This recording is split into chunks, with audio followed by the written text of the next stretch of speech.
shining a light where the shadows creep, for the lost, the stolen, the ones who will weep.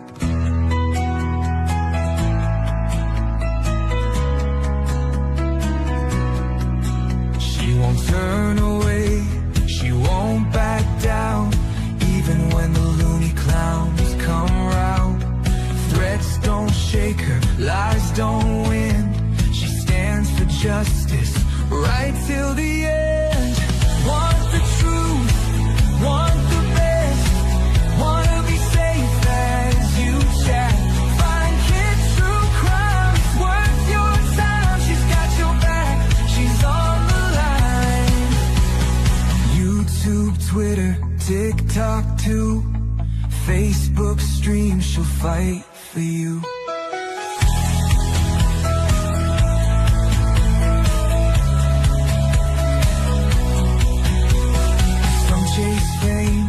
Some chase views, but she fights for those with nothing to lose. For the kids who vanish without a trace, she won't stop till she cracks the case. They try to silence, they try to scare, but truth don't break and she's still there, calling out monsters, showing their game. Justice comes when you speak their name. Want the truth, want the best, wanna be safe as you chat. Find kid true crime, it's worth your time. She's got your back, she's on the line. YouTube, Twitter, TikTok too, Facebook stream, she'll fight for you.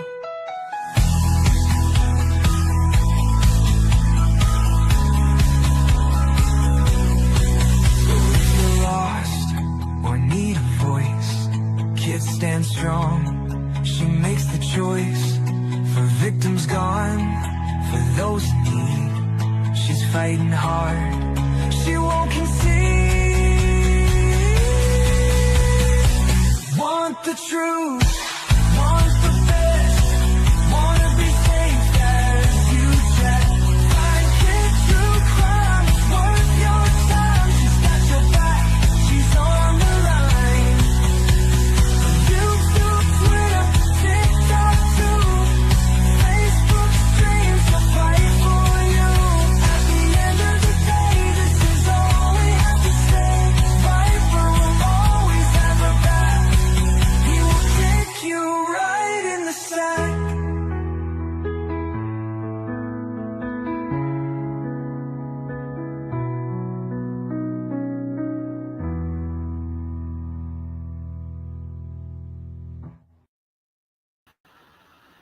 Hello, my good peoples.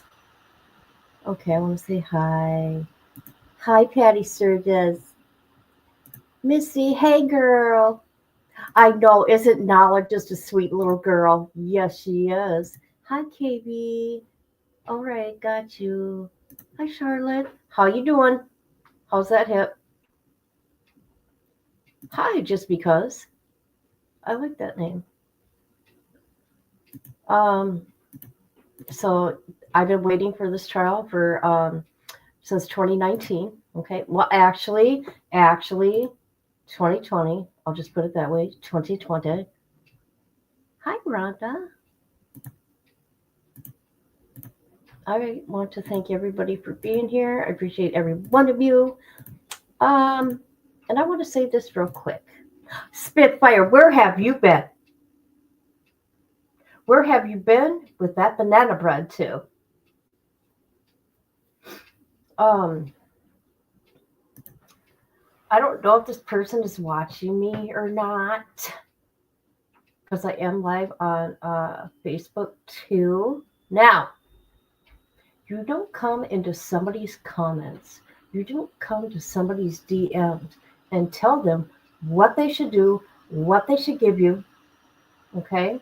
You don't come to me all rude.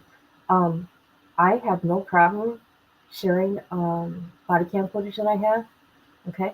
That I got, by the way, from the police department, and all the reports from the police department.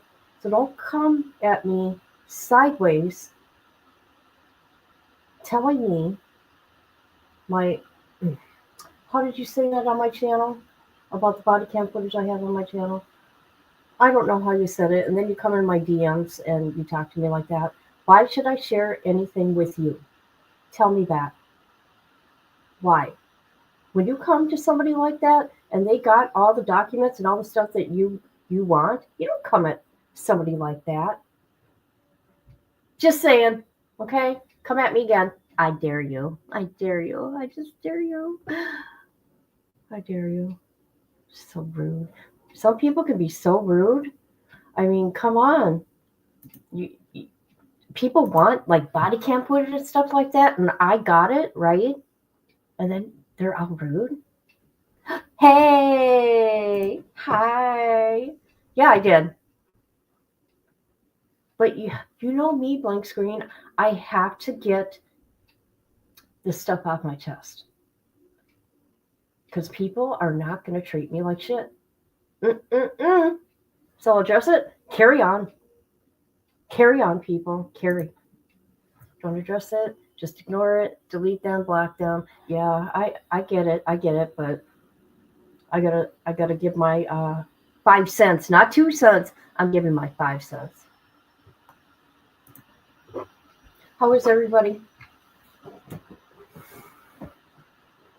Oh God, my stomach, you guys. Okay, so I've been waiting for this day. This is my alter ego and blank screen. He's my favorite troll on the internet, as you all know. Yes. So I see other people on the internet today, and it's pretty crazy. I don't know what to think or say.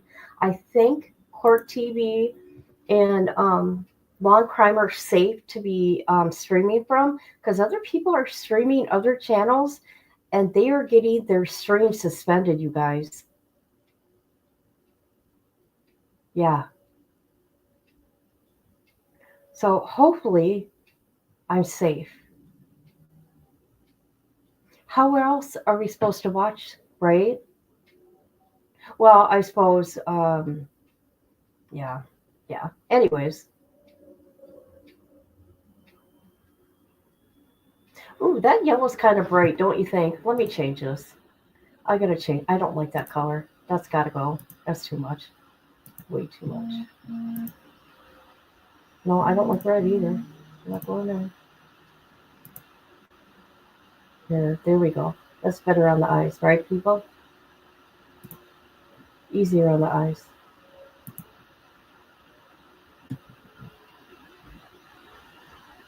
Oh, God. Oh, oh, oh, oh, yes, buddy.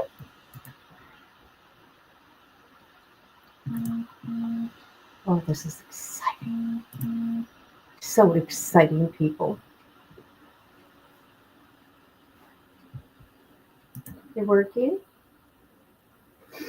When's your next day off? I need to know. I need to know. I need to know. Oh, shoot.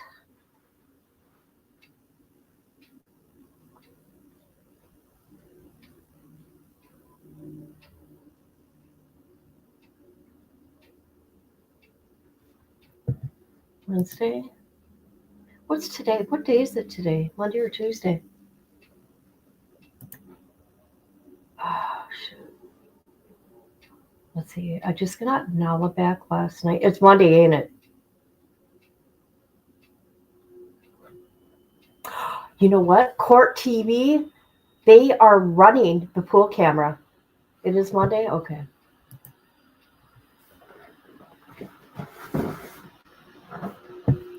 And so people know I am no longer monetized my channel. You can thank the evil people and the Wade Wilson's group, right? So I do got my Cash App. Also, Patreon. Everything I've done. Oh wait, hold on. Let me get this up here. Let's do Patreon. Everything I have ever done on Wade Wilson, I'm putting over there. Even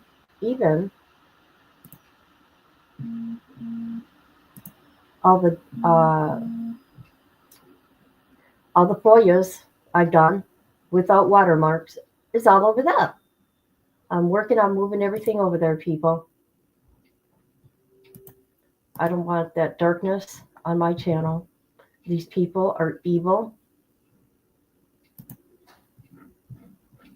Hold on a minute.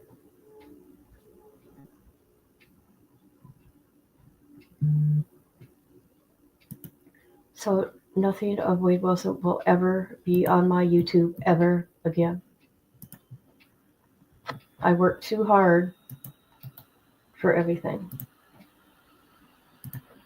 There we go.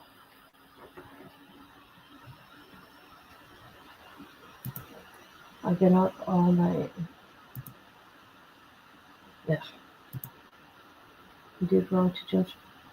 I don't know what happened, but I lost a whole channel of 6 years, and I lost all my parents' cancer videos, their cancer journeys, plus over 6,000 videos I did helping families.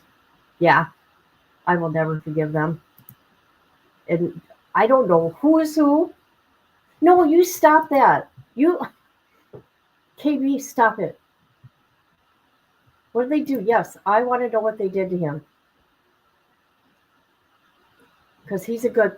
Their thing with me, they don't like my tone, people. They don't like my tone. Their feelings get hurt with my tone. No, my tone is me. It is what it is. All right?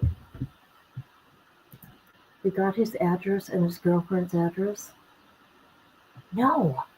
For real? Why? Why? I don't understand. Because you have a different opinion about somebody? See, and I said this long time ago, it makes you wonder these people that are attracted to him, they're just as dangerous or even worse so. Wonder why? Because they're still running around. Just saying. That's crazy.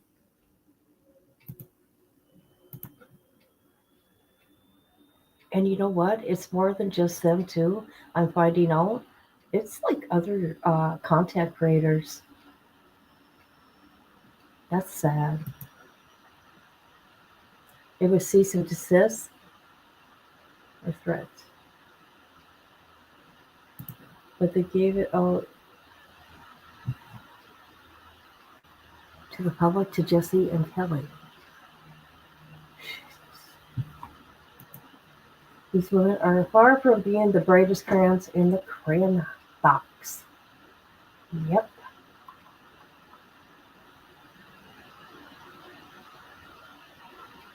I've never dealt with anything like this in my life, people. And I've dealt with some crazy people.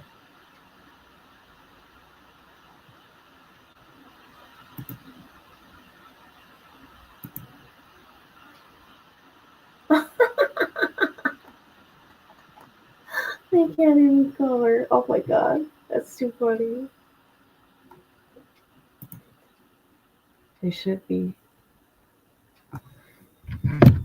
Hold on a minute. That's right. I gotta see. Why am I not getting notifications? Hey, I'm not getting notifications that I got a Cash App, by the way. Oh, thank you.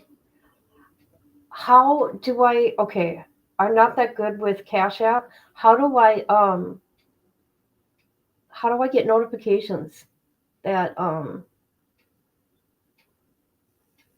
don't know how to do it. Cash App is all new to me. It's freedom of speech, freedom to report what they did wrong. Yes.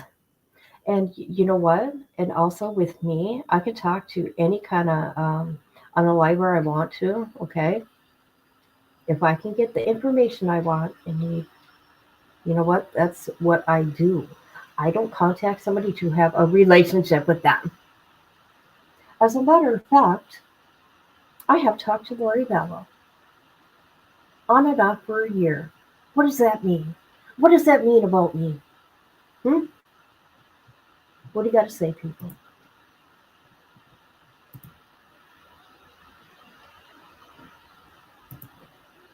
Lori is different. Lori is different. I don't care what anybody says. Her mind is not like ours.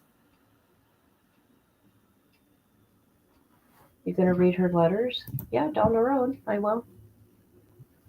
Yep.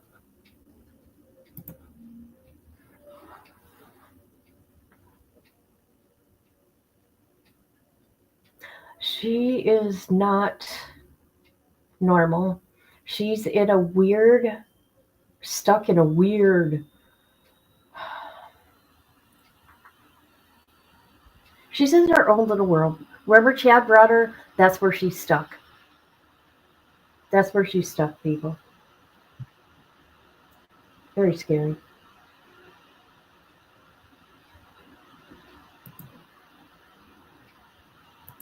You're welcome. I have no problem sharing anything. And like, people are making a big deal about Wade Wilson. I mean, come on, that's almost a year ago. Do you really think that is on my mind? I forgot about it. I forgot about it. That's why I'm so happy that I found the videos, me telling YouTube, guess who I talked to? Guess who I wrote? Dummies. They think they have something on me. You don't. Josie being on a dating app. Is she? Is she for real? It's different. What kind of reminds me of a dog in heat when it comes to. Oh, chat is so gross. Yeah, so weird. Josie isn't on a dating app. It's fabrication. Oh, she ate. Okay. All right. Okay, come on, let's do this. Come on, Court TV. Let's do this. Let's watch the Queen of the 444 opening statements. Julie KV, well, hooda nana. Hooda nana.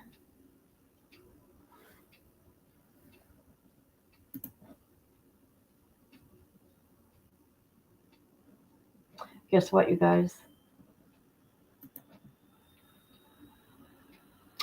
I have a child that is going to Florida. And that's all I'm saying. I have a child that's going to Florida. Mm-hmm. Just saying, thought I'd share it with the people. Tiffany and Molly sent old Instagram photos but ran through AI. Oh, Tiffany and Molly. Defendant's present, the jury's not present. Oh, I'm going to ask the state to approach and take a look at a letter from Juror 3's employer and pass it to the defendant when you're done. let's turn this up, people. Here we go.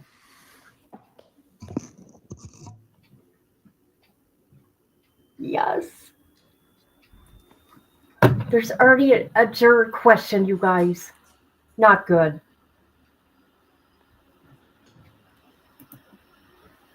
This is terrible.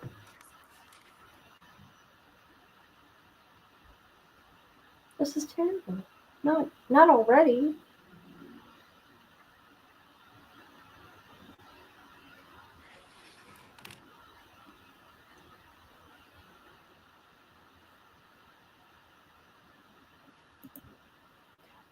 Don't those See two. the letter?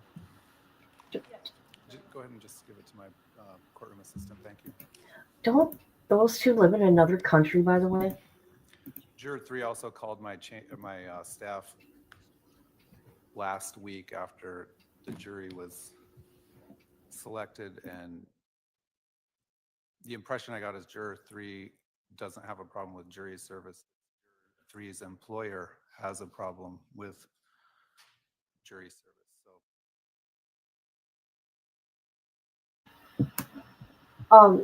That's not legal. So juror three, sorry, employer has a problem with that person being on jury duty.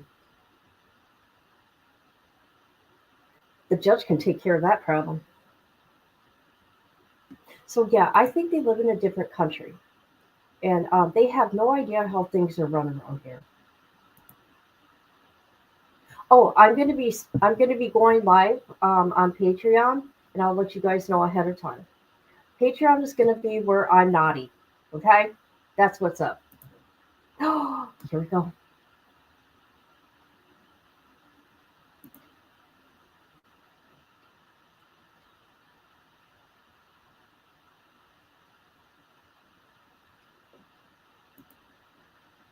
Yep.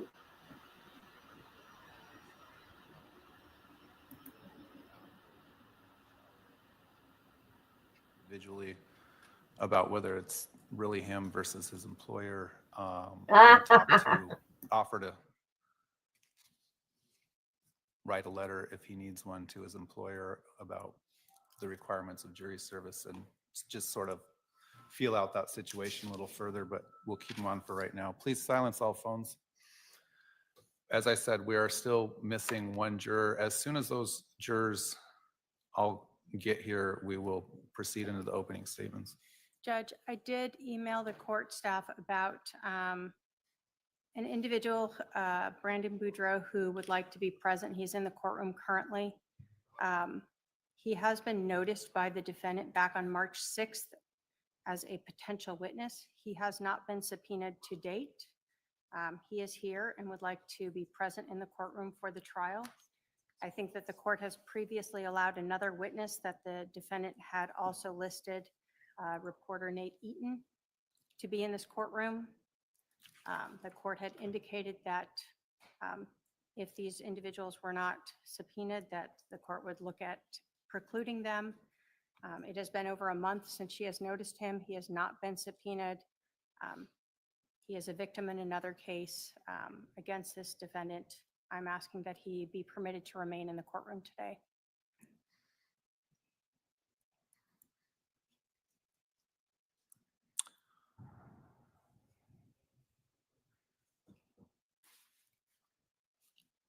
All right, let me hear from the defendant. Your Honor, our subpoenas were with OPDS, so I do not have any. We're looking for some confirmation for when those went out. Well, is this a witness that is, first of all, have relevant information and likely to be called as a witness? Yes. What's the relevant information? There's several things, but he will be called to talk about things that he was involved with my husband during that time. Well, has the state interviewed this witness? Or potential witness? Not with regards to this case. I don't know what he will be called to talk about things means. So I would like a little more information as to what the relevance is of this witness. He has to have relevant information, which, as I've said, is testimony that makes a fact more likely or less likely that's an issue in the case. So what fact would you testify about that make it more likely or less likely? Can you give me some sort of specific information that you would expect him to testify to? Yes, Your Honor. His communications with my husband up to the date of his of this incident. What would those communications be? And how are they not hearsay? They're his communications with my husband. That's how they're not hearsay. Okay, and what type of communications? Phone calls, text messages. I meant what substance? Can you give me some idea of the relevant information that he would provide to the jury that would help them make a decision?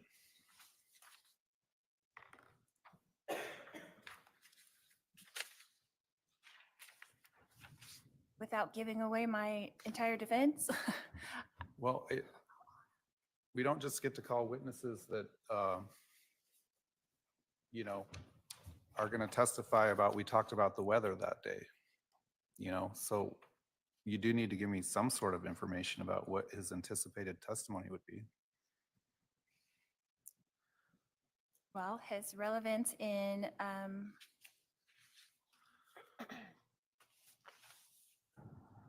coming that day to do an intervention on me with the family. Is this witness, Mr. Bardreau, is in the courtroom? Yes, he is, Your Honor. All right.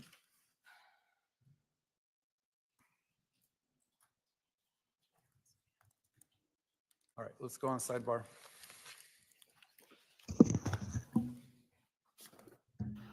Get up there, Lori. Got your first sidebar? Or did they just sit there?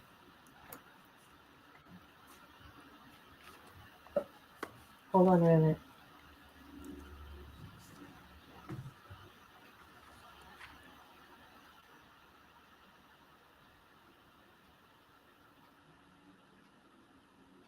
Okay. Court TV turned off their sound. All right. So Court TV is running the pool camera just so everybody knows. And hopefully, we're all safe to watch with Court TV, right? So isn't that interesting? Isn't that interesting? Exactly. That's the thing about it is these people don't know how to research. If they research, you know what they do when they research though? They go after your real life. They don't keep it like on the internet, right? Like have a conversation, go back and forth or whatever. No, they come into your real life and bother your real life and find out things that are not public. That's sick. Sick. Yeah, you hear that? That's funny. Fantasy Island. They got a stun belt on her. Yeah, she's got a stun belt. She don't got shackles. She's got that stun belt thing, whatever. I suspect there'll be more cyber. Oh God, there's gonna be a lot of them. You can already tell. And I think her person beside her is going to end up doing a lot, actually.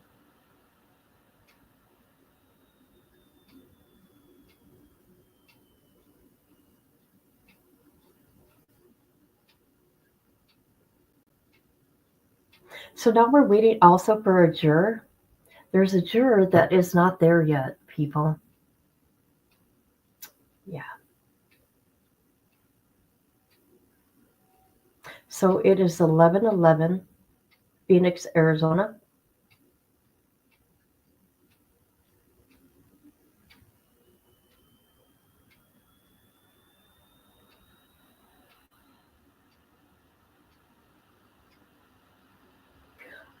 I don't know if Dippy's going to be here. Dippy might be on channel or on the panel. I'm not sure. Um, I know she wanted to be part of this. However, I don't know where she's at. So there's that part of the puzzle.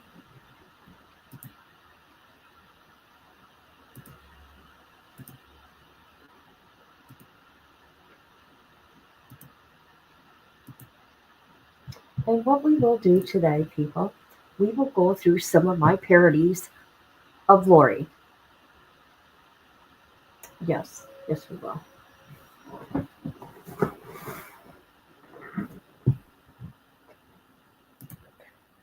They are pathetic. Pathetic. Yeah. They put a lot of people in danger. They put innocent people in danger. It's horrible. It's horrible. But if that's how they want to live their life, if you believe in a higher power or God or karma, you know,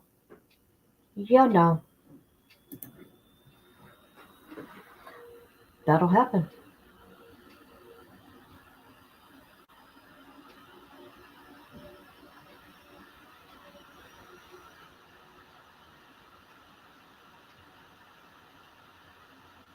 I was going to play something, where is it? No, I'll wait. I was going to play Charles Vallow. changing his policy or talking to the insurance agent 3 separate times because he did go back and forth, changing it from Lori to his sister, Lori to his sister, because he knew something was out.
Okay, people, what is going on here? Let me go to East Idaho News.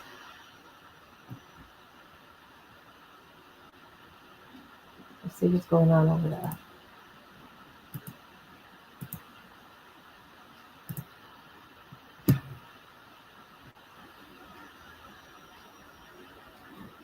They're not talking.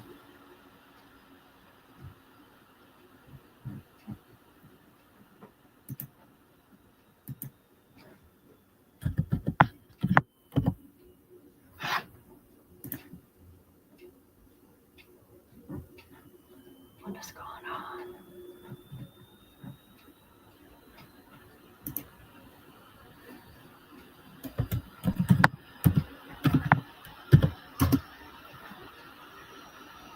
Hmm.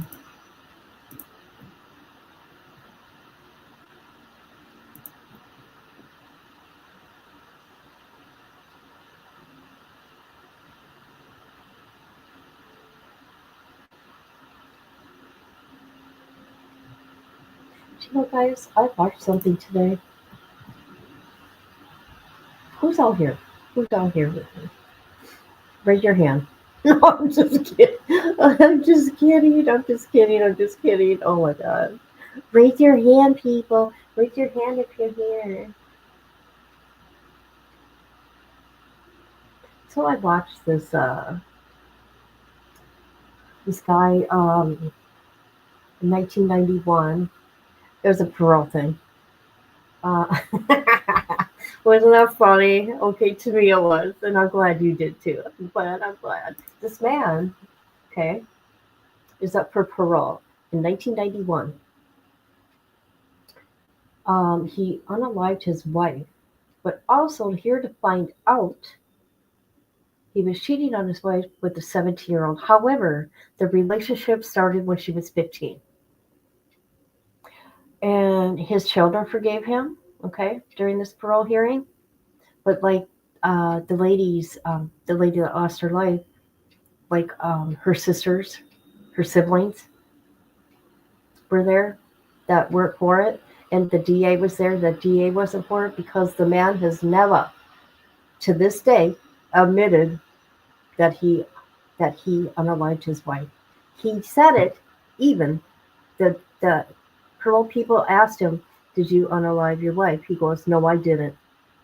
You know what they said? Deny, deny. You've been here since when? You've been locked up since 1991, right? And you still haven't taken any kind of classes or whatever they get to do.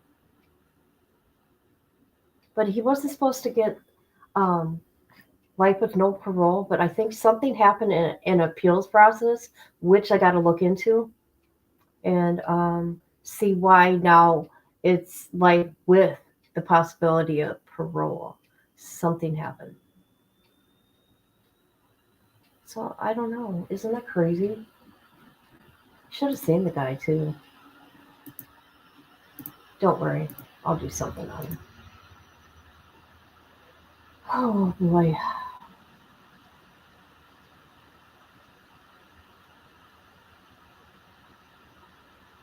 And did you know the people that, oh god, they won't want, the people that do these parole hearings, the chair people or whatever, do you know they're regular people like you and I that do it just for fun? It's not their job, but they do it. I don't think I would be a good one, actually. Oh, here we go. Want to know why? Because I would be too judgmental.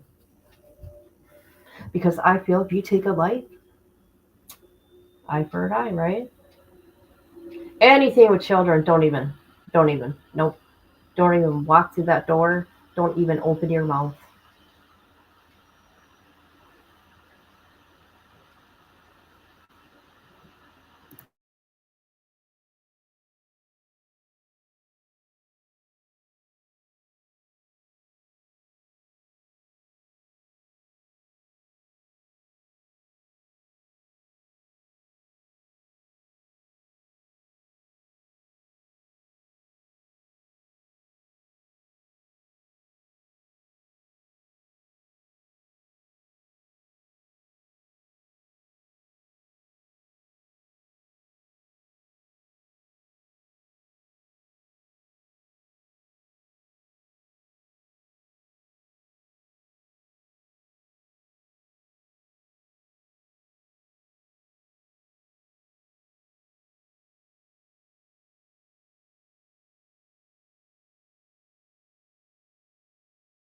I mean, come on, what is going on? I'm really impatient now. That's what's up. Hi, sis. How you doing?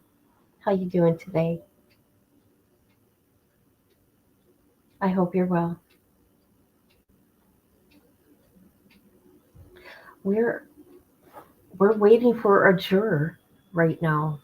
A juror. A juror is late. Opening statements were supposed to be 20 minutes ago. So there's that.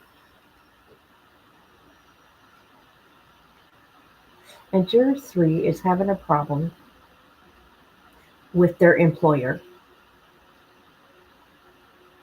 of them being on the jury. Okay, darling, just having some health things, but I'll be okay. Oh gosh, no. I hope you'll be all right.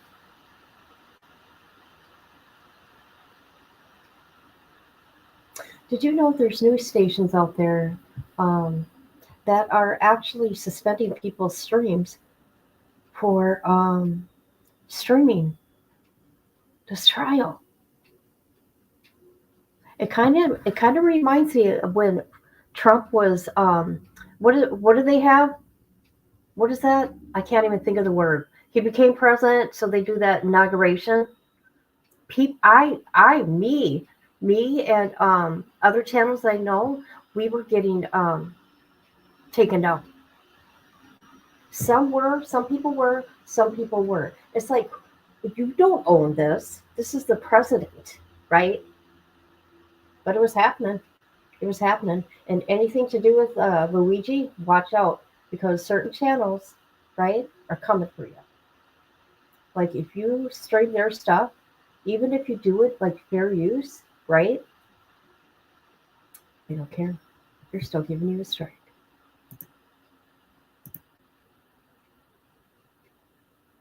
How did I miss this one? Come on, let's do it. Come on, come on, come on, come on, people. Come on. Okay, Court TV, quit playing around.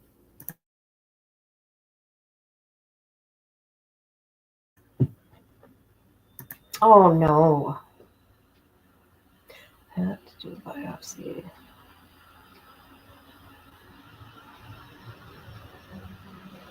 That's so scary.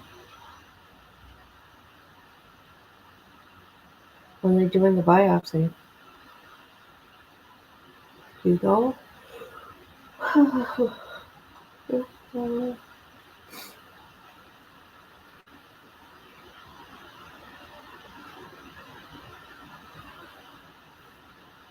Friday.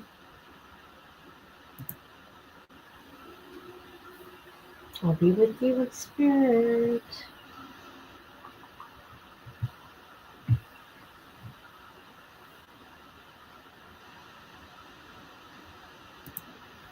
What is going on here?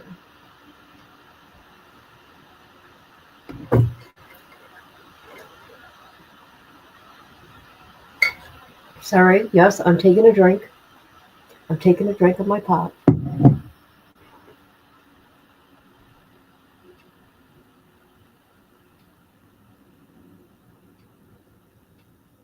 I would have us go watch other things, but I can't miss a minute, no, not even seconds of this trial.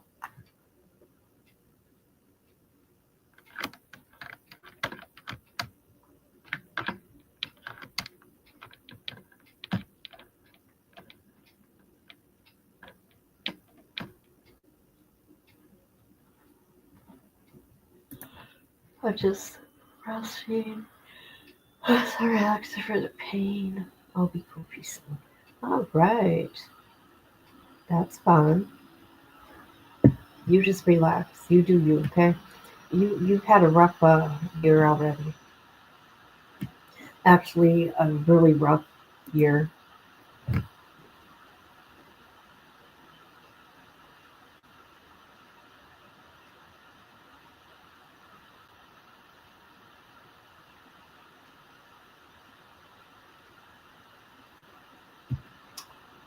Let me see what's going on here.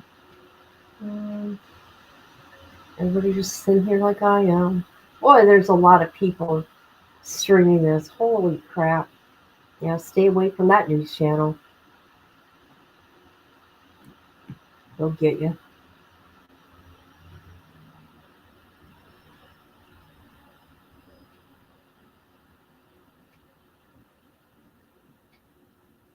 You know what I think is funny, people? Do you guys want to hear?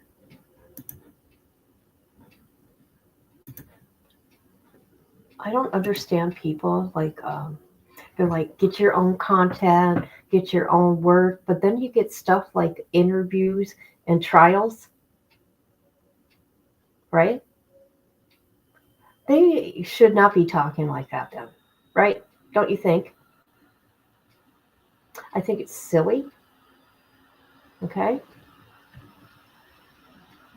I'm kind of hungry too. I ate some noodles myself, some ramen. I like me some ramen, but not. I like the ramen bowls. That's what I like. Very good, very good, people, very good.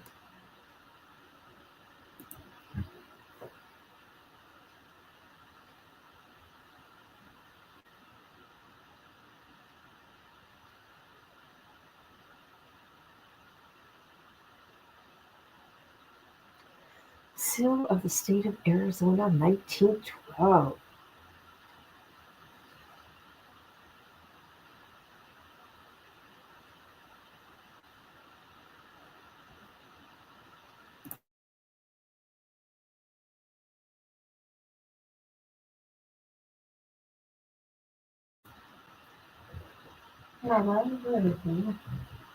Okay. What do you guys do this weekend? Want to know what I did? Nothing. I did laundry yesterday.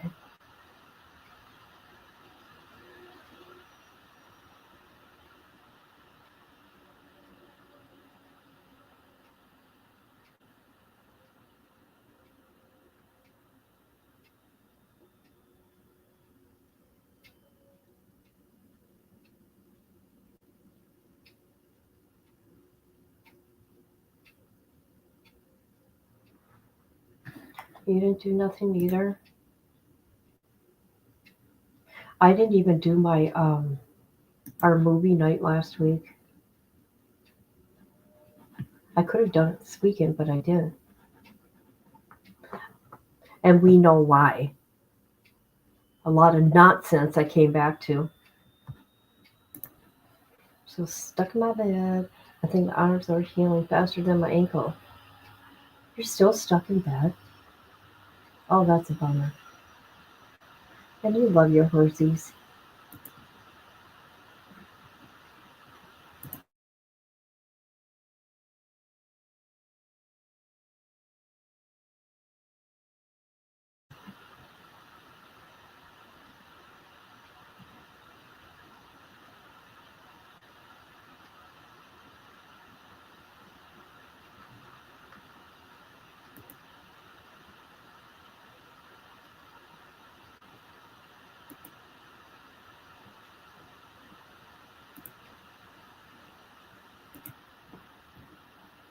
Okay, let me go look on YouTube a minute.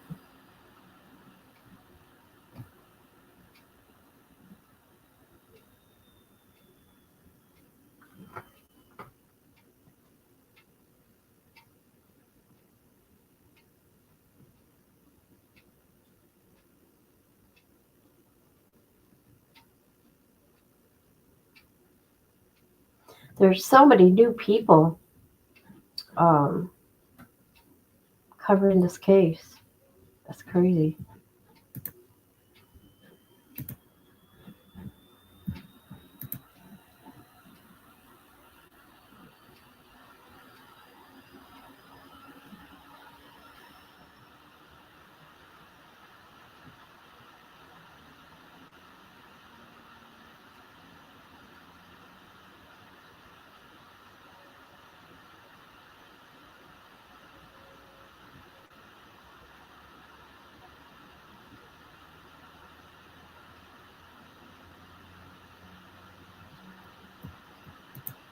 Okay, this is ridiculous now. This is ridiculous, people. This is ridiculous.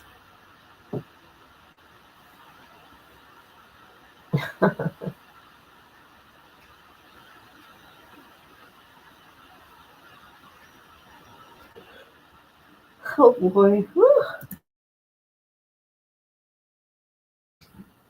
I'm so sorry.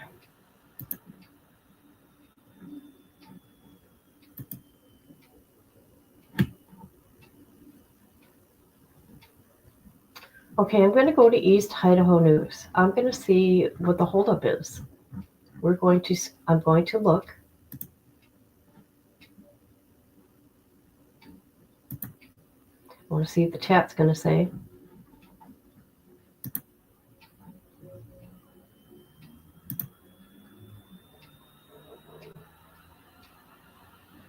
Okay, we are going to get live updates. Hold on. From Nate. All right, this is what we're going to get.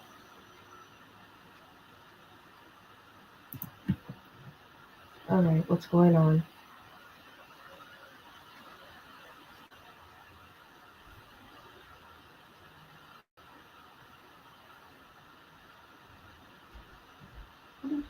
What?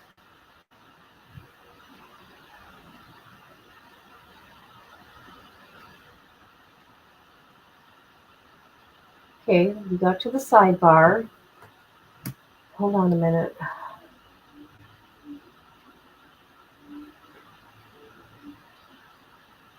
So the judge said that Brandon struck from the witness list. Wow, I bet she's mad. Why can't we get to see this? Jury has been seated.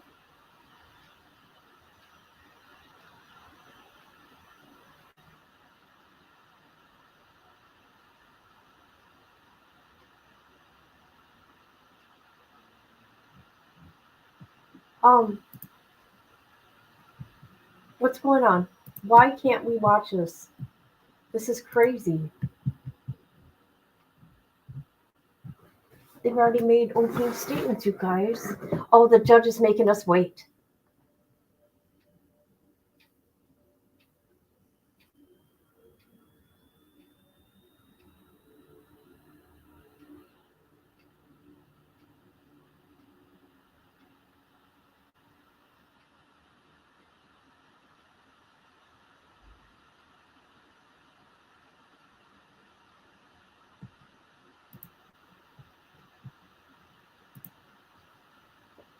See, opening statements were supposed to be an hour ago.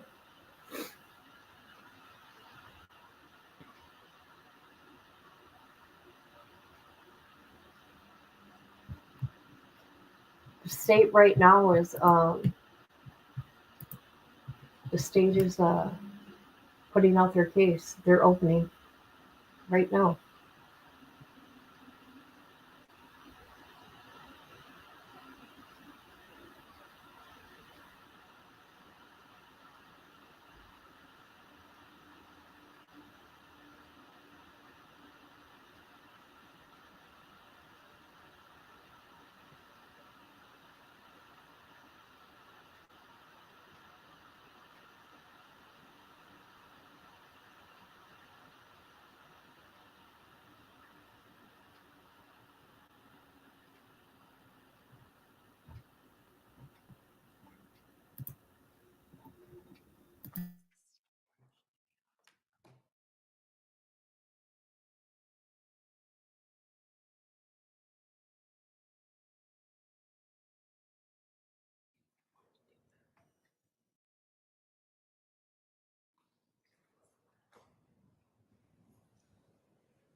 Um, you know what? I don't know why we're not able to watch this yet.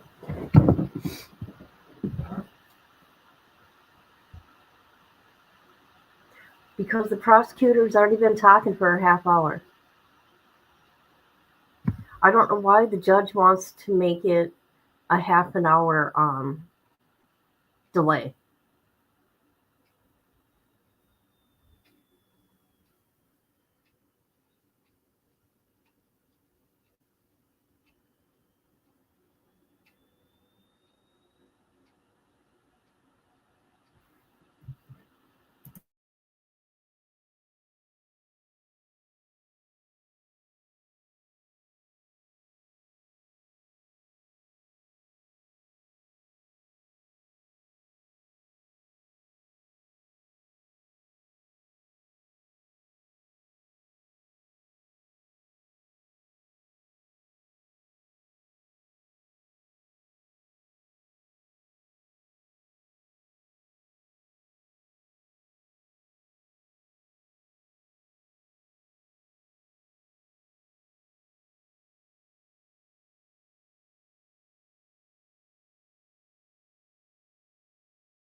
All right, we're not going to watch this, but look at this, people. This news channel here, I want to be careful because they're striking people, man. Look at, they're streaming it. But let me get out of there real quick.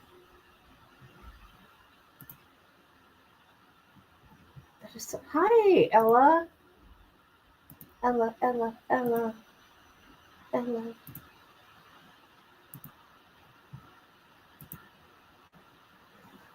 Come on, Court TV.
Don't you guys think that's kind of strange that that one news place is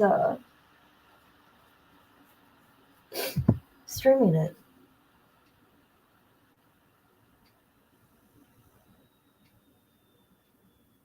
Maybe because it's a local station? I don't know.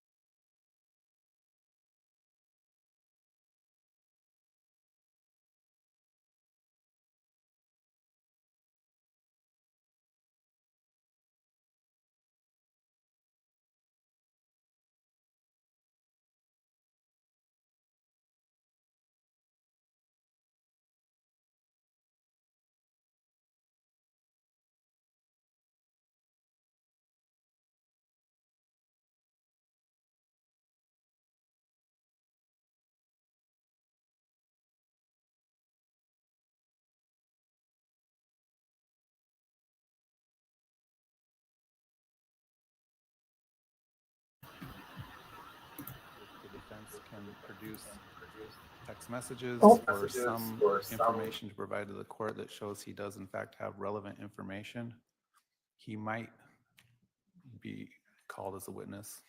But so far, the court can't find that Mr. Boudreau has any relevant information to this case.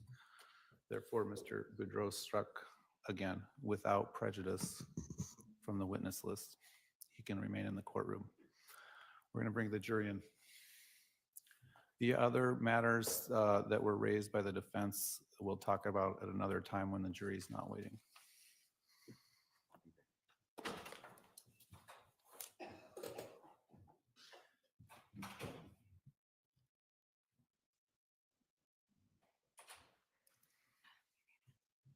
They need better lighting in that courtroom. Look at how gloomy that courtroom is.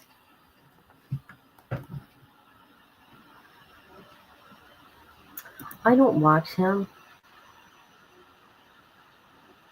Wanna why?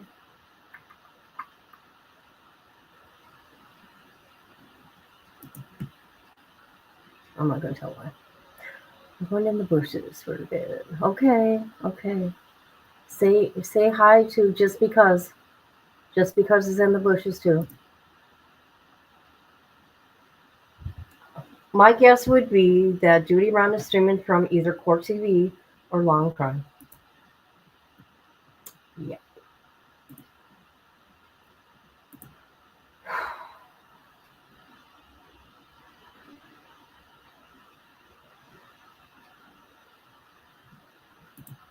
Let me go look.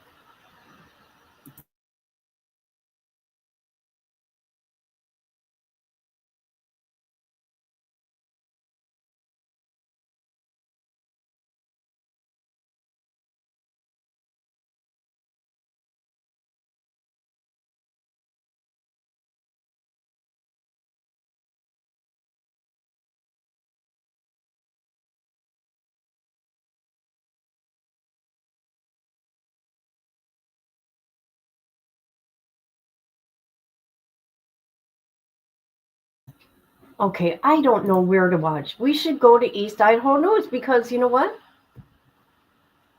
They're streaming it. What is going on?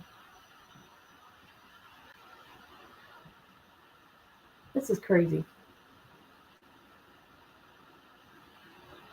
We're going to East Idaho News. Yes, we are. That's where we're going, people.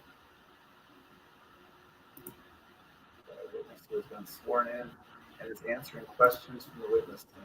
Their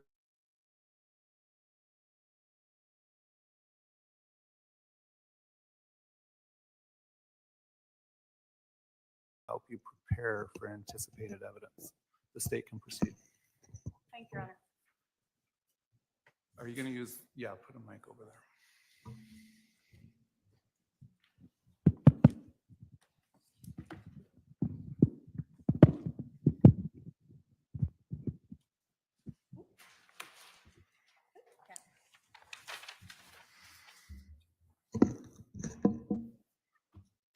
So I'm going to need you to stay close to me the next couple days.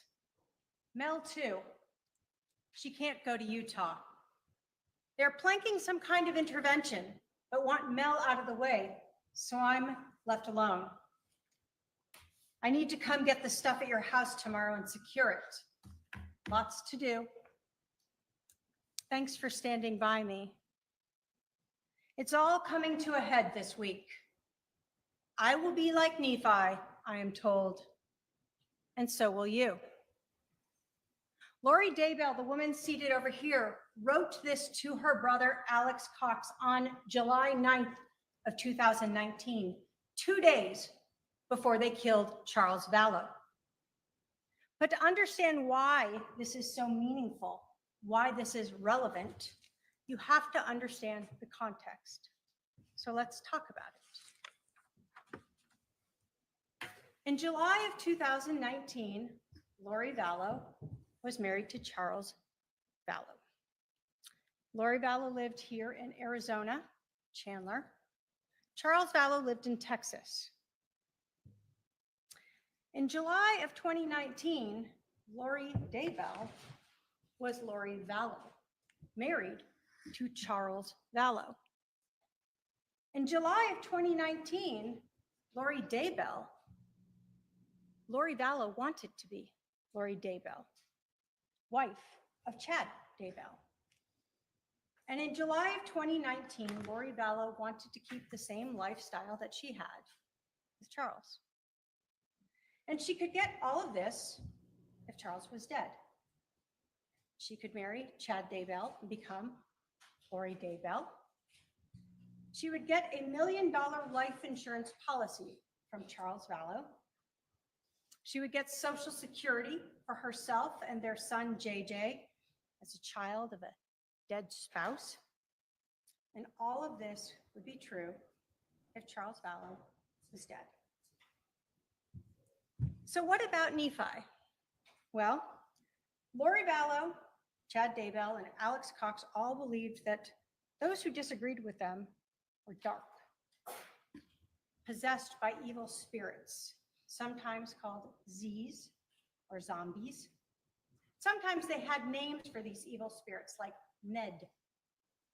Lori, Chad, and Alex used religion, the Church of Jesus Christ of Latter-day Saints, and a story of Nephi, a prophet, who was directed by the Holy Spirit to kill Laban, to obtain brass plates and secure the long-term prosperity of Nephi's descendants. Lori used this religion and the story of Nephi as justification to kill Charles Vallow, just like Nephi killed Laban. On July 9th of 2019, Lori Vallow invoked Nephi when she messaged Alex to provide them with that religious authority to kill Charles. After months of trying to get rid of him, they were finally ready to be like Nephi. So how did this begin? We go back to 2018. Lori Vallow met Chad Daybell. You will learn that in November of 2018, that Chad Daybell came to Arizona for a Preparing the People conference. And he and others stayed at Lori and Chad's house. Charles was actually out of town with JJ. Lori and Chad acted as if there was nothing between them, but nothing could be further from the truth. By January of 2019, Lori Vallow claimed that Charles Vallow was possessed by an evil spirit that she called Ned. You will see text messages where Lori and Alex refer to him as Ned. During this trial, you're going to hear from some women who initially were close in Lori's circle. These women will tell you they met her through the Preparing the People conference. They are spiritual women within the LDS church. And initially they found Lori's spirituality infectious. But the more they listened to Lori, the more they started to find concern with what she was saying. One of them called it red flags. Lori began saying things like she didn't need to repent, that she was beyond that. And you'll hear from these women that that goes against everything that their religion follows. Everyone must repent. You will hear from Serena Sharp that in March of 2019, she attended a girls' weekend with Lori and some other women. They went to the temple, they had lunch, they did volunteer activities, and then Lori asked them to do something a little unusual. She told them that her husband was possessed by an evil spirit, and she referred to that as Ned. She told them that Charles was no longer in his body. She asked them to come together and try to cast out this evil spirit. Serena will tell you that she didn't ask Lori what would happen to Charles if that evil spirit went. She only knew that she had said Charles was already gone. She didn't know if he would come back or his body would just die. Later that month, on March 26th of 2019, Alex Cox texted his sister, Lori Vallow, and said, quote, "Ned is still alive, just confirmed." Lori responded, "It's not Ned." It's a new one. Ned is gone. No one has seen him, right? Just talk to him, question mark. Alex said, correct. Charles' body is alive. What did you learn, question mark? And Lori responded, a lot. Still working on it. We'll call you later.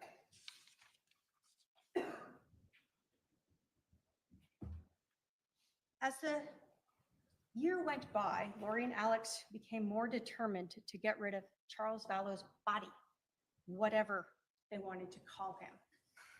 You will hear from Christina Atwood that she attended a gathering on June 9th of 2019. Gang with Lori and some close friends, but this time Alex Cox attended.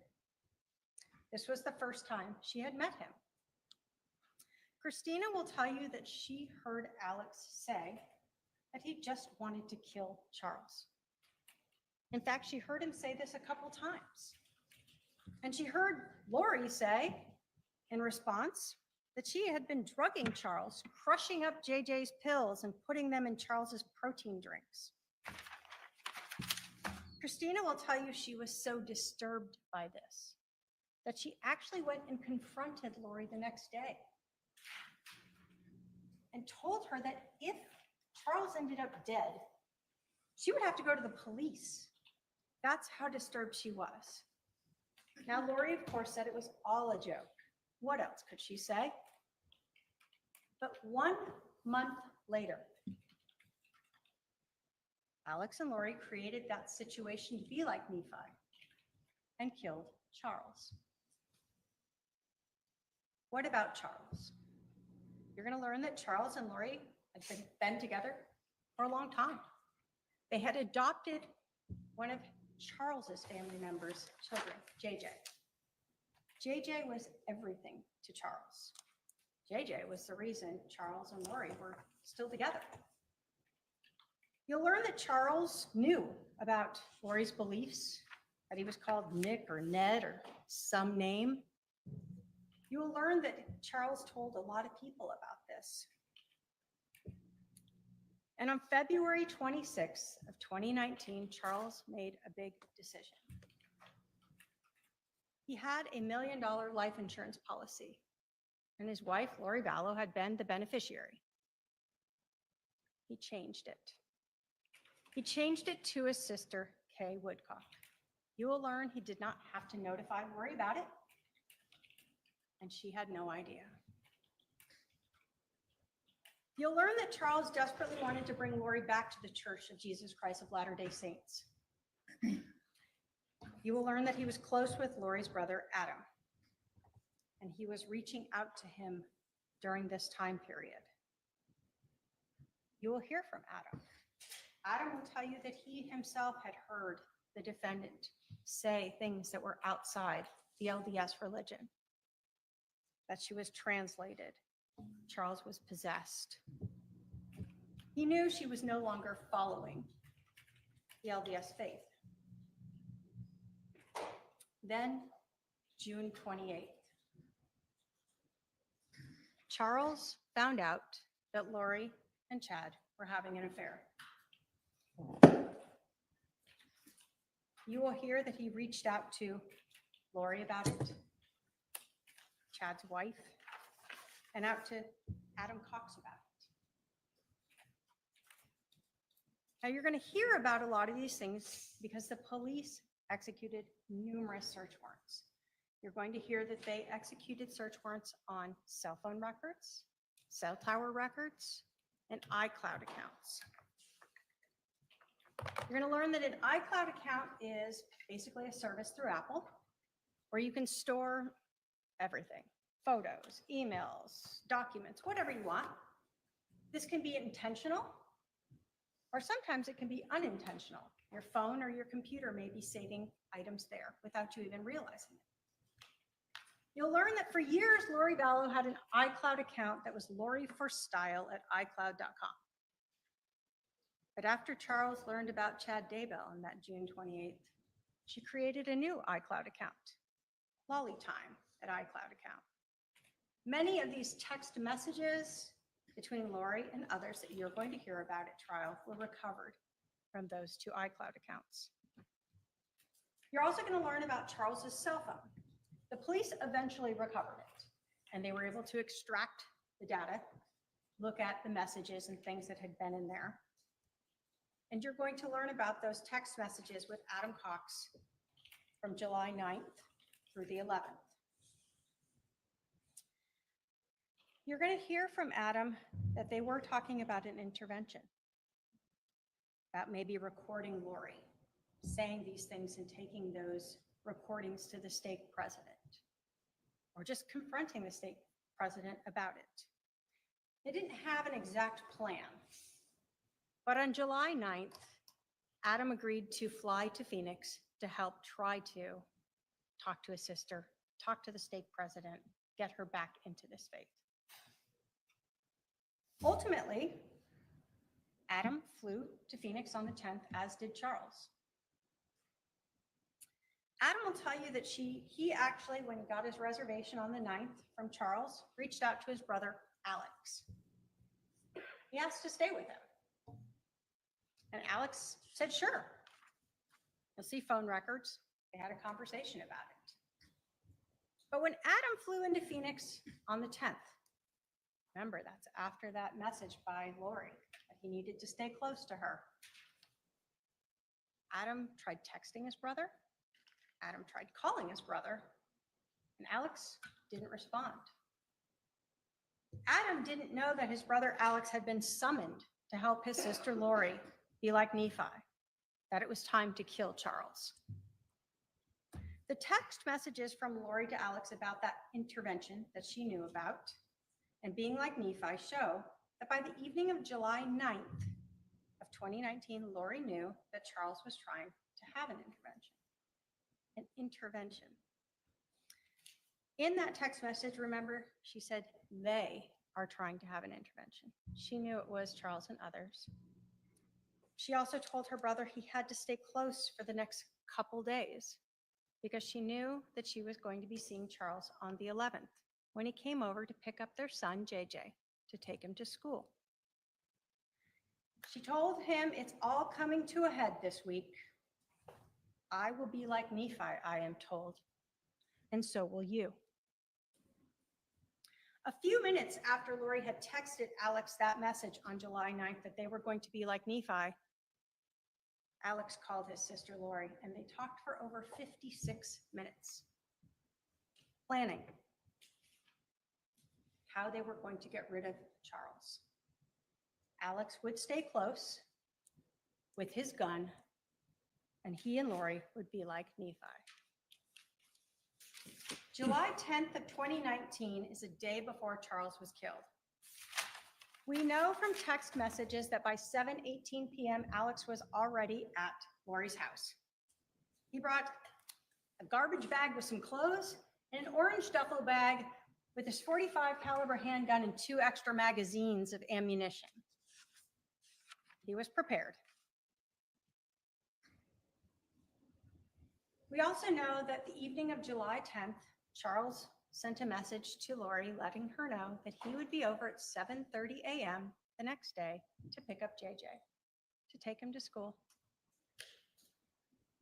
Lori and Alex knew exactly when this murder would happen and where it would happen. They just had to make sure that Charles stayed in the house. You'll hear that on the evening of July 10th, Charles spent his last night alive on a date.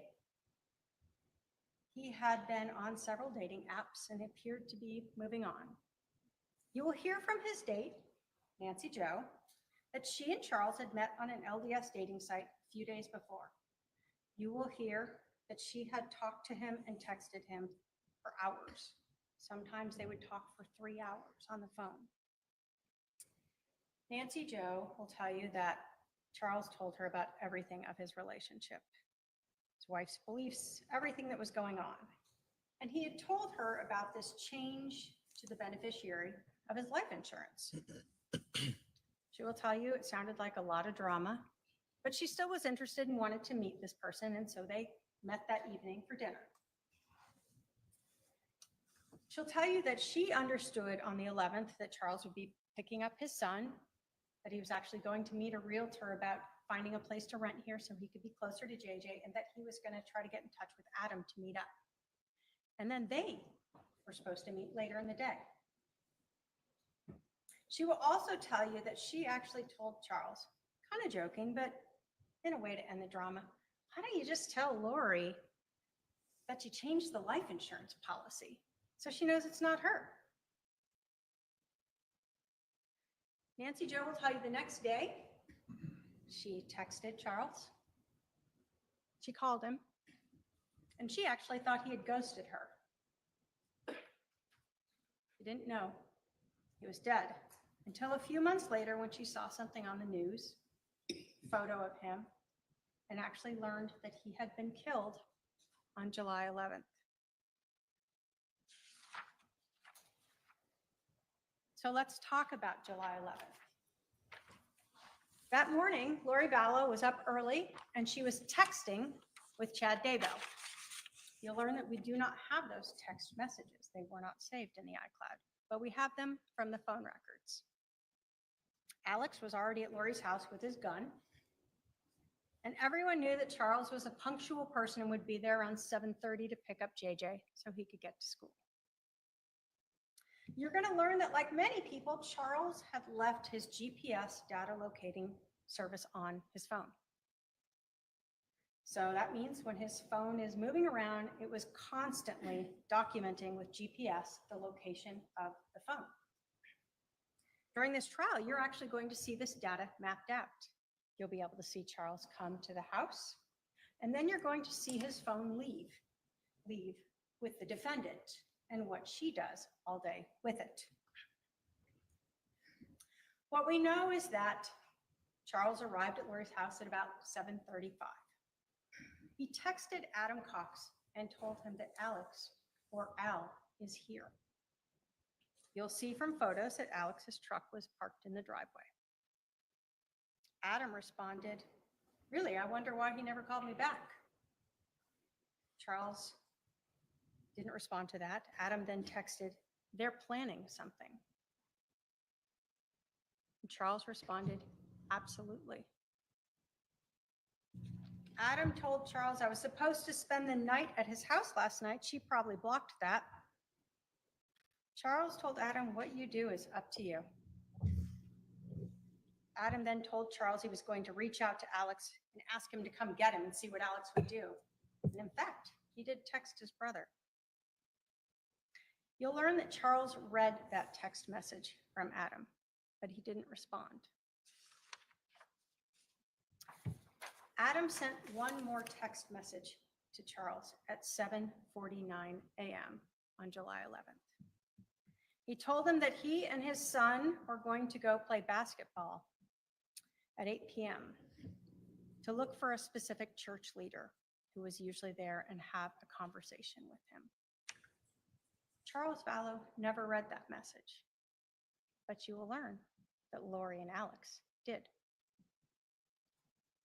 Charles went to the front door of 5531 South Four Peaks Place, a house that he had rented for his wife, Lori Vallow, a house that he paid for. Charles would have had to knock on the door, alerting Lori and Alex that he was there. He got JJ, put him out in the car. And then Lori Vallow created the reason to keep Charles from just leaving with JJ. Lori Vallow wanted to stop this intervention. Lori Vallow wanted to stop Charles and Adam from trying to take her temple recommend away.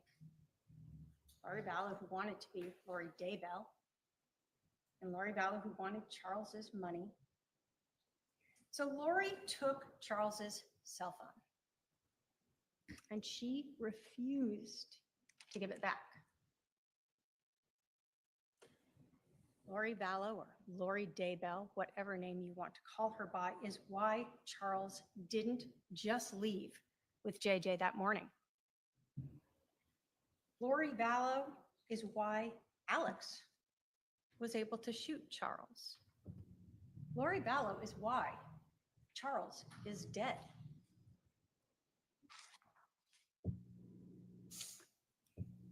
So I want to tell you a little bit about the scene, this house, so you can understand what's happening here.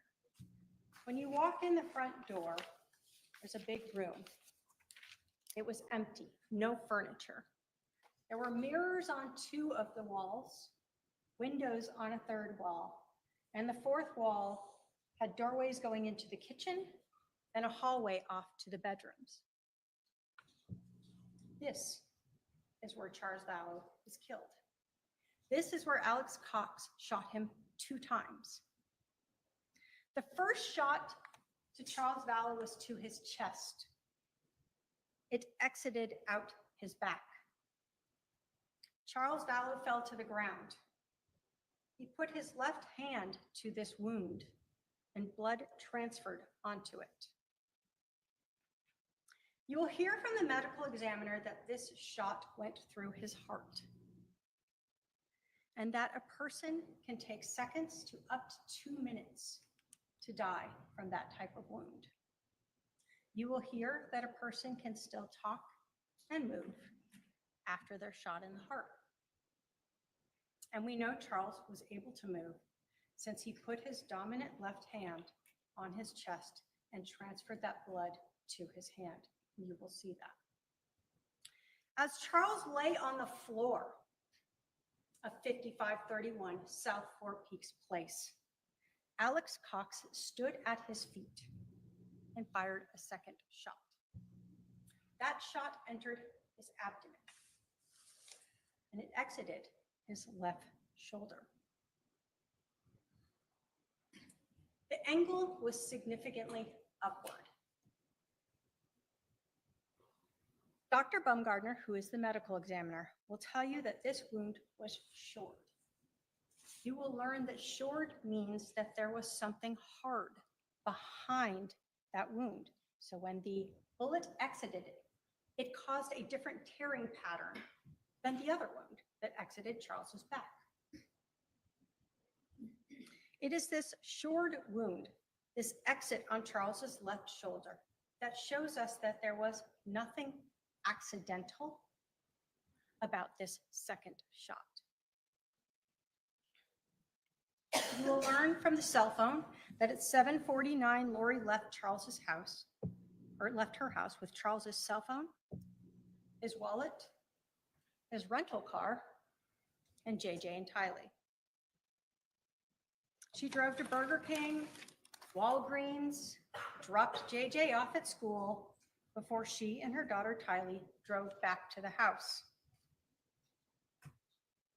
During this time, while Lori is driving around in Charles's car with his phone, she spoke with her brother Alex twice. The first call was at 7:52 a.m., 3 minutes after she left. The second call was at 8:06 a.m., 17 minutes after she left. You will hear that when Alex and Lori are talking, neither of them had called 911 yet. In fact, you will hear that Alex didn't call 911 until 47 minutes after Lori left. Charles Vallow lay dead on the floor of that house for 47 minutes before he called 911.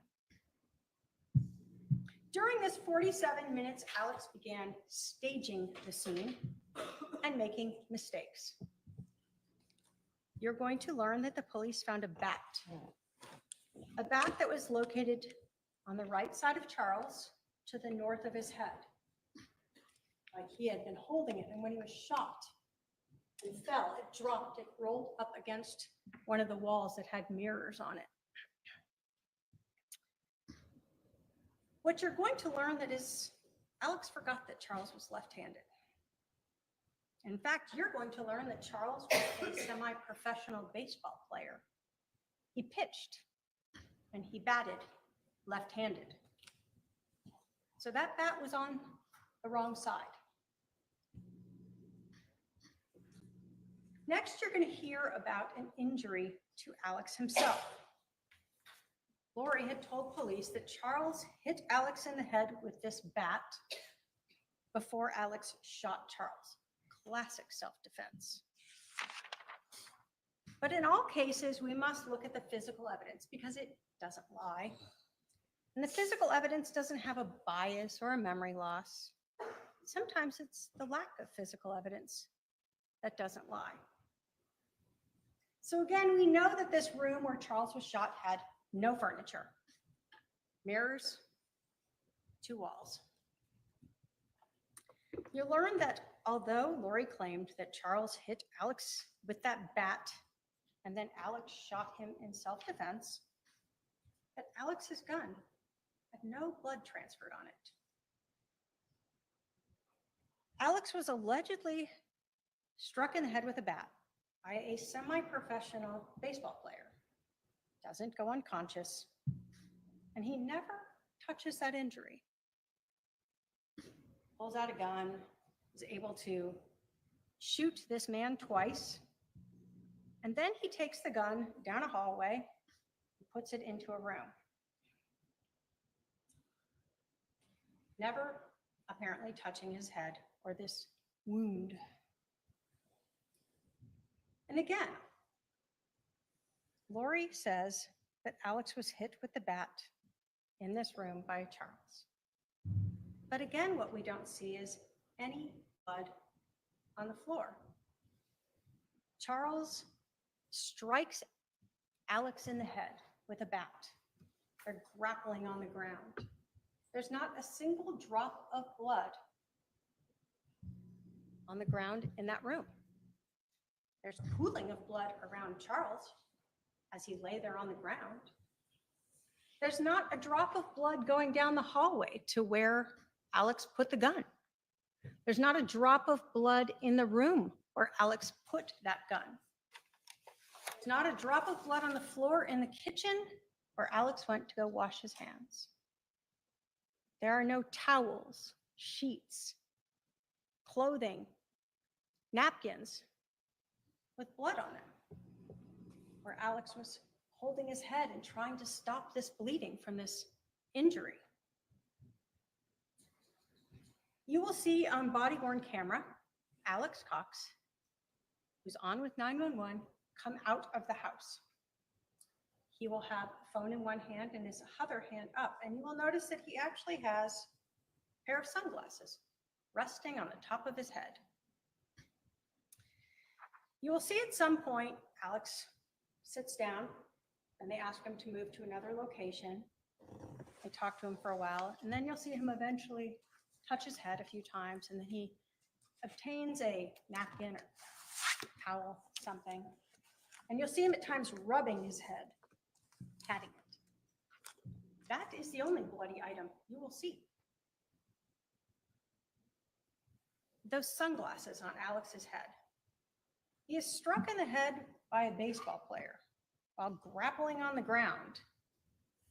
He then pulls out a gun and shoots his brother, puts away this gun, deals with his injury, and yet those sunglasses are still right there on the top of his head. No blood on the floors, no blood on the gun, no damage to the mirrors, bat on the wrong side. The lack of physical evidence to help support this self-defense claim. Next, trajectory. The medical examiner will talk to you about the trajectory through Charles's body. The detectives are going to talk to you about the trajectory through the room. Dr. Baumgartner will tell you that the trajectory of that first shot to Charles, the one that went through his chest, through his heart, and out his back, was front to back and slightly downward. It will be less than an inch downward. The detectives will tell you that the bullet from that shot, actually, as it exited Charles's back, ended up across the room in the baseboard. They pulled it out and recovered it. Both of them will say that this shot is consistent with Charles being standing upright with a person in front of him. The gun could be slightly down, or his hand could cause that little bit of downward angle. Dr. Baumgartner will tell you that that second shot that entered Charles's abdomen and exited his left shoulder, that the trajectory of that shot was front to back and significantly upward, 13 inches upward. Dr. Baumgartner is also the one who will tell you about that shored wound. What you will hear from the detectives, though, is that when they found Charles on the ground, off to the side of his left shoulder was the other bullet on the ground, not embedded. They'll also tell you that when they finally moved Charles, they took his body away, they cleaned up the blood on the ground, and they noticed a defect in the flooring, in the wood, consistent with a bullet striking the ground. That defect was located where Charles's left shoulder had been.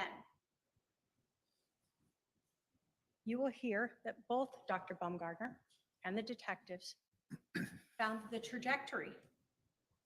The wounds were consistent with Charles laying on the ground, Alex being at his feet when that second shot was fired. The physical evidence does not lie. Charles was on the ground when Alex Cox fired that second shot. The injuries to Charles, the location of the bullet strikes, the trajectory of the injuries both in Charles and in the house all show this was not self-defense. This was a staged murder scene. I told you that Lori Vallow left the house at 7:49 a.m., and we know this because of Charles Vallow's cell phone. The 911 call was placed at 8:36 a.m., 47 minutes later. The police arrived at 5531 South Four Peaks Place at about 8:41 a.m. Lori Vallow and her daughter Tylee returned to the house at 8:48 a.m. When the police first contacted Lori Vallow, they thought she had no idea that her husband was dead, that he'd been shot and killed. Initially, you will see body cam footage of an officer going up and just getting her information. Lori doesn't ask, why are all these police here? Why is there a fire truck here? Why is my brother sitting on the ground over there? Or is he okay? Instead, she comments about her neighbors. You'll learn that the police then pulled her aside to do what they call a death notification, to let her know that her husband was dead. Only to their surprise, she told them she knew, she was there. So at this point, the police knew they needed to take her to the police station and question her. You'll learn that Lori Vallow was interviewed by the police. She was treated very kindly. The police asked her what happened. Lori Vallow told the police that she took Charles's cell phone. She admitted that she was the reason that Charles didn't just leave and take JJ to school. She told police in no uncertain terms that Charles was demanding his phone back, and she refused to give it back. She told the police that even as Charles screamed at her for his phone, she walked away from him, wouldn't give it to him. No matter what happened or what Charles said or did, she would not give his phone back to him. Lori told police that her daughter Tylee came out of the room during this screaming with a bat, that Charles took it away from Tylee and Tylee fell on the ground, and she told Tylee to go out to the car with JJ. She still didn't return the phone. She told police that Alex came out, that he and Charles got into this scuffle with the bat, that Charles hit him in the head with the bat. She still didn't give Charles back the phone. What she did instead was take his phone and go around that wall into the kitchen. Left the situation. Time to let brother Alex be Nephi. While she's in the kitchen, she said she heard the gunshot, came out, saw Charles on the ground, and her brother standing at Charles's feet. Then she told the police she left.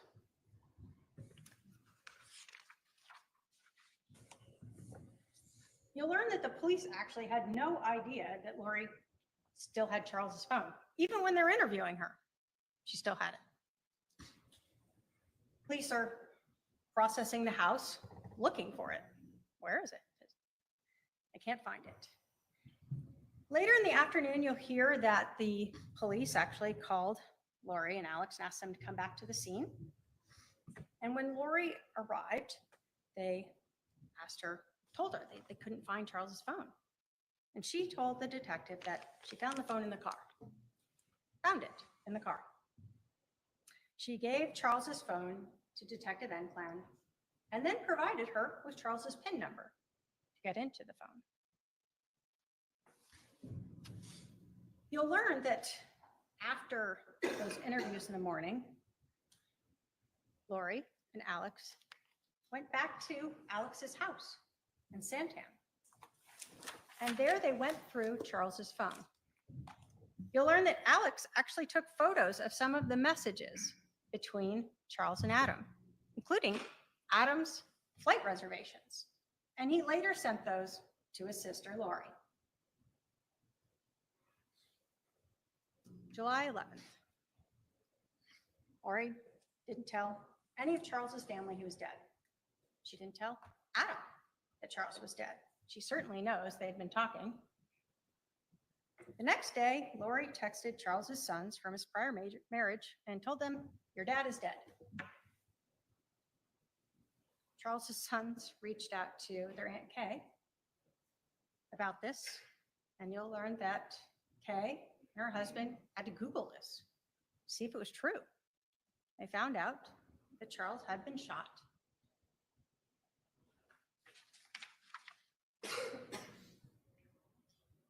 So what about the money?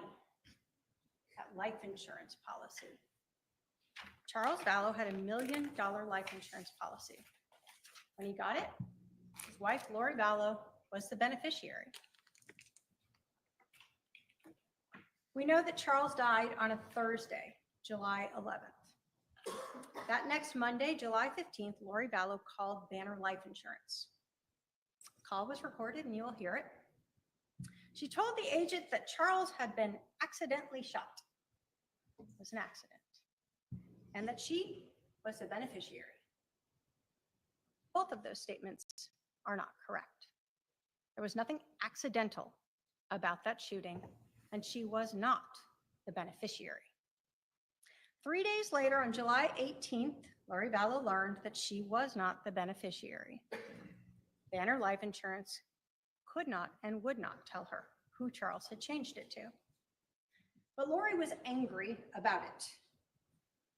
And you're going to learn that on July 18th of 2019, there's another very important text message in this case. The first one on July 9th between Lori and Alex when they discussed being like Nephi.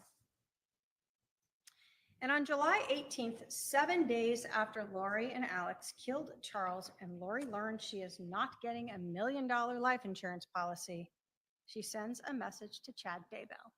Quote, "So I talked to the insurance company. He changed it in March. So it was probably Ned before we got rid of him. You can't tell me who, of course, but it's done. I'll still get $4,000 a month from SS."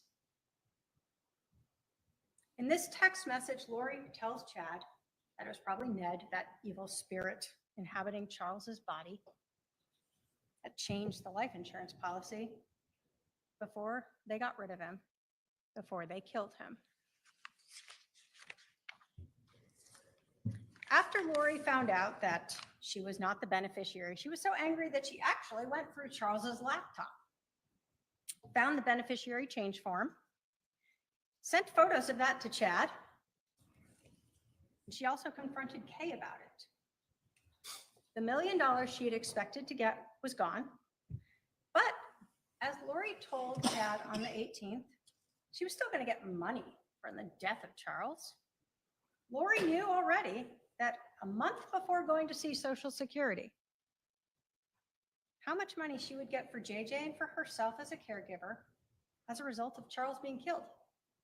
$4,000 a month. Ladies and gentlemen, the evidence in this case is going to show you that Lori Vallow, Daybell, conspired with her brother, Alex Cox, to kill her husband, Charles Vallow. When Charles let Lori know he was coming into town, she quickly got the pieces into place. Alex came to her house with a gun. Lori created the way to keep Charles inside the house so that Alex and she could be like Nephi. To kill Charles Vallow to better at least her life so she could be with Chad and she could live off that life insurance policy. As we go through this trial, you will see photos of Charles's injury, photos of the crime scene, and hear testimony that will prove that this was not self-defense. As we go through this trial, you'll be provided with phone calls, emails, text messages, and hear testimony that lays out the motive for this murder: money and Chad Daybell. You will see text messages and hear from people who Lori trusted and who were later pushed away, people who really don't want to be part of this trial, but were pulled into it by this defendant and her desire to get rid of Charles to be with Chad. People who heard Lori for months saying Charles was gone, possessed. People who will establish that this murder was premeditated. You will hear text messages from July 9th by Lori to her brother, Alex Cox, that he had to stay near her, that it was all coming to a head, and she would be like Nephi, and so would he. A justified killing, just like the prophet.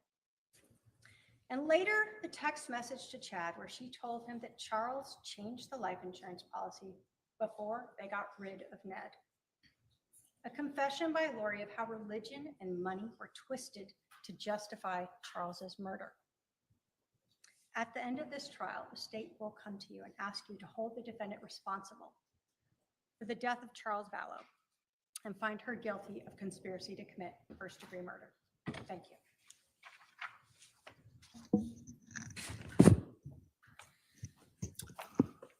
All right. Will the defendant be giving an opening statement? Okay, because of the lunch hour, your opening statement will start after lunch. I'm going to excuse the jury for lunch. I'm going to ask juror 3 to stay back. I need to talk to you about something. Please remember the admonition, jurors. We'll see you. Let's start. Everyone be back in the jury room about 1:20 p.m. and we'll resume at 1:30. Thank you. All rise for the jury.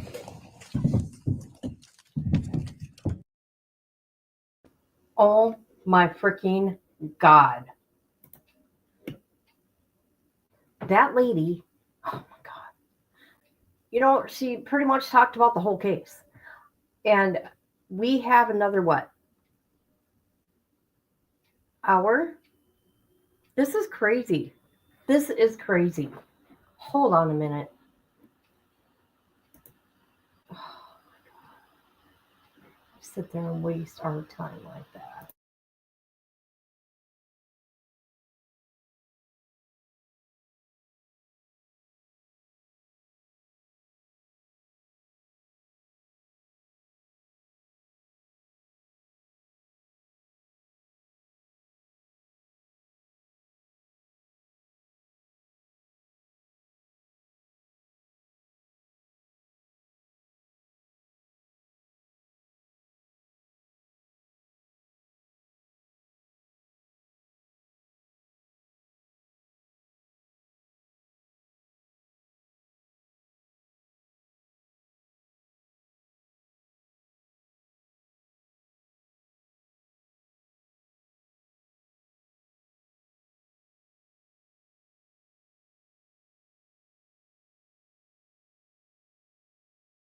This is crazy. Oh, really? Whoa. Who? That much That damage. scared me. That was weird. Oh, God. That is so stupid of them to do. Really, it is. But hey, it's all about clicks and views. Okay? That's what it's all about. Ow, ow, oh my God. Oh my God, that hurt. Now that's a public knowledge. They're actually started interviewing months ago, and Team Wade is going to be very disappointed.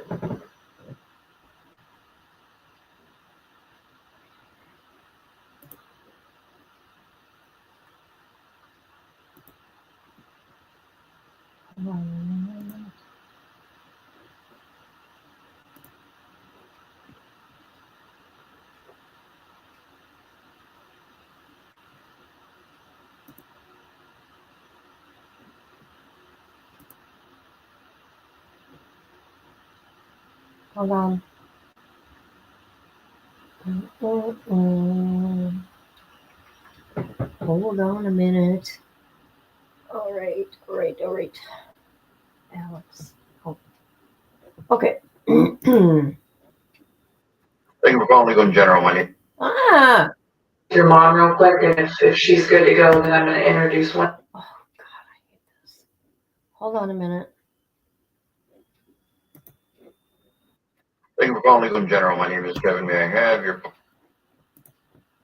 All right. Here's Charles. He called the insurance company 3 times. Let's listen. Let's listen, people. Policy number. Policy number. Kevin, my name is Charles Vallow. I'm the insured and the agent. I don't have it. I'll give you my social. Can you please give me the policy numbers? I'm doing a beneficiary change. Okay, what's your social, please?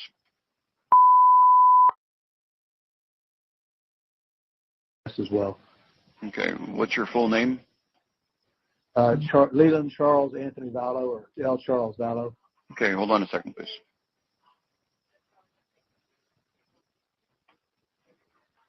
Okay, verify your date of birth. Address. Your old address. Mm-hmm.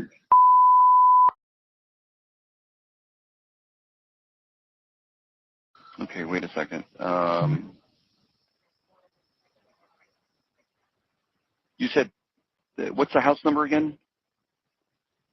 3688. No, that's not what I have. That's a previous address. Okay, the J Place.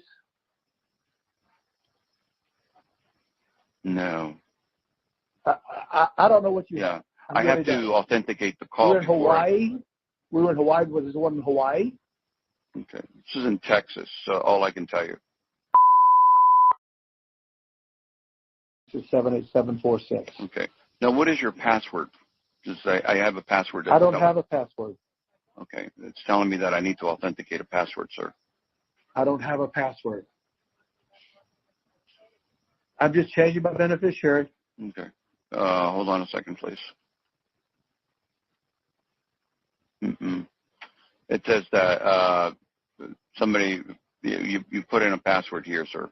So I can't proceed without the password being confirmed. I had no idea. No. No. I don't know what I don't ever remember setting up a password ever. Okay. And I'm the agent and the insured. Okay. Yeah, I would still need to verify that password no matter who you are, because we have to go ahead and. I don't have a password. How do I get a new password when I never set up one? Can you please tell me that? I know you're doing your job. This is just frustrating for me. I need to change the beneficiary. How do I do it when I don't have a password? I've never set up one. I don't know how else to do one. What do I do? All I need is my policy number. Okay. I can't send you anything until I actually get that verified. So who can? So I can't do anything with my policy. I could die today. You would give anybody the money because I don't have a password. Well, no, that's not. Tell me what to do to get this done. Okay. Hold on 1 second for me, okay? Thank you. Thanks. Everybody treated All right. him Thanks a lot, horribly. Kathleen. I do appreciate your time. So this is the best I can do. And I'm sorry because we're a lot of people are in a meeting. I was trying to get you to somebody. So I'm going to mail a beneficiary form out, okay? And then you'll get that. Is there anything else? Which address are you mailing it to? Well, we can't change anything right now because you You know, have 3300 BK Road, Suite 650. that's the address that we authenticated you partially with, right? Okay. And when did I set up a password? Well, that was recent. It looks like on my note here. I mean, how recent? It looks like Month, 6 months, 2 years? 220. No, February 20th. Okay, this year. somebody else has called on my account that's fraud. I don't know, sir. I mean, that's the thing is that I don't know. I do know. I haven't So- called in on this policy in a long time.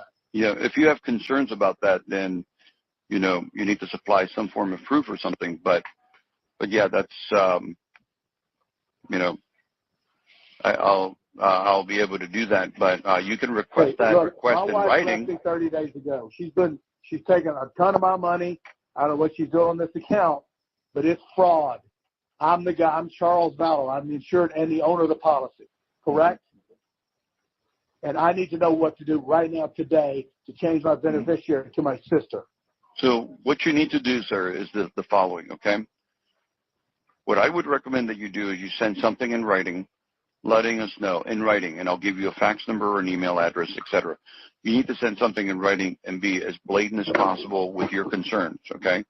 I would be personal in saying that you feel like somebody is trying to take away your information and etc. And that you talk to me, my name's Kevin, and that I could not authenticate you or change your address because the password could not be changed. Now then what they'll do is they'll go back to the calls, okay, that were made recently. They'll go back to the calls that were made recently, and then they'll do an investigation on the trend to see if something like that was to happen. And Will they let me know? yeah, they'll let you know. I'll do You a got to letter put to your them. contact. You got to put your contact information in, etc. And then they'll let you know. Yes. I'll put my new address. I'll put my new phone number. Yeah. And Email address. I've not added a password. Email address.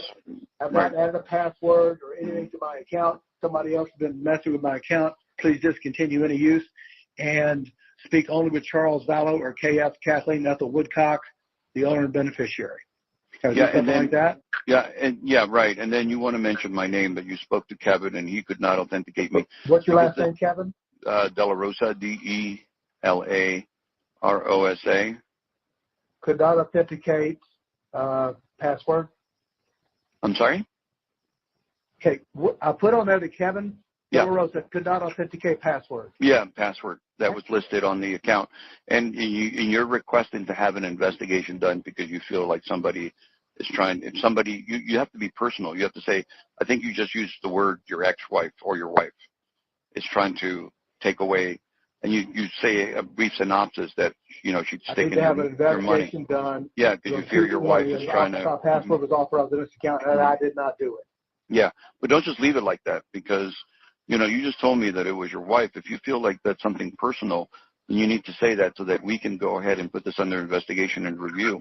People will go back and call and review calls that were made before to see what happened. But Okay. don't just leave it like that in the air because. And I'm going to email it. I'm going to fax it today, or can I email it? Yeah, I can give you an email or a fax. Give me an email. Okay. I'll do this right now. Yeah, customer service at bannerlife.com. That's customer service at bannerlife.com. Thank you. Yeah, thanks for calling Legal in General and enjoy your day, sir. I'm sorry about that. Appreciate it. Bye. Thank you for calling Legal in General. My name is Pam. Can I have your policy number? Pam, I'm the agent and the owner of the policy insured. Name is Charles Vallow. V is in Victor. ALLOW. Social. Tell me when you're ready. I'm ready.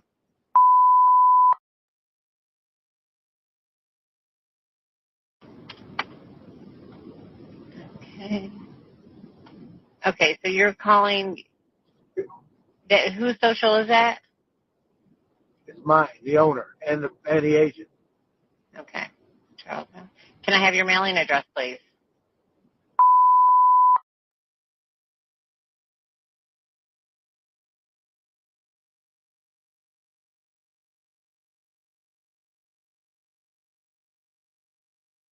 me just check. You changed it with a customer service representative? Yes, ma'am, this morning, about more than an hour ago. Okay.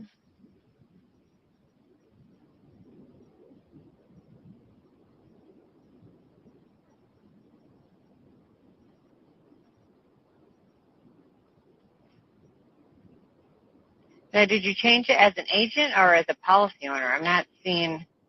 Both.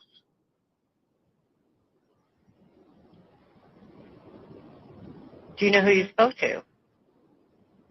I didn't write it down, ma'am. I realized I had to. Usually when I call, you guys take care of it. Yeah, I'm sorry. I'm just trying to see if that was passed. Let me just see. One moment. Well, here's my question. We'll go back Okay. to that, the address. Okay. In a minute. I got on my banking statement, it says stop payment reviewed, item paid, Banner Life, 50750. Why would a stop payment be put on that? Who did that? Okay. No, stop payment on. The premium payment, the automatic, the EFT. It's set to draft. It just drafted on February 15th. It's going to draft again on March 15th. But why does it say on the banking statement, stop payment reviewed? I don't have an answer for you on that. Yeah, I don't have an answer for you because that one, there's nothing noted here to stop payment. It's very, everything. We're in good shape. We're good. I appreciate your time. Thank you very much. All right, sir, but your address, do you want me to Okay. Because what we have here, let's see, the Bees Cove Road. My business address is okay. My home address, I have two homes. My home address is in Gilbert, Arizona.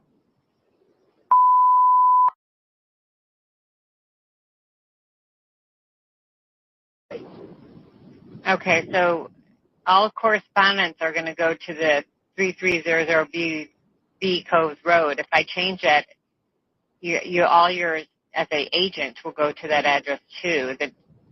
That's fine. I still get mail in both places. Okay, all right, you're all good then. Okay. All right, thank you. Thank you very much. Right. I've got.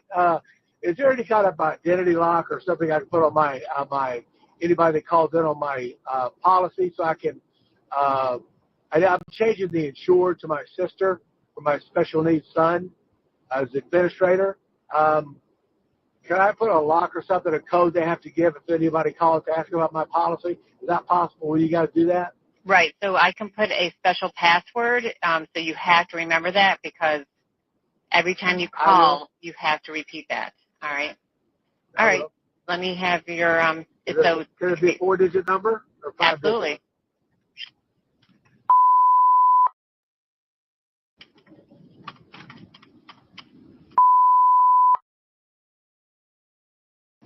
You give no information to anyone that doesn't have that password. Absolutely, that's what that's there for. So every time you call, awesome. Thank you. Okay, you have a great day. Thank you. Thank you for your help. Bye-bye. Bye. Thank you for calling Legal and General America. This is Lakshmi speaking. May I have your policy number, please? I don't have a policy number. I'm the policy owner. I'm the agent and policy owner. Okay. I give my socials for.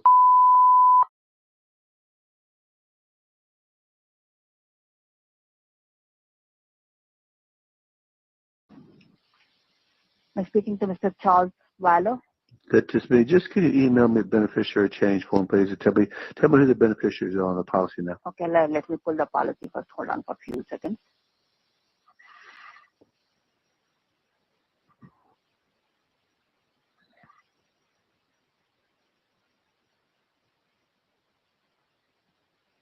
So the primary beneficiary, can I also verify your address? Pardon me? Can I verify your address?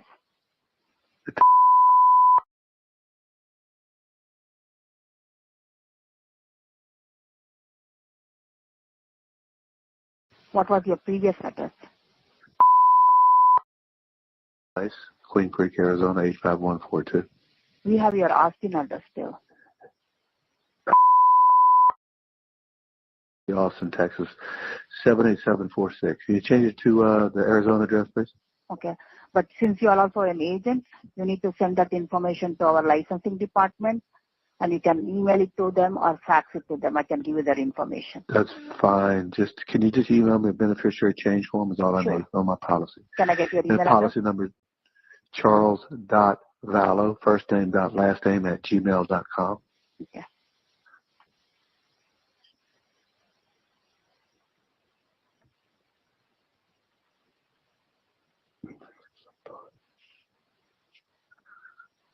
Okay, I just emailed you the form. You should be receiving that in a few seconds. Sure. Thank you very much. Can you notify? Appreciate it. Bye-bye. Bye-bye. I'm Nate Eaton with EastIdahoNews.com in Kauai.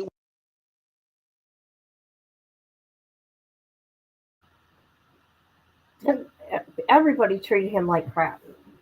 And I'm telling you, Chandler, Arizona, believed everything Alex and Lori said. And if it wasn't for Tylee's aunt, Annie,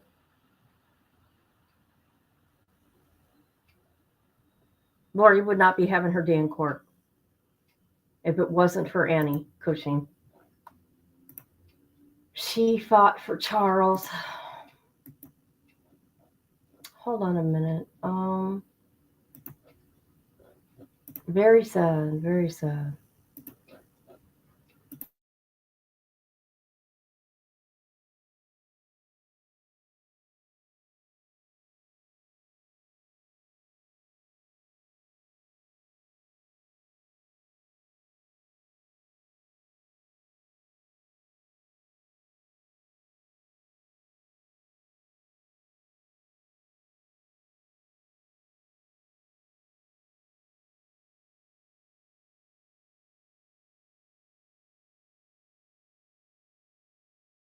I'm trying to see if I can find anybody that's outside of the courthouse. And if anybody finds anybody, let me know. I'm looking.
Excluded from trial didn't work out.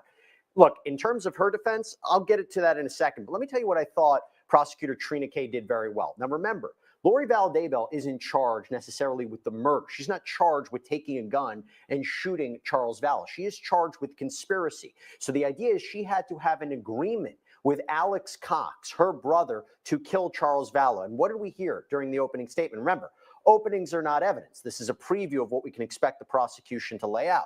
The text messages showing a plan between Lori and Alex, messages where it says, thanks for standing by me. It's all coming to a head this week. I will like Neffy, I am told, and so will you. All this stuff about Charles being possessed, including text messages. That is very consistent with how she was ultimately prosecuted and convicted with respect to the death of her children. Lori allegedly drugging Charles leading up to his death. The $1 million life insurance policy that she didn't realize she wasn't a part of. And let me tell you, what I think was probably the most important text message explained during the course of this opening statement, where Lori allegedly sent a text message to Chad saying, I talked to the insurance company. By the way, this is after the death of Charles Vallow. I talked to the insurance company. He changed it in March.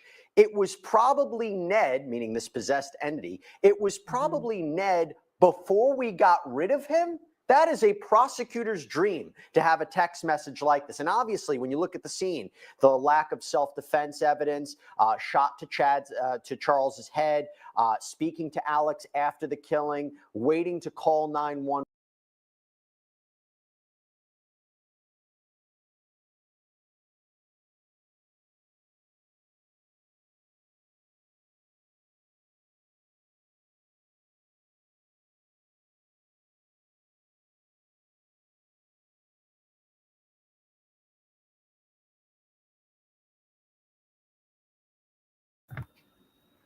All right. We are going to watch this. This is one of my parodies, okay, of Lori in court. Her listening to her own court hearing, okay?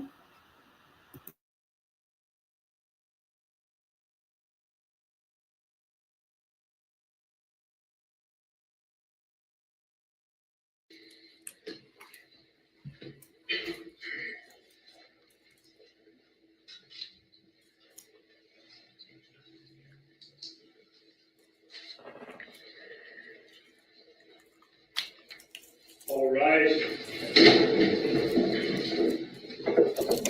I with this report, magistrate division is now in session. The Honorable Karen Evans presiding.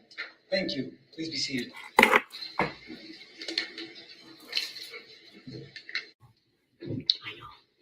All right, good morning, everyone. We'll go on the record on these matters. Case CR 22-211623, State of Idaho versus Chad Guy Daybell. Mr. Daybell is here present in court, represented by his attorney, John Pryor. Also before the court, case CR 22-211624, State versus Lori Noreen Vallow Daybell. She is here represented. That I be provided some DNA evidence. I do not have that evidence. And I could really care less whether the state thinks it's exculpatory or not. It doesn't matter what they think, and I could care less what they think. But I'm concerned about what I think. And if I think that evidence is exculpatory, I'm entitled to it. And I'm entitled not only to have that evidence, I'm entitled to test that evidence and have an adequate amount of time to do so. And they don't get to dictate and one-sided. We've been through this before, and I didn't want to turn into this kind of a tone, Judge, but we've been down this road before. They don't get to dictate what's exculpatory and what I want to use in my case. No, they don't. The only thing they're entitled to is I'm going to show them what evidence I'm going to use. That's what they're entitled to. And they're going to get that. But until they get those reports and the expert reports that I have to prepare, I want the evidence. I want the evidence. I want my expert to have an adequate amount of time to test it. And Ms. Blake brought this up. In both of those DNA cases, Judge, I entered into a stipulation that allowed their expert to test the evidence. That we're not having the jury sequestered for lengthy periods of time so that the court can rehash all of this stuff that we're arguing today. Thank you. All right. Thank you, Mr. Thomas, for the argument. Who's responding to the state? I have, Your Honor. All right, Mr. Wood, if you'd like to respond, you may. Thank you. I would again just incorporate the record that we've made and proceed to the substantive portion of the motion. There is a very distinct difference between the cases cited, Edmund and Tyson, and the case before the court. And it boils down to the word intent. Yeah, what's your intent? Felony murder is a very different crime. Did you commit these crimes? Conspiracy to commit murder. Because I'm or innocent. Premeditated murder. Edmund is a perfect example of that. You have an individual Is he ever gonna shut up? job was essentially to drive a getaway car, was Oh, I'm fine. separated from the murder, had no idea that it was going I to just don't happen. like him. He lies. I think he was and was involved. not the one who pulled the trigger. He's You pulled the attenuated trigger. enough from the murder that while Yep. he's liable for You are felony murder, liable. he can't be executed. The real rule that comes out of Edmund is that punishment must be tailored to the defendant's personal responsibility and moral guilt. There's no pronged test. I have no that morals. applies to every case that comes out of Edmund. That doesn't exist. Tyson stands even further for that proposition that Okay. Whatever you say, Wood. it's got to be narrowly, it's got to be tailored to the personal responsibility of the individual. And in Tyson, I'm not responsible. the individuals who were convicted of felony murder. The real rule that comes out of Edmund is that punishment must be tailored to the defendant's personal responsibility and moral guilt. I'm not responsible. There's no pronged test that applies to every case that comes out of Edmund. That doesn't exist. Tyson stands even further for that proposition. That Where do I go listen? All I hear is it's blah, got to blah, be blah, narrowly, blah. it's got to be tailored to the personal responsibility of the individual. And in Tyson, Okay, I'll listen. the individuals who were convicted of felony murder were close enough and acted with such utter disregard for human life that death penalty was appropriate. And Make yet, your life a living hell. I'm sitting here discussing those cases. They really aren't applicable. Mrs. Daybell is not charged with felony murder. She's not charged with the death of her children and Tammy Daybell in furtherance of another felony. She's charged with conspiracy to commit murder. I'm not going to get into the evidence of the case. No, don't. It suffices to 'Cause you don't say got that the none. grand jury has found probable cause and Cause of lies. that she did commit these crimes. I did not. And I certainly understand the defense is not going to come in here and admit that. What's there to There admit? has been a probable cause finding by a grand I'm jury not she committed guilty. these crimes. Okay, what? The state has I complied can't with stand you. the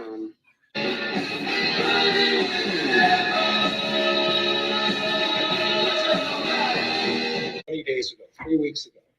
And we entered into again a stipulation that allows them to test it and on their schedule, get me the report so that I can follow up and do my own testing and then get a report. He's mad. And I don't care what they say. I'm entitled to all evidence and make my own adequate determination as to whether it's exculpatory or not. No, he's And they not my can't attorney, tell but me when I'm going he's to my get the husband. evidence. And I'm not going to sit here and say, well, you got me the evidence and you decided that it I'm not wasn't going to sit here important either. enough. That's not the way this works. I'm I going to want sit the around in my evidence. chair. I want time to be able to test it. I want time to be able to issue a report. And I want time to be able to prepare for trial. And you're asking me to do that in the next 9.5 weeks, and they haven't even got me the evidence That's yet. right. And I disagree wholeheartedly with Ms. Go, Blake. Johnny boy. Go. Quite frankly, you don't get me the evidence, That's right. and I don't do What an he adequate said. job. And the death penalty should not be up to a local prosecutor. It should be narrowed by the Idaho legislature, not just left up to Yeah, a local he's been prosecutor. drinking. Can you tell? And He's so we very- find he's very- that this narrowing requirement is required fact, the by council. the Constitution, He's been drinking. does not apply to this case. What have they filed against Lori Vallow Daybell? They've included allegations that she killed for money, that she killed in an especially heinous, atrocious, or cruel manner, manifesting exceptional depravity, that she killed in circumstances I didn't kill which nobody. exhibited utter disregard for human life, or that she killed which exhibited a propensity to commit murder, which will probably constitute a continuing threat to society. So the local could be a threat. prosecutor is asking a jury in Ada County that if they find one or more of these aggravating factors, that she's eligible for the death penalty. That broad list of aggravators is not narrowed. And the constitutional requirement that we narrow down death cases to the worst Just of say the you're not worst. going to kill her. And this, in this case, there's no narrowing at all. And so because the local prosecutor, will she really be killed? History says no. So we're pursuing a punishment Because I'm that innocent. will not happen. And how do I know I'm going that? to be free, people. Because of who's on death row right now in Idaho. Let's not get into that. Yeah. I'll go basically a license to kill. So that's what this death penalty motion is about, Your Honor. All right, thank you, Mr. Archibald. What's the state's response? Thank you, Your Honor. Lindsay Blake for the state. When we look at the motion that was filed, and I respect and understand what Mr. Archibald's saying, that this is a fairly standard motion that's filed in death penalty cases. The state's first observation or position would be Protection of clients, the 6th Amendment, the 8th Amendment, the 14th Amendment to the Constitution. As indicated, there's been studies, and the death penalty should not be up to a local prosecutor. It should be narrowed by especially the Idaho Rob Wood. legislature, not just left up That's right. to a local prosecutor. And so we find that this narrowing requirement is required by the Constitution. Does not apply I have rights. to this case. What have they filed against Lori Vallow Daybell? That's me. They've included allegations that she killed for money, that she killed in an especially heinous, atrocious, or cruel manner, manifesting exceptional depravity, that she killed in circumstances which exhibited utter disregard for human life, or that she killed which exhibited a propensity to commit murder, which will probably constitute a continuing threat to society. So the local prosecutor is asking a jury in Ada County Can't stand him. that if they find one or more of these aggravating factors, that she's eligible for the death penalty. That gonna kill me. broad list of The prophet. aggravators two is not narrowed. Only prophet. And the You told me. constitutional requirement that we narrow down death cases to the worst of the worst.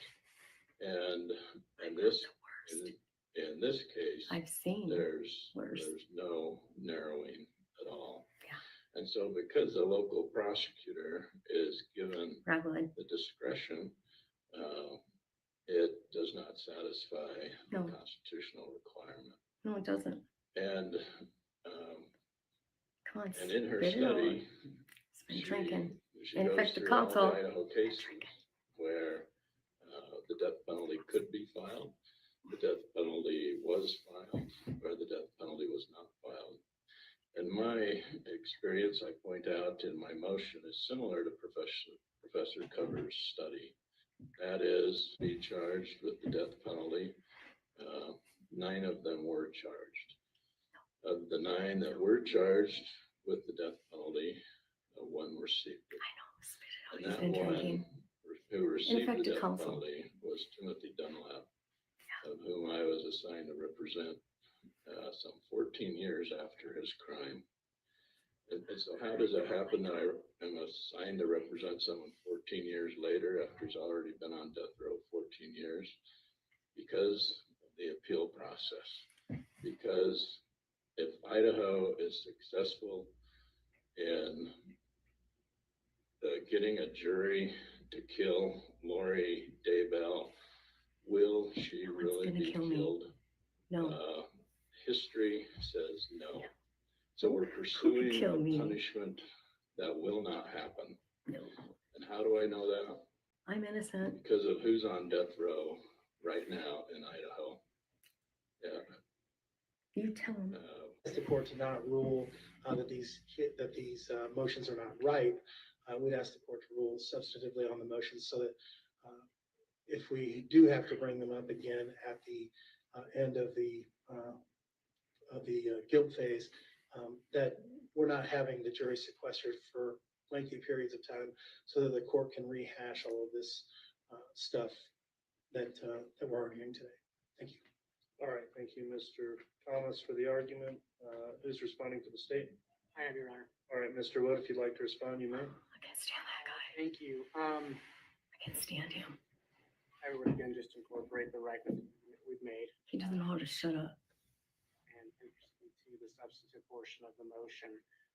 There is a very distinct difference between the cases cited, Edmund and Tyson. Yeah, because I'm innocent. And the case before the court. And it boils down to the word intent. Hurry up. Felony murder Shut is a up. very different crime. Lori, do you love Chad? Yes, I do. Yes, I do. I love you, babe.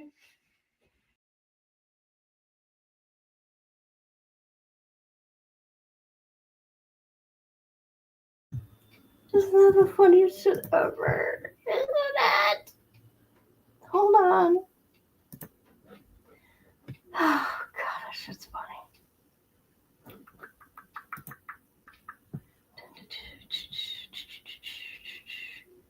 Let's see here. What's this one?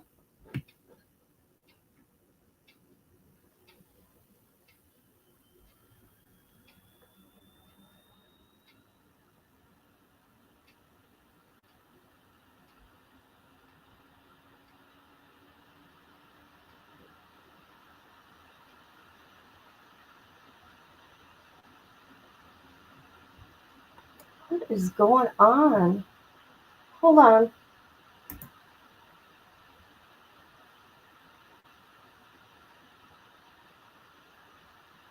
Oh my God, what is going on here?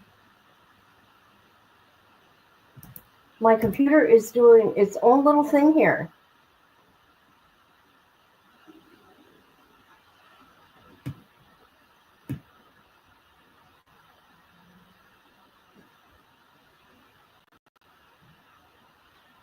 Wow. I'm so mad, you guys. My computer is doing its own little thing. Wow.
Interesting.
All right, people.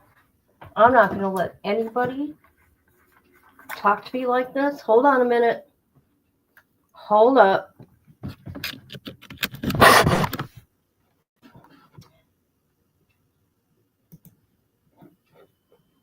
Hold on.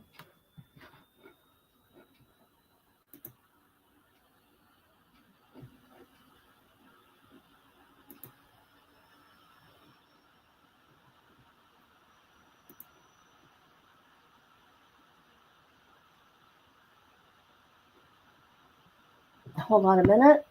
Oh, I got to make this big. Because nobody needs to be looking at my fucking... Oh, God. Sarah, you have a problem. You have a major problem.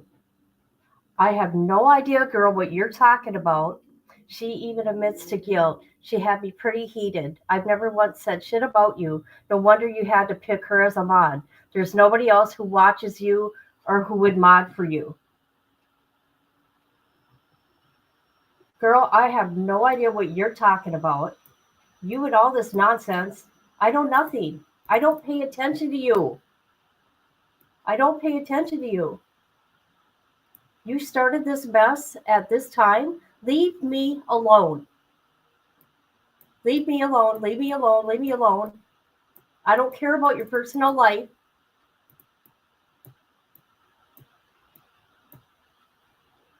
I don't even know what you're talking about. I never even said anything about you. Leave me alone. Stay away from my channel. You're crazy.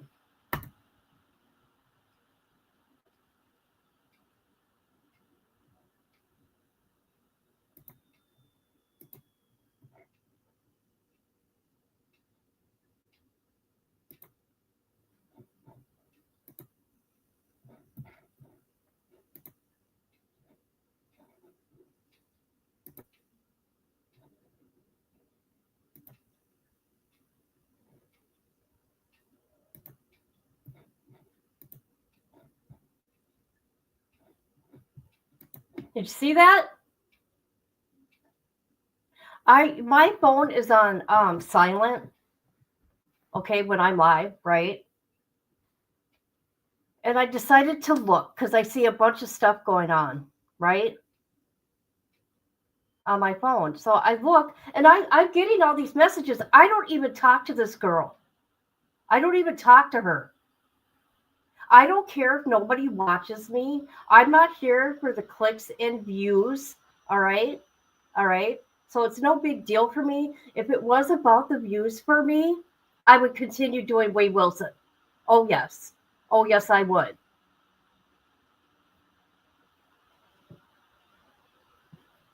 Wow.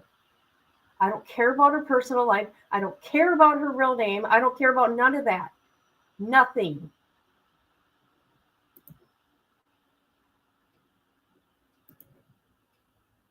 Unreal.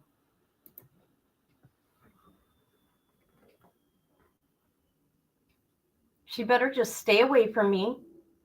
I never once accused that girl of anything because, number one, I don't know her. I've been hearing her name lately, right? On the YouTubes, right? Otherwise, I never knew the girl. I don't know who she is, what she does. Because you know what? You're not important like that to me. So keep yourself away from me and my channel.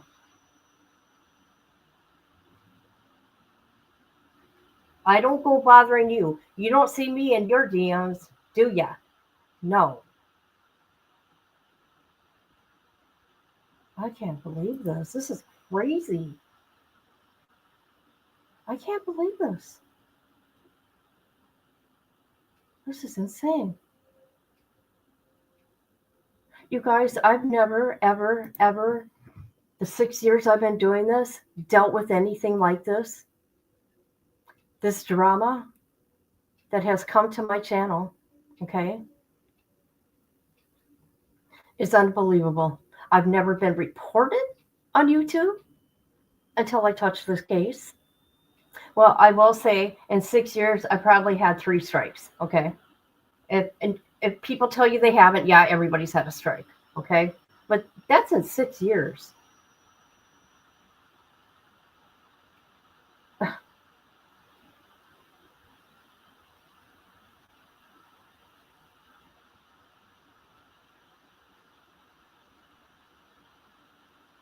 I don't know what's going on. I can't read it.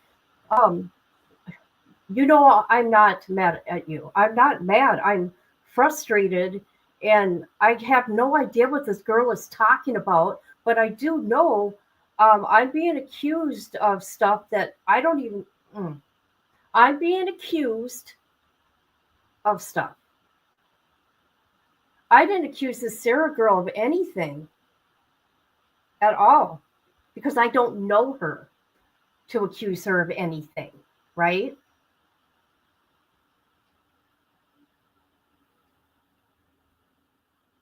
And of course, I would have somebody like you as a mod because nobody watches me anyways.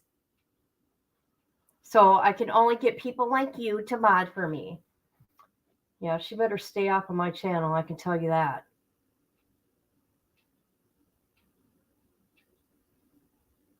I don't know. I don't know what I'm doing. I have no idea. I don't have time to read all this nonsense. I mean, like I said yesterday, I get so many DMs, I get overwhelmed, and I can't look at every single one of them. I don't. And that's the honest to God truth. And it ain't, I'm not saying that to be mean or anything. Yeah, she's on Facebook, DMing me, all this nonsense. I don't bother you, girls. Stay away from me, leave me alone.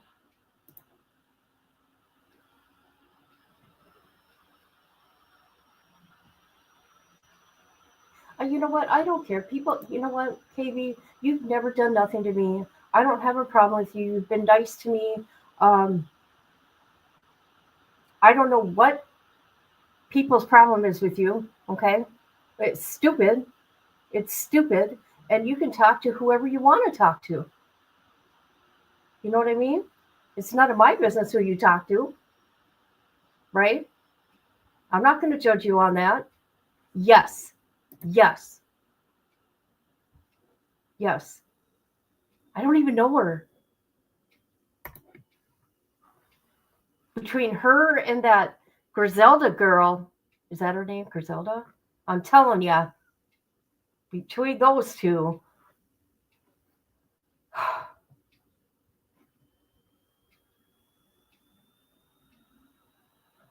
I don't know I don't know first names, I don't know last names, nothing. I just know their YouTube names. That's it. That's all I know. And no matter what, if I did know your name, I would only use your YouTube name. Because that's just how I roll.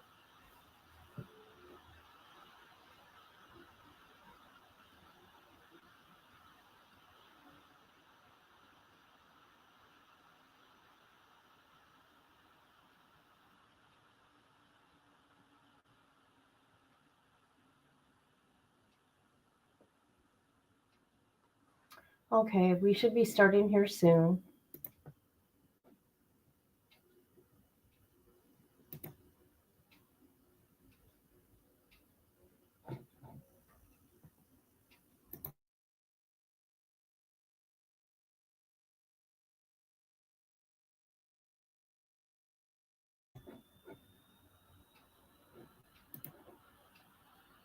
Oh, don't put them on mine, please, please, please. I don't want to. Nope, nope, nope, not mine, please. Heck no.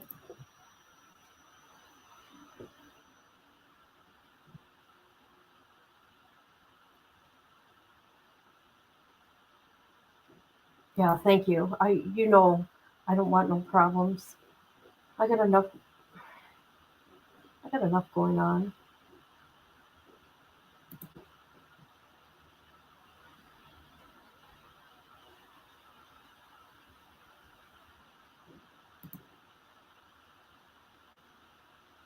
I offered to take them down twice.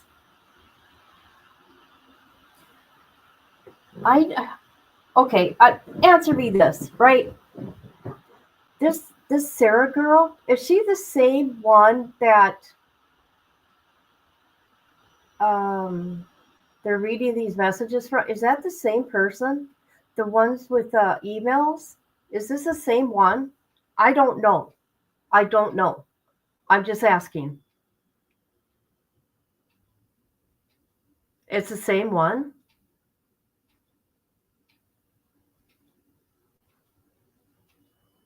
See, this is how I don't even know these people because I don't follow these people like that at all. I stay in my own little world here on YouTube. I try my best, believe me. Is she the one that you choose dropped an interview? I have no idea. I haven't watched YouTube Street since I've been over there. Same one who kept creating numerous profiles in your live last week.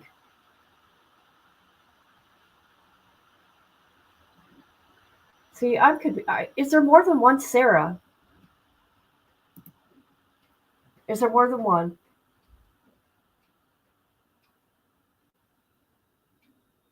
You know what? I'm just going to. What can I do?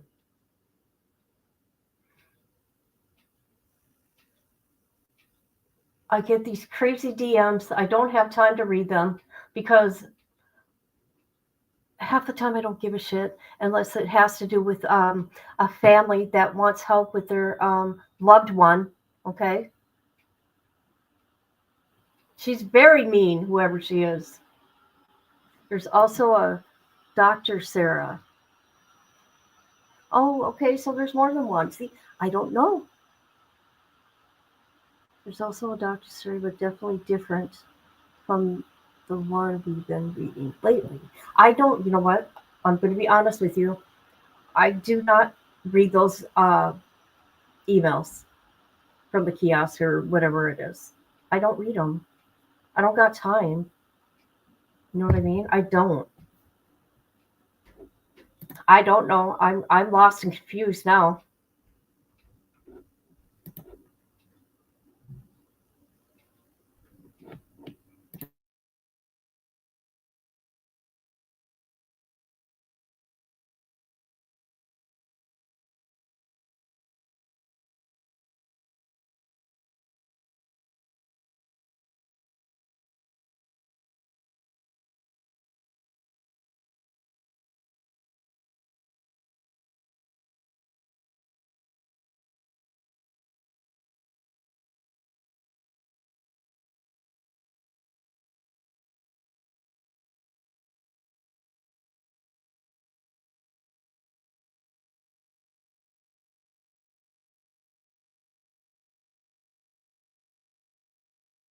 I want to know. I mean, are they ever going to get through opening statement today or what?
I think Arizona needs to get their crap together here.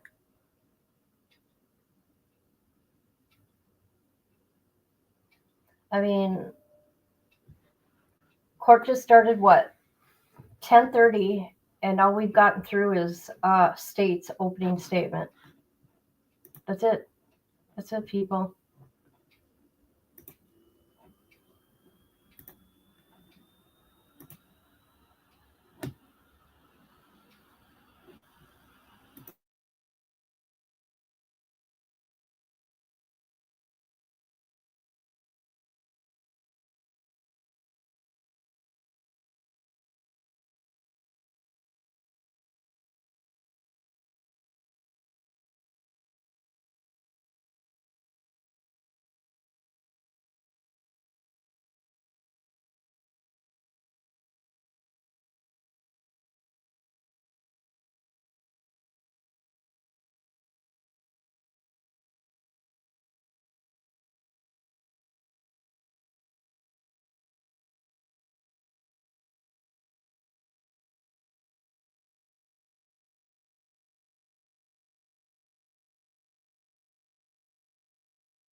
Yeah, I'm just doing some stuff over here. The way the court is doing this trial is stupid.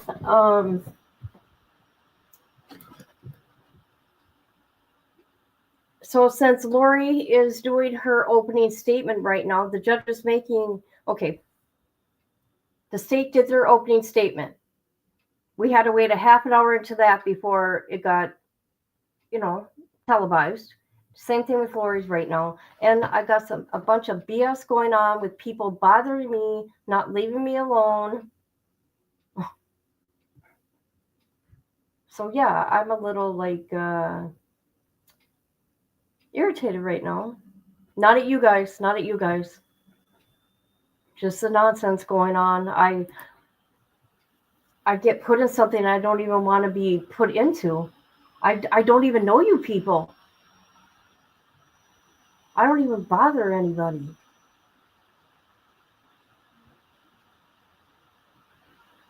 It's crazy. Yeah, I'm sick of people just, yeah, that's okay. You know who I am. They can sit there and say whatever they want about me. They don't know me.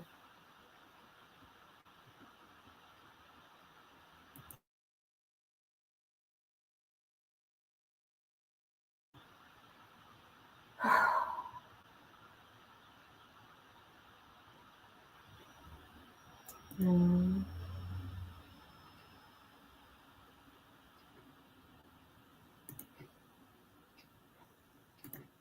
And they're far from being okay. Right?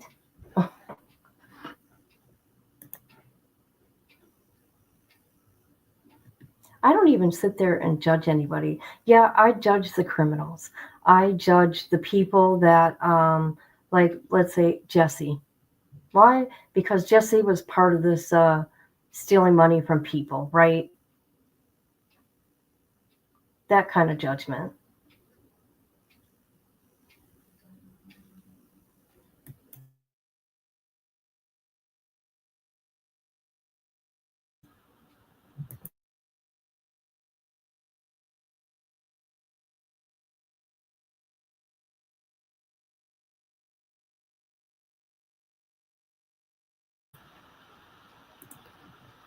Dang right. And she should never be forgotten. I will always remember what she did to me and everything I lost.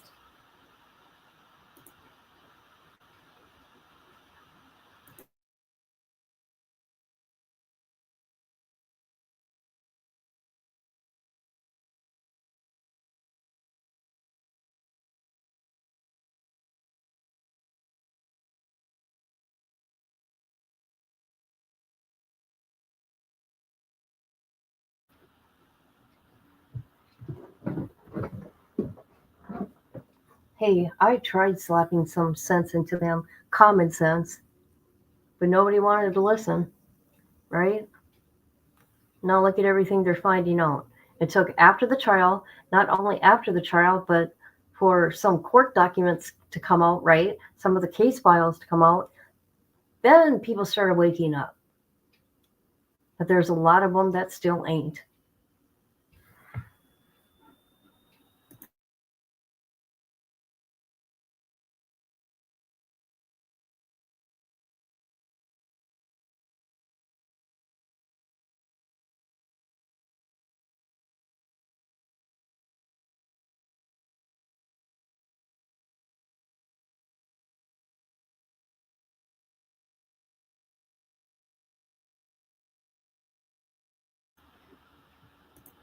It reminded me of my mom. You could have the proof black and white, and you still say that you're wrong, right? Right.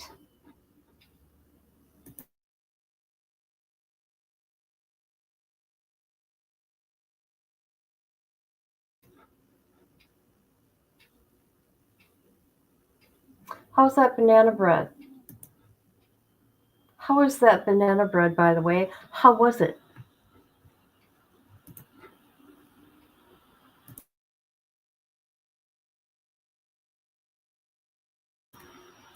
You haven't really missed much of anything, Charlotte, but welcome back. But she had untreated mental issues. My brothers didn't even. Oh, that's so sad. I bet it was. You know what I went and did? I went and made some myself. No, actually, I didn't make banana bread. I made banana chocolate chip muffins. That's what I did. Banana chocolate chip muffins. That's what I did. Yeah. Are you?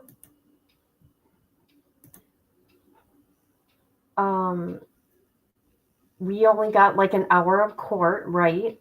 All we've gotten so far is the state's opening statement. That's it. That's it so far. It is so yummy. So yummy. Yes.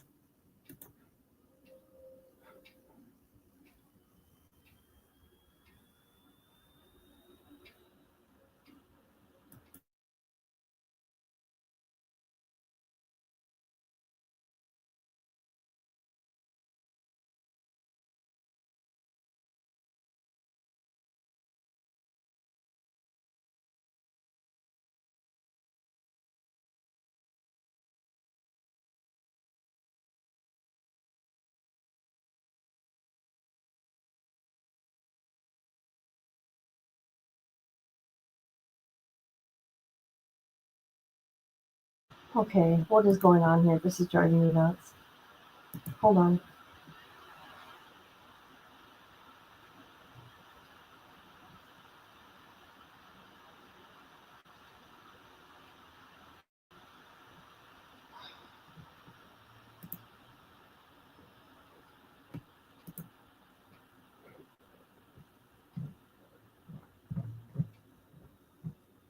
Ooh, gosh.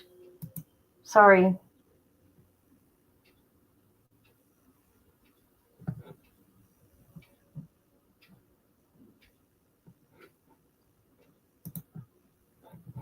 All right, we're going to look at this here real quick. I mean, there's so many different things that could have been shown you guys, but, you know, I lost a lot of my videos. Oh, you got fur babies? I don't want to miss anything about Lori. You haven't missed anything because Lori has not been up yet. Well, they're back from lunch break, but we got to wait a half an hour into the court proceedings for it to go live. Oh, what are they? Kitties? Doggies? Hold on.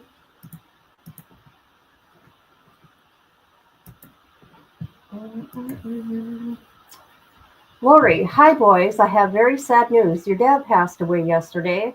I'm working on making arrangement, and I'll keep you informed with what's going on. I'm still not sure how to handle things. Just want you to know that. I love you, and so did your dad. Now, mind you, this is after Charles passed, right? That was on July 11th. Charles has, from a previous marriage, three boys, and that's who she's talking to. July 12th, she removed Lori, added Lori to the convo. Lori removed Vallow from convo. Okay, they asked Lori, what happened? Where is he? And what happened? Lori, I'll call you when I can. He is here in Arizona. Where is Arizona? Where did this all happen? How's JJ doing? What funeral home is he at? Lori just, let's see, Lori, what the F happened? You just can't tell us our dad died and disappeared. You're not too busy to just let us know how he died and disappear. Lori, it's been 3 hours. You're not that busy. I don't care what you're doing. She goes, I'm sorry you are upset. I'm upset too. I'm trying to get JJ ready for bed. I'm waiting to hear back from the medical examiner to make sense out of this myself. Please be patient with me. I'm a crushing situation all the way around. I'm still trying to process it and what it means for JJ. When and where is the funeral? How did this happen? I want an explanation. She ignores them. I'm still waiting and working on arrangements and sorting things out the best I can. I'll let you know.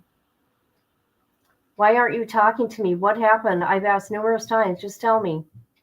Okay, Lori, it's been 3 days. You let us know our father passed away over a text message. 3 days, and we haven't heard from anyone. The only information we have is that one text of you saying he passed. You disappeared after that. We need information. You have. What happened? When did it happen? How did it happen? Where is he now? Are there any funeral plans? Can we be part of it? We talk to him all the time. And let's see. All the time. And okay. I don't know what that is. You disappeared from that.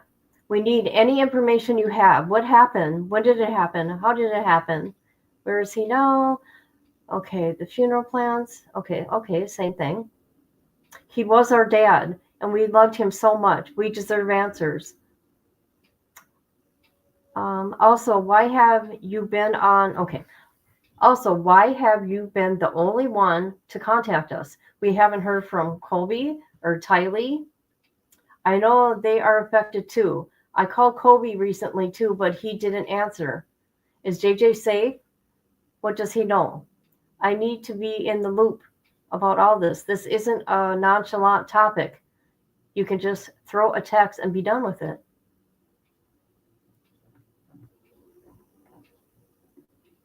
Lori says, these are your dad's wishes. He and I discussed this a lot over the years we've been together. My plan is to have him cremated as he wished, which is a lie, people. And then take all 5 of you kids to Hawaii to spread his ashes. He did not want a funeral. He wanted a celebration of life.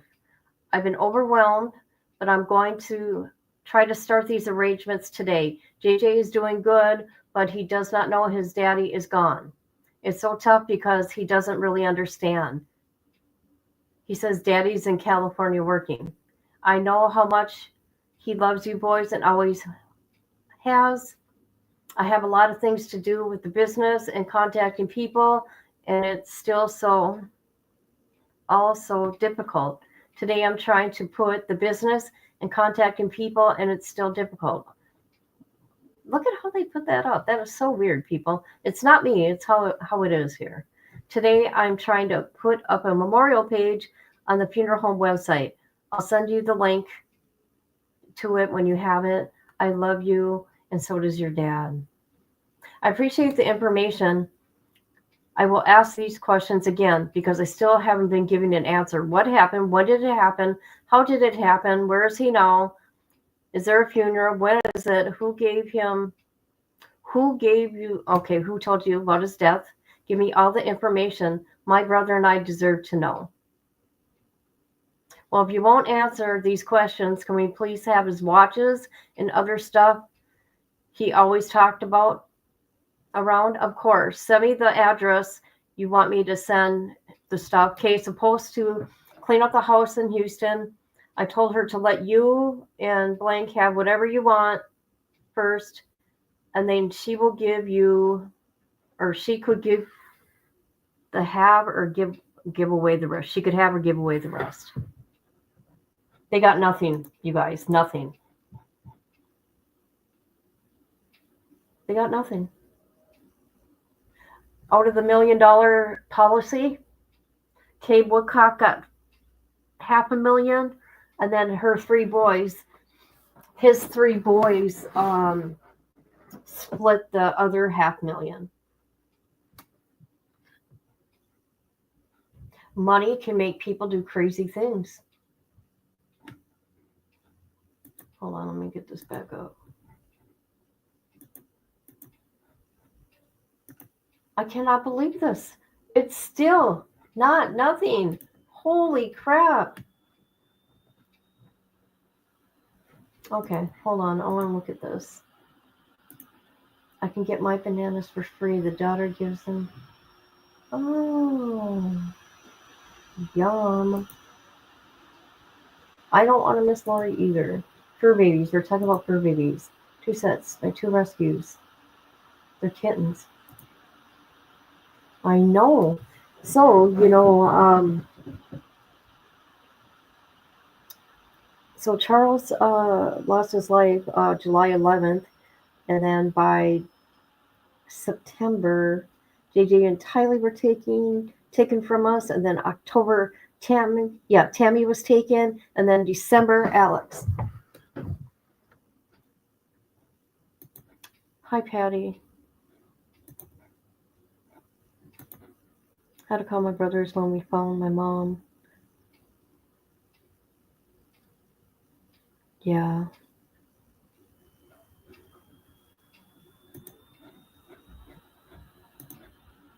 Miss Barbara, how are you, sweet girl? You go to the eye doctor then. You take care of you. Take care of you.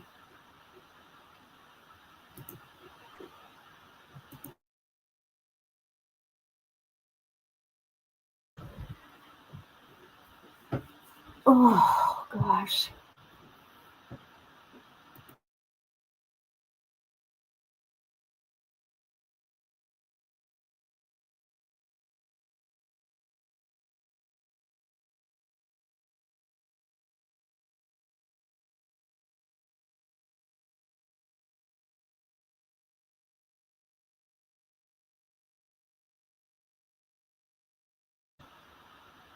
Hold on, you guys.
Charlotte, I hope you're still here, Charlotte.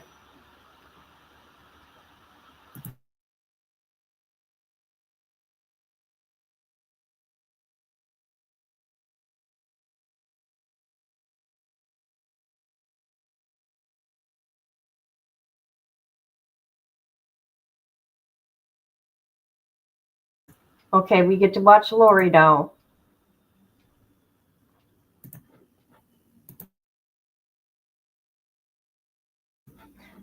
Nothing. We've been just sitting here waiting for hours.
Ladies and gentlemen of the jury, I have been charged with a crime, a serious crime.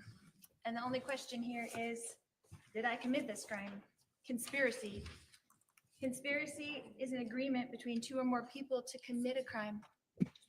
Okay, so you see? Okay. There has to be an agreement. There has to be a plan. The evidence in this case will show that Charles Vallow and I got married in February 2006. It will show that it was my fourth marriage and Charles' third marriage. At that time, we each had 2 children. I had Colby, who was 9, and Tylee, who was 3. Charles had Cole, who was also 9, and Zach, who was 7. The evidence will show that our family moved from Austin, Texas to Chandler, Arizona in 2009. The evidence will show that Charles and I adopted our great nephew, JJ, who was born in 2012. It will also show that Charles and I were married for over 13 years and were raising 5 children. The evidence will show that I was a licensed cosmetologist and worked as a hairstylist for 20 years while we lived in Austin, Texas.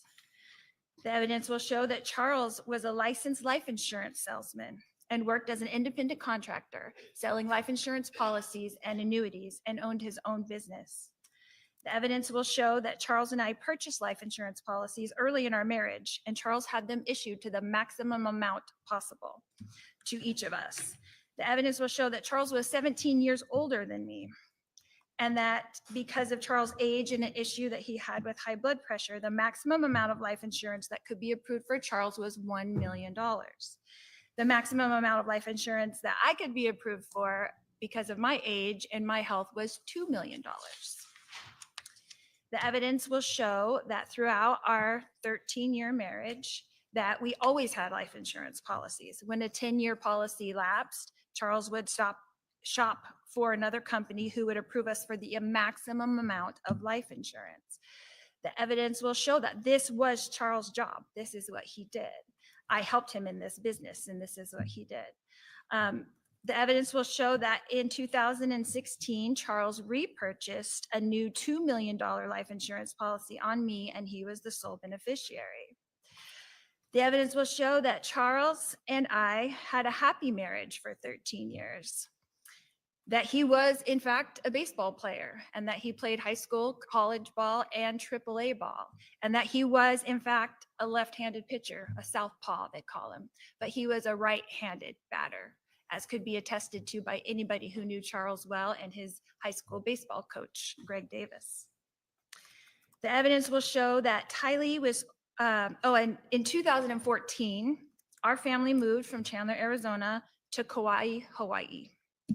We lived there for 3.5 years and returned to Chandler in 2017. The evidence will show that Tylee was 3 years old when Charles and I got married, and that when she became a teenager, the relationship between Tylee and her stepfather, Charles, became so difficult that Tylee and Charles had to seek a therapist, a family therapist, to stop them from fighting. The evidence will show that together, Charles and Tylee met with this therapist after we moved back to the mainland in 2017. The evidence will show that in April of 2018, Tylee's biological father passed away from a heart attack. And at that time, Charles called Social Security and made an appointment at the Social Security I'm office. going to object to hearsay. Sustain. It will show that we did get Social Security for Tylee for her deceased father until she was 18 years old, and she was 15 years old at the time. The evidence will show that Charles and Tylee's fighting increased greatly in January of 2019 when Charles and I temporarily separated. The evidence will show that several people witnessed these terrible arguments between Tylee and Charles that increased to physical in 2019. Charles and Tylee had major increasing arguments, 2 in February of 2019, 1 of March in 2019, which was captured on video, 1 in May of 2019, 1 in June of 2019, and then the worst of all in July 2019. The evidence will show that in March of 2019, Charles pulled JJ out of his special school and moved him to Houston, Texas, while we were temporarily separated. Tylee and I then joined Charles and JJ in Texas in April 2019 to reconcile. The evidence will show that JJ was diagnosed with severe autism when he was 3 years old while we lived in Hawaii. The evidence will show that for 2 years, JJ was attending a school in Gilbert, Arizona, a special school for children with autism. It's called Lauren's Life Academy. The evidence will show that in June of 2019, in JJ's best interest, Tylee, JJ, and I moved back to Chandler, Arizona to re-enroll JJ back in Lauren's Life Academy since he had a difficult time with the Houston, Texas schools with no services for his autism. The evidence will show that Charles and I agreed it was in JJ's best interest to be in school where more services were available to him, so Charles and I rented a house here in Chandler. On the day in question, July 11th, 2019, Charles and I were renting 2 houses, one in Houston, Texas, where he mainly resided, and one in Chandler, Arizona, where I resided with our 2 minor children, Tylee and JJ. By this time, our 3 older boys, Colby, Cole, and Zach, were adults and not living at home any longer. The evidence will show that during the months of June and July, that my husband, Charles Vallow, began to send me threatening text messages. These messages were seen by my sister Summer, and that worried her. The evidence will show that Charles insisted on flying into Phoenix on July 10th, as we've heard from the state. The evidence will show that I advised Charles that he could not stay with us at the Chandler house because he could not get along with Tylee, and I did not want them to get into another fight like they had 3 weeks prior. The evidence will show that it was ultimately decided between Charles and I on text messages that he would stay in a hotel because he traveled for business all the time and stayed in hotels all the time, and that I would book it for him since I worked for him and booked all of his travel. The evidence will show that Charles did in fact fly into Phoenix on Wednesday, July 10th, and stayed in the hotel that I booked for him. The evidence will show that Charles paid to fly my brother Adam Cox into Phoenix from Kansas on the same day, Wednesday, July 10th, 2019. The evidence will show that Charles planned to come to our Chandler home and pick up JJ and drive him to school on Thursday morning, July 11th, 2019. The evidence will also show you that Lauren's Life Academy opens its gates at 8:25 a.m. in the morning. And the evidence will show that Charles showed up at our Chandler residence around 7:30 in the rental car I booked for him on the morning of Thursday, July 11th, 2019.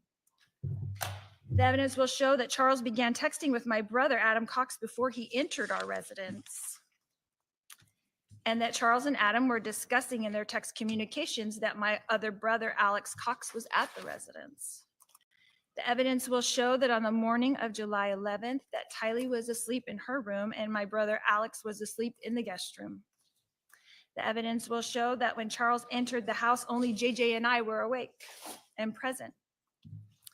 The evidence will show that after we put JJ in the rental car, that Charles came back into the residence to receive his phone, leaving JJ in the front seat of the rental car with the engine running. He was 7 years old. The evidence will show that Charles began to scream at me when I refused to hand him his phone.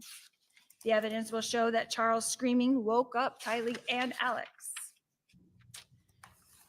The evidence will show that Tylee came out of her room with a bat to protect me, her mother, from her stepfather, Charles Vallow. The evidence will show that Tylee and Charles fought over the bat, and that after a struggle over the bat, Tylee fell onto the ground. And Charles lifted up the bat to hit Tylee with the bat. The evidence will show that Alex then intervened to protect Tylee from being hit with the bat. He did not have a gun. He was not wearing a shirt. He was pulling up his jeans because he just woke up and came into the room where he heard the screaming.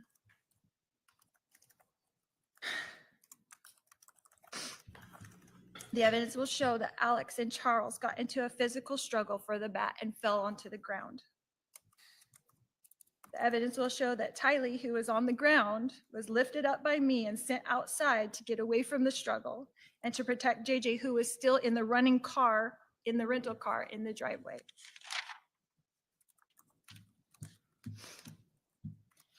The evidence will show that after the struggle on the ground between Charles and Alex, that Charles prevailed with the bat and began to come towards me with the bat as I ran away from him into the kitchen. The evidence will show that at some point while I was running away from Charles, who was chasing me with the bat, that Alex apparently retrieved his gun. The evidence will show that I ran outside to the children and that Alex shot Charles in self-defense. The evidence will show that Tylee and I had both run outside without shoes. The evidence will show that JJ was still in the front seat of the rental car with the engine running and struggling to get out of the car. Tylee was trying to keep him in.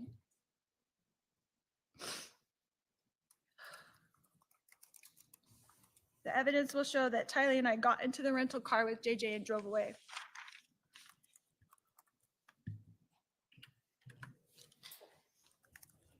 The evidence will show you that I drove the children away from the residence towards JJ's school. Can I grab a tissue? Yep.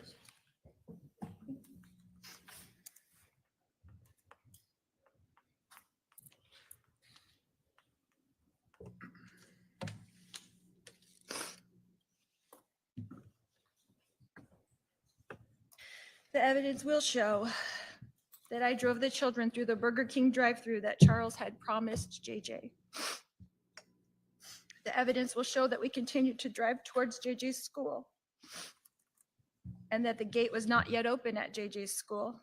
So we drove a block west of the school to a Walgreens where I ran in to purchase flip-flops for Tylee and myself so that we could walk JJ into school on the hot pavement.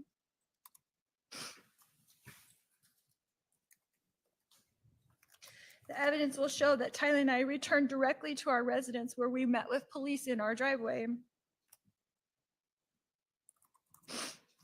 The evidence will show that we were spoken to by the Chandler police officers. And the evidence will show that Tylee and I were told by the Chandler police detectives that Charles had passed away.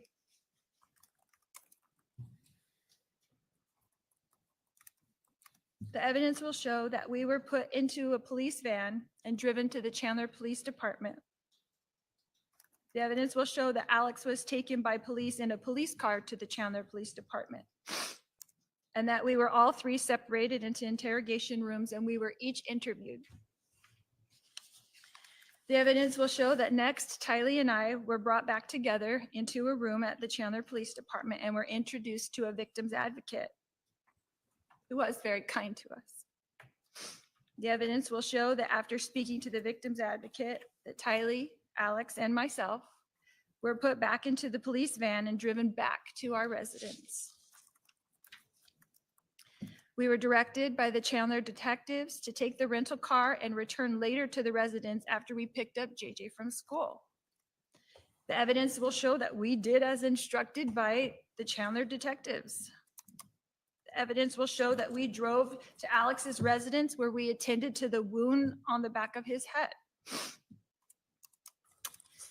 The evidence will show that Alex was then contacted by the Chandler detectives to return to the residence so that Alex could walk them through the events that occurred with the detectives at the residence. The evidence will show that Alex, Tylee, and I did return to the residence as instructed. And the evidence will show that Alex entered into the residence with Detective Moffett, but that Tylee and I were met by Detective Inkland in the front yard. The evidence will show that at the time, Detective Inkland asked Tylee and myself if we had Charles' cell phone. Tylee retrieved Charles' cell phone from the rental car and gave it to Detective Inkland at 3:11 p.m. on July 11th, 2019. And at that time, Charles' phone was placed in the custody of Chandler police detectives. The evidence will show that Detective Inkland asked us if we knew the passcode on Charles' phone, which Tylee proceeded to give to Detective Inkland. The evidence will show that Tylee and I left the residence to pick up JJ from school, while Alex remained at the residence with the detectives.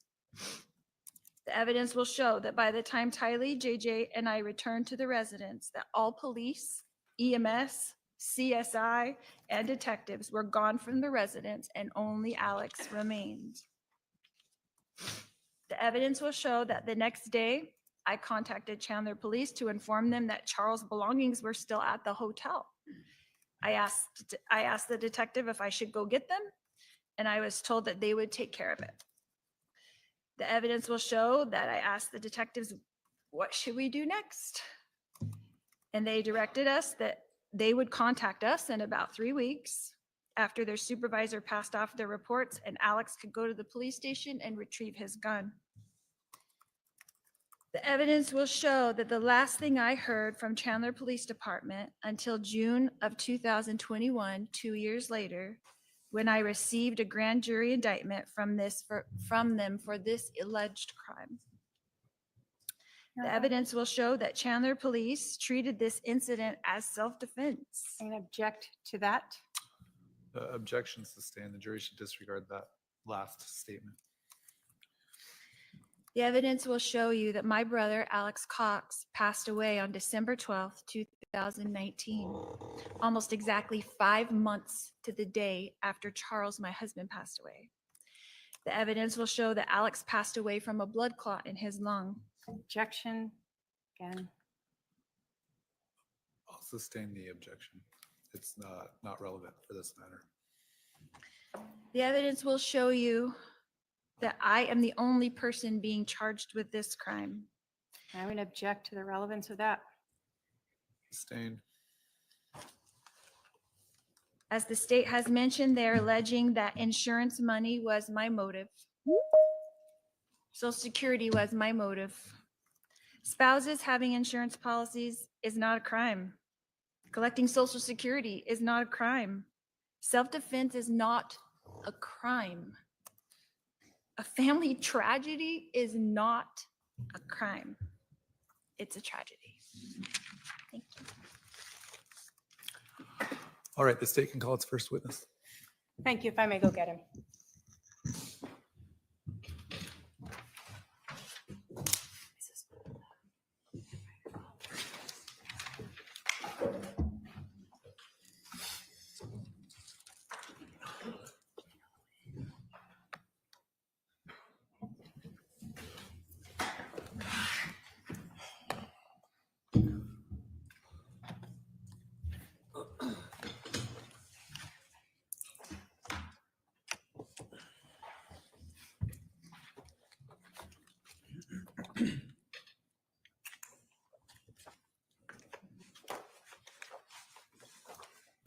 This judge reminds me of Judge Warner.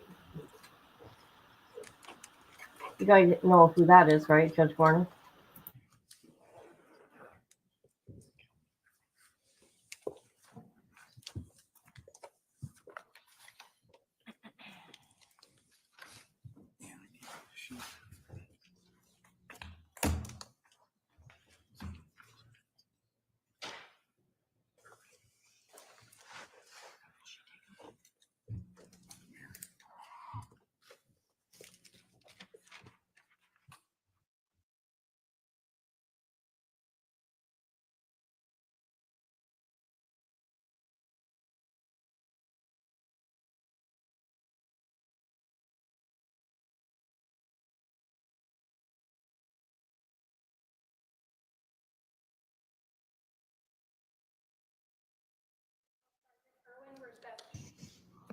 All right, sir, you're going to come up right here. My clerk will swear you in right here.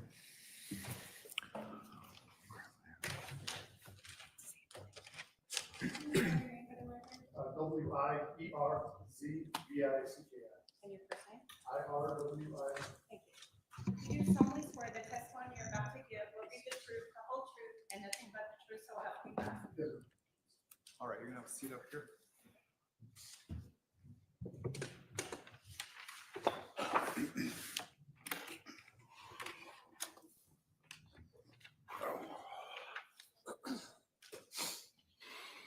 Sir, would you please tell the jury your name? My name's Sergeant Erwin Worsbicky. I work for the Chandler Police Department. How long have you worked for the Chandler Police Department? June will be 10 years. Did you have any prior law enforcement experience? I had 10 years in Illinois. Back on July 11th of 2019, what were your duties at that time? I was working as a patrol officer, I believe in beat 18, And what were your hours? 0600 to 1600, Is that 6 a.m.? 6 a.m. to 4 p.m. Yes. Thank you. Were you dispatched to a residence at 5531 South Four Peaks Place in Chandler, Maricopa County, Arizona? Yes, ma'am. And what were you dispatched for? That was a shooting. Were you the first on the scene when you arrived? I What was, did you ma'am. see? Okay. What were you wearing at the time? I was in full patrol uniform. Does the Chandler Police Department back then, did they have body worn camera? They did. And can you describe where that was and how that works? I believe back then I wore it on my left shoulder. Okay. And how does it get activated? You have to press a button and it'll turn it on. Does it normally record audio? Yes. And did you have that on and did you activate it when you arrived to the scene? Yes, ma'am. Were there other officers on scene at some point when you got there? After I arrived, yes. You're saying it was 760, so I pulled the printer to see if I could get.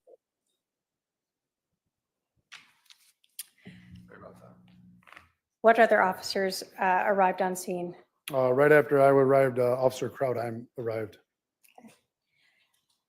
Can you describe to us sort of what happened as you get to the scene? How did you and Officer Krautheim handle the situation?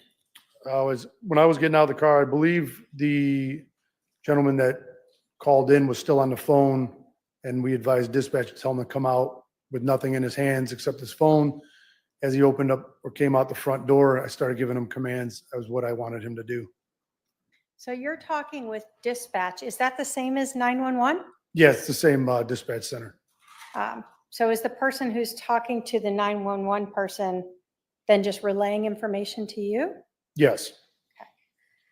So you're able to tell that tell dispatch to tell the person to come out. Yes. Did you and Officer Krautheim have someone come out? Yes.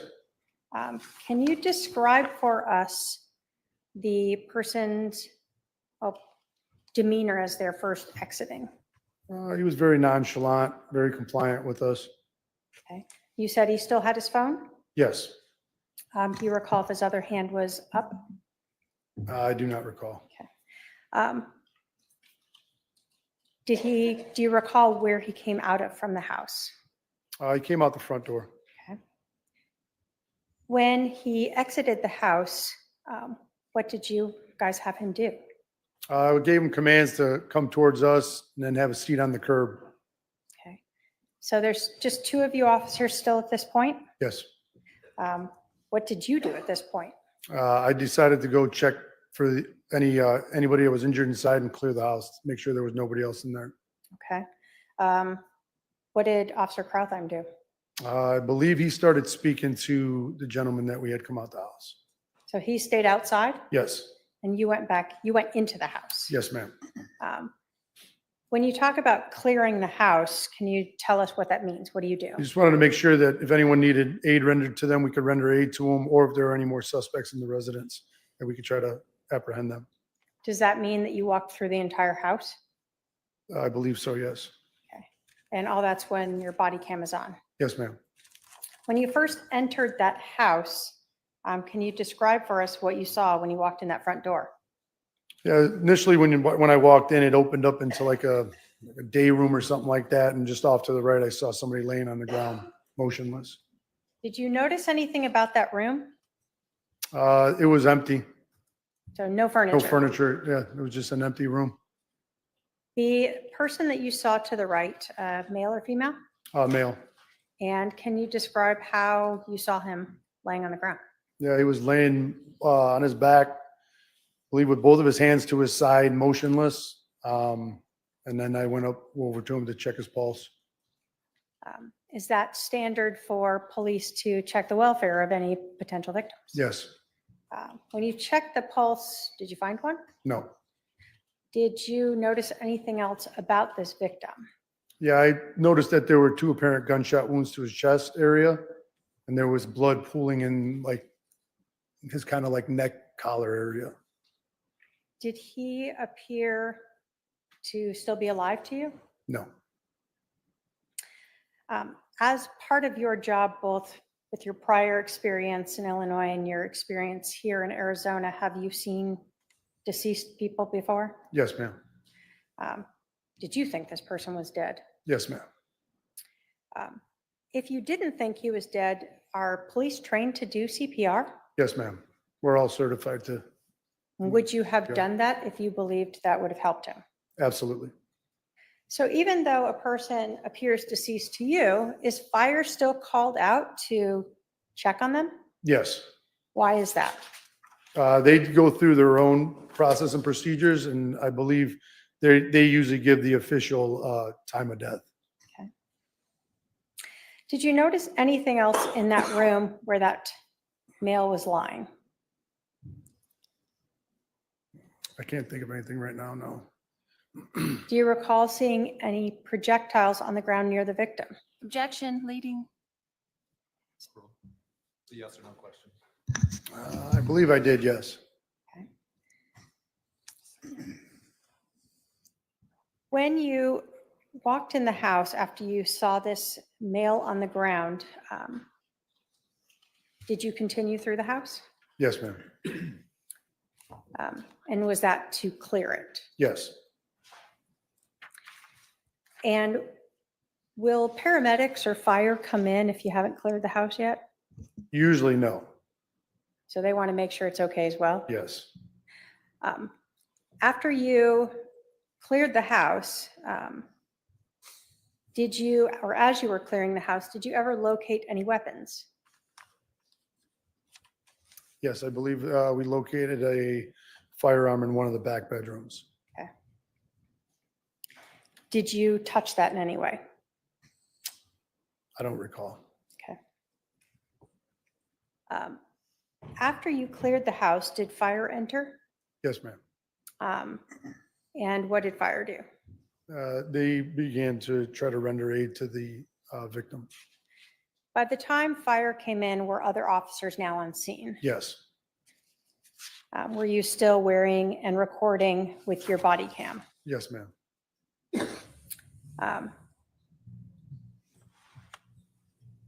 Does the body cam, you told us that it's on your shoulder. Does it always show where you're looking?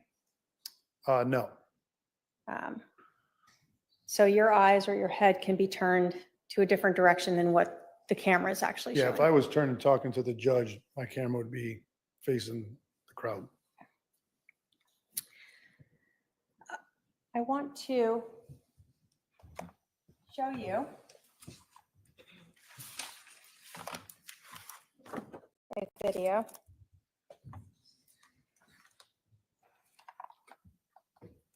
And if I can have my paralegal bring that up and have him identify it.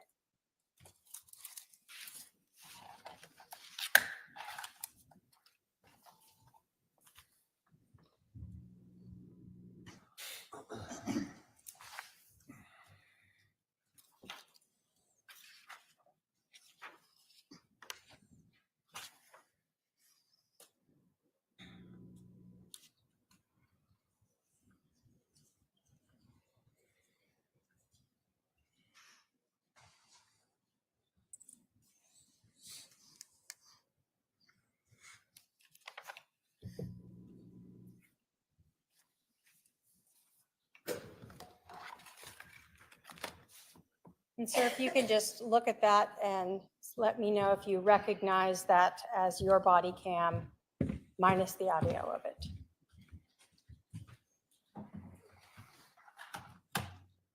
Yeah, that's my body cam. Do you recognize that as you in it? Yes, ma'am. And you have previously watched that? Yes, ma'am.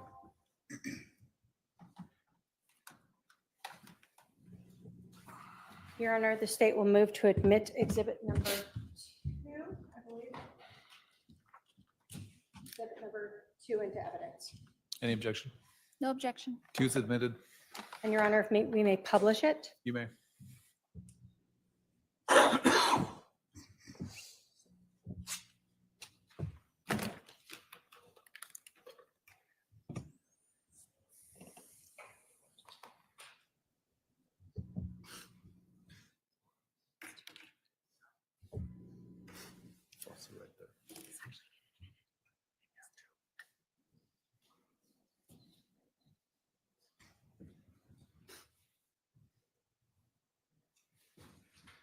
So this is the house you're walking up to, correct? Yes, ma'am. As you're talking to dispatch? Yes.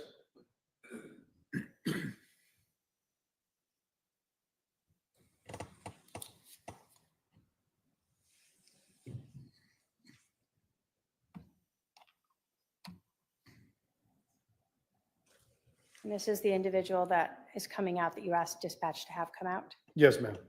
And is that Officer Krautheim in the back? It is.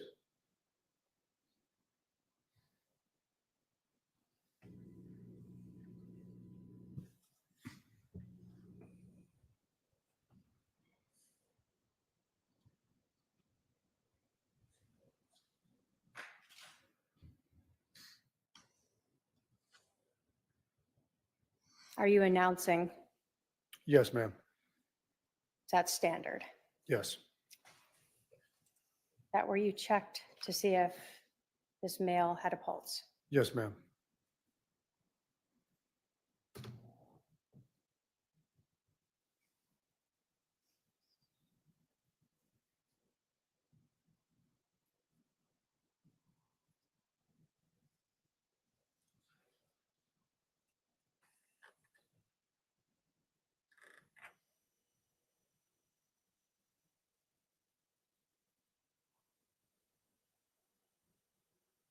That the weapon that you told us that you found? Yes, ma'am.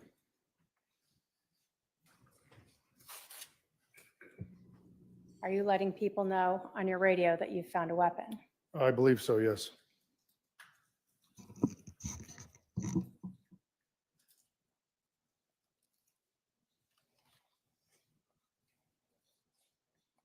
You told us that other officers were arriving? Yes, ma'am.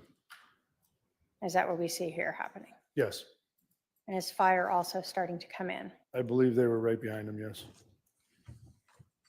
That you continued to clear the rest of the house? Yes, ma'am.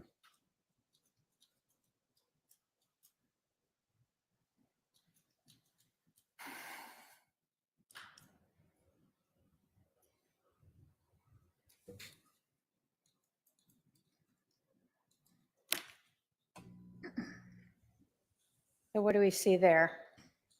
It appears that the fire is rendering aid to the victim, or attempting to. Were you walking around trying to find identification for the individual on the ground? Yes, ma'am. Were you able to ever find an identification for him? I was not. So no wallet laying around, No. no ID in his pocket? I didn't check his pockets, but no, I don't think fire found one. So you're kind of talking with them to let them know who this is as well? Yes, Because they're documenting it. yes.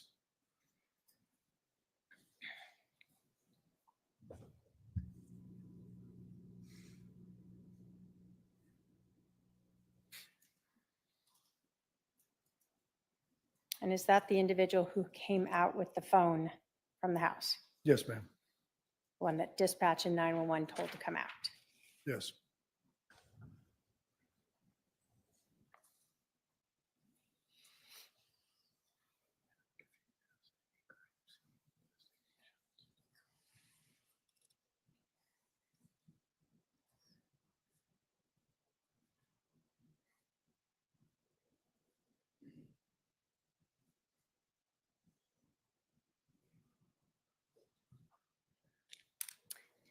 When you were interacting with him there, what was his demeanor like? He was extremely calm.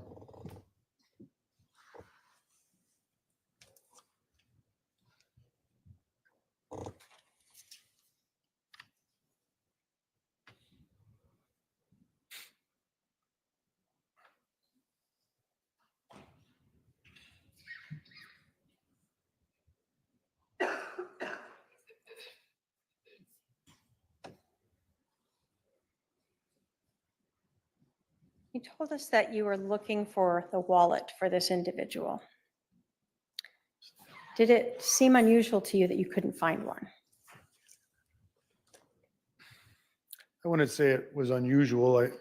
I didn't know if he lived there or not, so I just kind of looked around to see if there was anything laying around.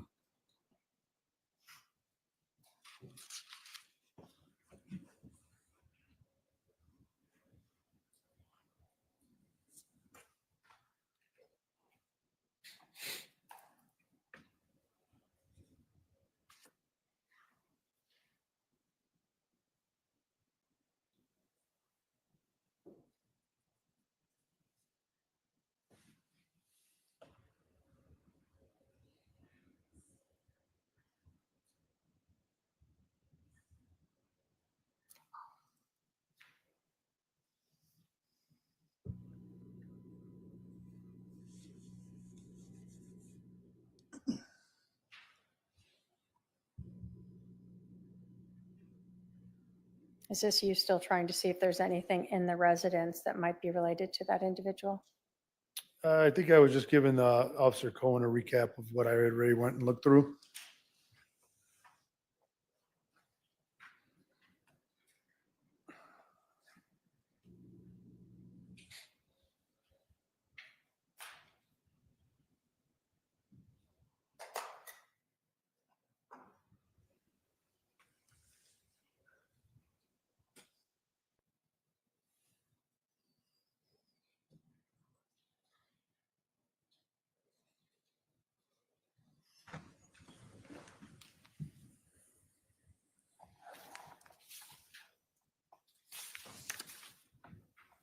And I've shown defense counsel or defendant exhibits 3 and 4.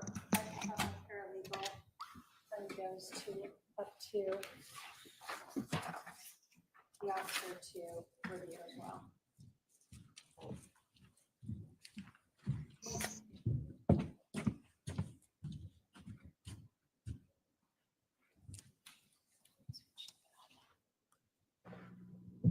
Do you recognize those as sort of screenshots of 2 different views during your body cam footage?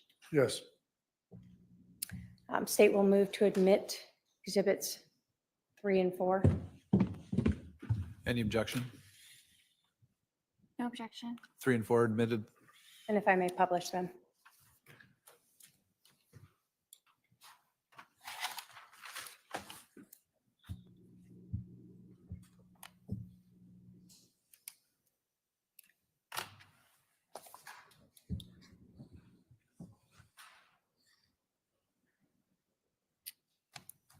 So in this photo, when you were looking at it, were you able to see here's where you are checking to see the pulse of this individual?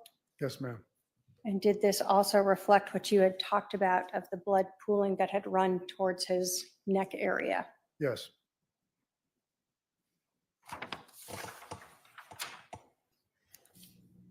Exhibit 4.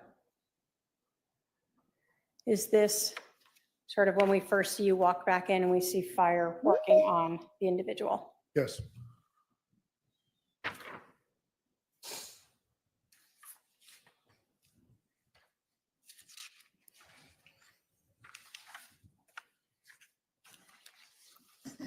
You told us that when that individual who was on the call with 911 came out, that you observed the phone with him. He was kind of holding it. Yeah.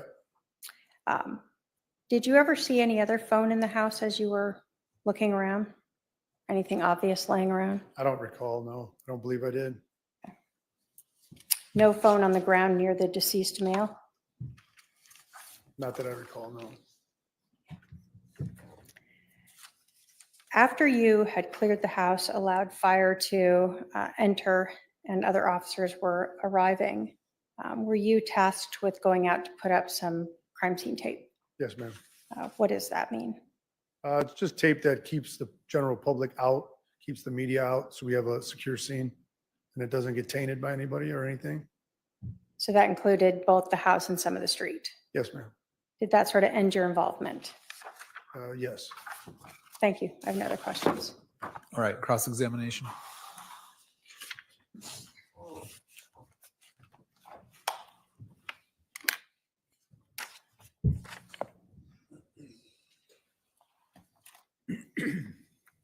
It's Sergeant. Where's Vicky? Is that correct? Yes, ma'am. I like to get that right. Okay. You said that the individual exiting the house was nonchalant. Is that correct? I don't know if I used those words, but he seemed very calm. Yes. Very calm. Yes. Is that the same thing to you as nonchalant? I wouldn't use that word, so I would say he looked very calm and unbothered. But you said nonchalant a minute ago. I don't recall saying that. Okay. Does everyone act the same in a stressful situation that you've experienced? No? Are you qualified to give someone a psychological evaluation? No. No. You put your hand on My husband's neck for checking for a pulse. Is that correct? Yes, ma'am. That's what you did when you first came in? Yes. Did you perform CPR? No, No.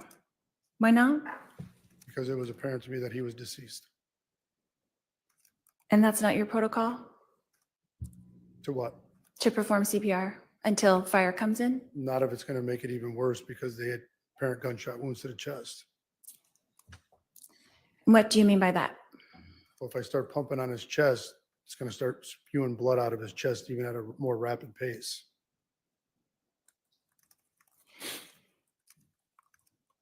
So when the 911 operator was telling my brother to do that, that same thing would happen? All depends on when the call came into dispatch. But I'm saying if you're doing CPR on someone with a gunshot wound in the chest, on the chest. Could, yes. Yeah. Okay.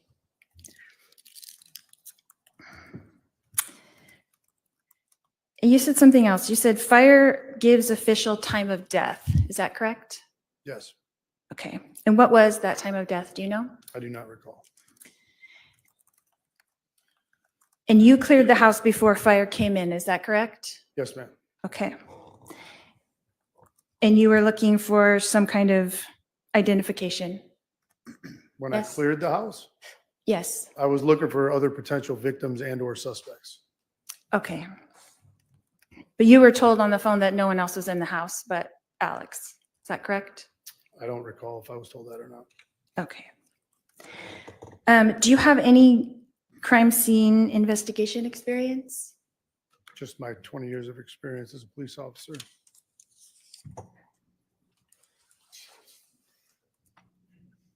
And you said something about, and this is just for me to understand, you said something about the casings being to the left of him or to the right of him? I didn't say they were to the left or to the right. Oh, did you say west or east? No. Oh, sorry, that was my interpretation. Can you tell me what the weapon was that you found? It was a handgun. Was it a 45? Don't recall. Okay. Could you tell what direction the bullet came from? Based off the way the body was laying, I could assume it came from where his feet were at. Near the feet? Mhm. Did you see the projectile that was in the baseboard? I don't recall if I saw that or not.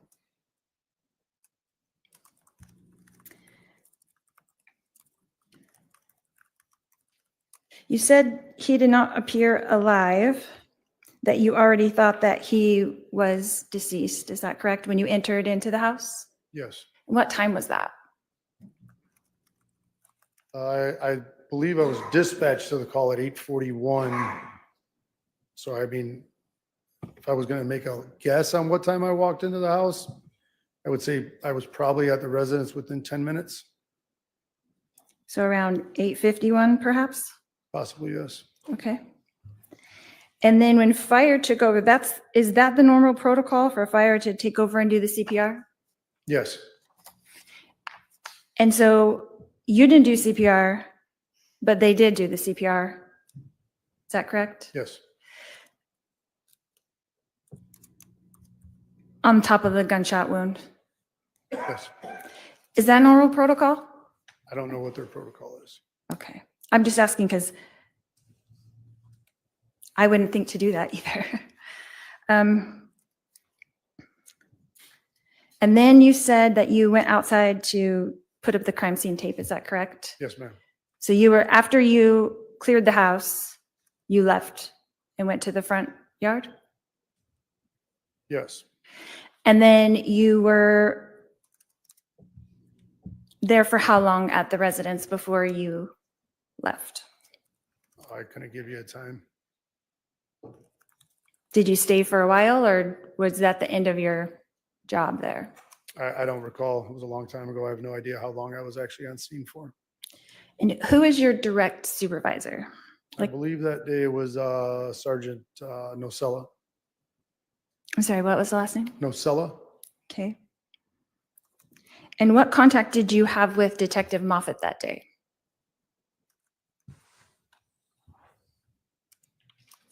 I don't know if I had any with him on scene. Okay. What about Detective England, perhaps? I may have briefly spoke to her while I was on scene. Okay. 1 time, 2 times, 3 times? I couldn't tell you a number. Okay. And then when you have to report to your superior before you left the scene? He was on scene, I would imagine.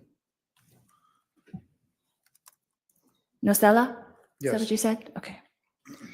And then you don't know what time you left, but you arrived at approximately 8:51? Give or take, yes. And then did you see me arrive at the scene? I think as I was leaving, yes. So approximately around the time that I arrived, you were leaving. I don't know if I left when you arrived, but I was on my way out of the crime scene as far as I know. Okay. And then you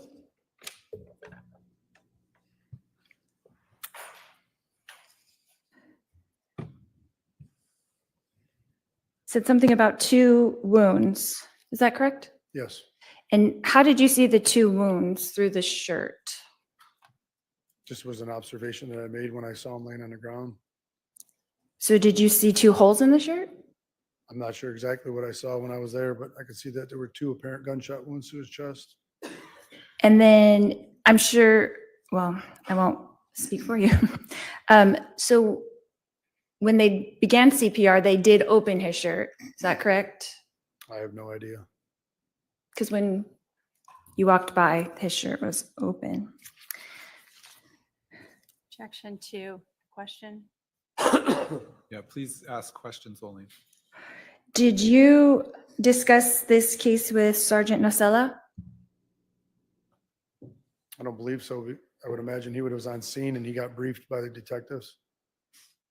He got briefed by the detectives? Is that what you After the said? fact, I would imagine, yes. Okay. And then have you spoken to the case agent on this case? How many times would you say? Who's the case agent? Oh, Detective Duncan. It's my Detective understanding. Duncan? Mhm. I mean, I've spoken to him many times in my career. Regarding this case, how many times do you think you've spoken to Detective Duncan? I couldn't even put a number on it. I would say very few. Very few? Like, how many would you guess? I would say maybe 5 times. 5 times. Thank you. And would that be in-person kind of discussions or? Yeah, I wouldn't even say they were discussions, probably just in passing. Okay. So how many times have you emailed with Detective Duncan concerning this case? Objection to relevance. Overruled, you can answer if you know. I have no idea.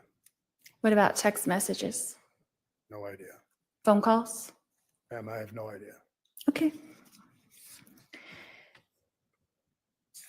And your report that you wrote about this, about how long after the incident did you make your report?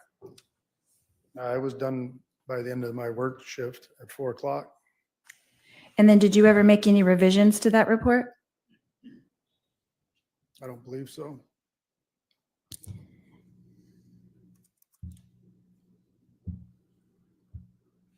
So you left the scene approximately sometime in the morning, and by 4 o'clock that day you had written your report. Is that Yes. correct? And you've never changed anything on your report? Not that I recall, ma'am. And the report is exactly as you left it when did you review it for this testimony today? Yes. And it was exactly the same as when you wrote it at 4 PM on July 11th? I don't know if I wrote it at 4 PM. It was Or done by 4 PM. but it appears to be yes. Okay. Thank you. That's all I have. All right, redirect.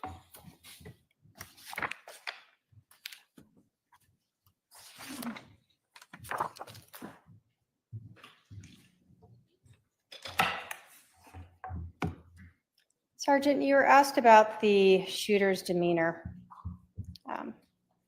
Were you just telling us what you observed? Yes. What did you observe? I just observed him very calm and collected after just shooting somebody. And that's both seeing him come out as well as having some interaction with him on the curb. Yes, ma'am.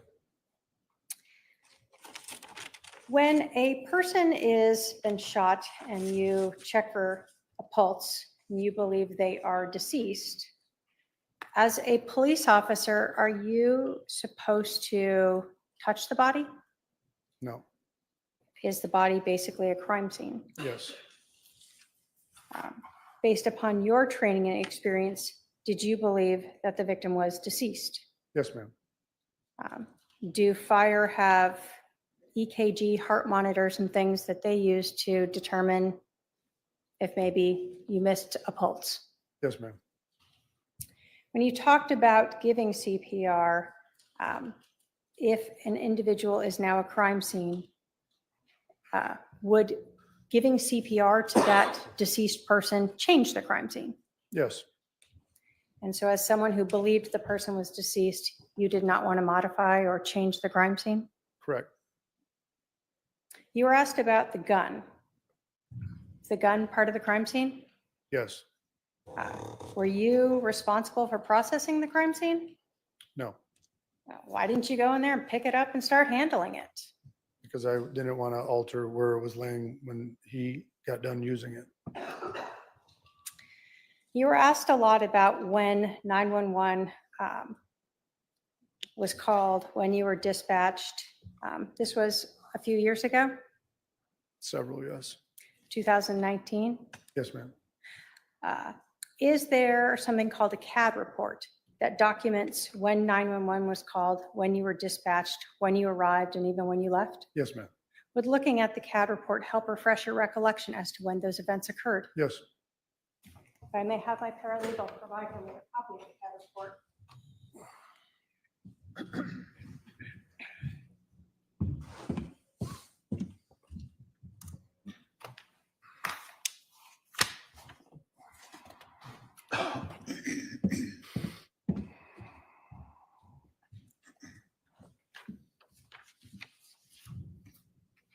You want me to? Starting, does looking at the CAD report help refresh your recollection as to when the 911 call was received? Yes, ma'am. When was that? It was received at 8:36. Does looking at the CAD report help refresh your recollection as to when you were dispatched? It appears it was dispatched at 8:37. So your memory of saying 8:50 or so was perhaps incorrect. Yes. Was looking at the CAD report indicate when you arrived? 8:43. So again, that was a little earlier than your memory was. Yes, ma'am. And does looking at the CAD report help determine or refresh your recollection as to when you left the scene? Yes, ma'am. When was that? 5:31 p.m.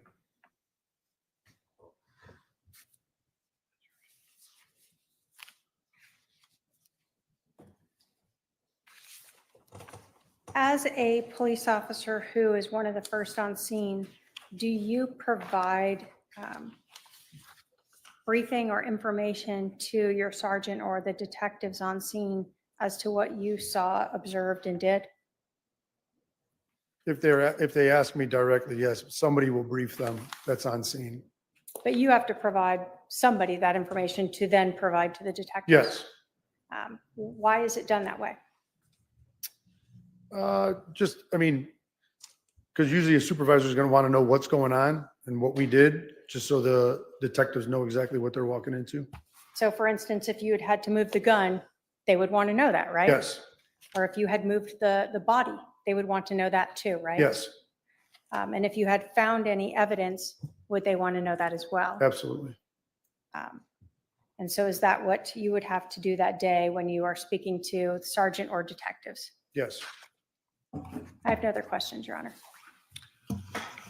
Does any member of the jury have a question for this witness? If so, please write it on the provided form.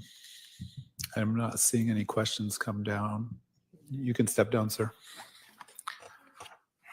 All right, state can call its next witness. Thank you.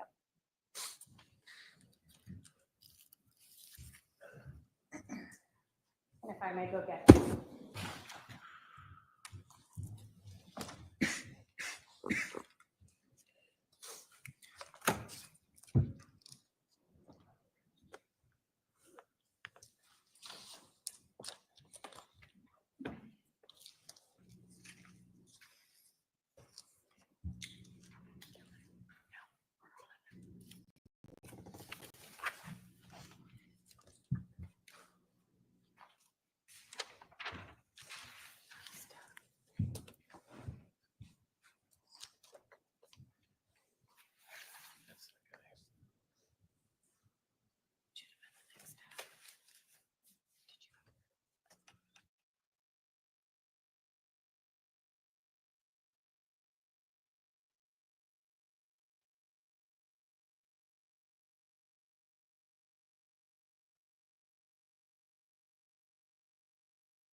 All right, go ahead and have a seat over here to my left.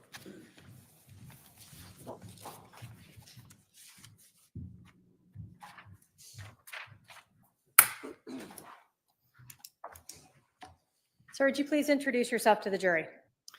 I'm Robert Krautheim. And where do you currently work? I currently work at the Sandra Day O'Connor Federal Courthouse Back in 2019, where were you working? as a Chandler police officer in Chandler, Arizona. How long did you work for the Chandler Police Department? 25 years. When did you retire? About 3 years ago, February. When you were working there in July of 2019, what were your duties at that time? I was a patrol officer. I was responding to calls for service. Okay. And do you recall what your shift was at that time? It was a day shift. I think I start my shift at 6 and end at 4. Were you working patrol for Chandler Police Department on July 11th of 2019 at about 8:36 a.m.? I was. Were you dispatched to 5531 South Four Peaks Place in Chandler, Maricopa County, Arizona? Yes. What were you dispatched for? A shooting that had just occurred. Based upon the information that was, well, let me ask you this. When you are arriving to a scene, do you get information relayed to you about this call? I do. Why is that? The call taker is asking the person on the phone what's going on, where it is, who's there, just basic information. And then dispatch relays that information to me as I'm driving to the call for service. Is that so you have a better idea about what you're walking into? Yes, it's on a computer, but verbally, the stuff that's really pertinent before I arrive is just verbally done over the air. So when you were arriving on the scene, did you think this shooting had just occurred? I did. When you got to this 5531 South Four Peaks, were there any other officers on scene yet? Yeah, Officer Wiz was there. Is that Officer Wisby? Yes, I'm sorry, I apologize. What were you wearing? Patrol outfit, basically a patrol uniform, police uniform, body worn camera. And back then, where was your body worn camera? At the time, it was a lipstick camera, so part of it was here, but the camera's actually on my right shoulder. Okay. And was that on and recording as you sort of arrived on scene and while you were present there? Yeah, I started recording while I was driving there. Okay. When you arrived, did you know whether or not the 911 caller was still on the phone? Yeah, she was still on the phone. And when you were talking with dispatch, did you arrange to have this person come out, or did Officer Wisbicki do that? Yes, dispatch advised him to come out of the home without anything and hands up in the air. That's kind of standard. And did he comply with that? He did. What exit did he come out of? At the front door. Okay. Can you describe sort of his appearance and demeanor as you observed him coming out of the house? His clothes were clean. He was calm, not emotional at all. Different than what I would have anticipated. When he first exited, did you notice any injuries to him? He was holding, it was a white rag at the time. It was just kind of red and white. He was holding on the back of his head. When he first exited or later? As he's coming out of the house. Did you notice any difficulty walking or talking when you first had contact with him? No, Any difficulty sitting or standing? no, Did you learn the name of this person? I did. What was his name? Alex Cox. Did you observe him sweating at all when he first came out? No, Any type of jitters? no, Any uneven or broken voice as he's talking to you? no, At some point, did you notice an injury to him? I did. And where was it? On the back of his head, towards his right side. And what did you see? I articulated my written report as about an inch laceration, a small like knot, and it was bleeding a little bit.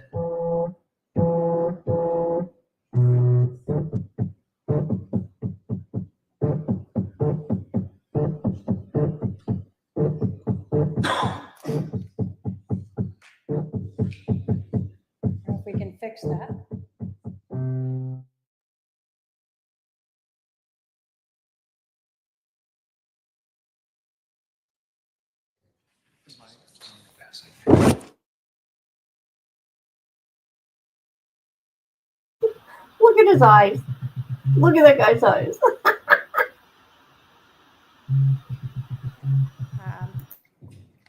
Alex Cox patting or rubbing the back of his head with some sort of rag or paper towel. Yes, Without going into what was said, did you talk with him? I did. Did you offer him medical treatment? I did. Did he ask for medical treatment? He did not. Was there anything about his talking with you or actions that made you concerned that you thought you should override that? Yes. Let me make sure you understood. Was there anything about what you observed with Alex Cox talking or his ability to move that made you think you should override his decision to not get treatment, and you thought, oh, he better get treatment, he's so bad off? Oh, zero, none. At some point while you were talking with Alex Cox, did you see a female and a teenager show up at the scene? I did. And did you eventually go speak with those two? I did. Where did you speak with them? Just on the other side of the street. They had parked right across from the house. Did you speak with the adult female? I did. Did you ask for a driver's license to identify her? I did. And who was that person? Lori Vallow. Do you see Lori Vallow in the courtroom today? I do. Can you point her out and tell us what she is wearing for the record? She's at the defense table wearing a white shirt underneath looks like a black jacket. Your Honor, may the record reflect the witnesses identified the defendant. Shall. When you went to speak with Lori Vallow, did you know that the deceased person in the house was her husband? I did.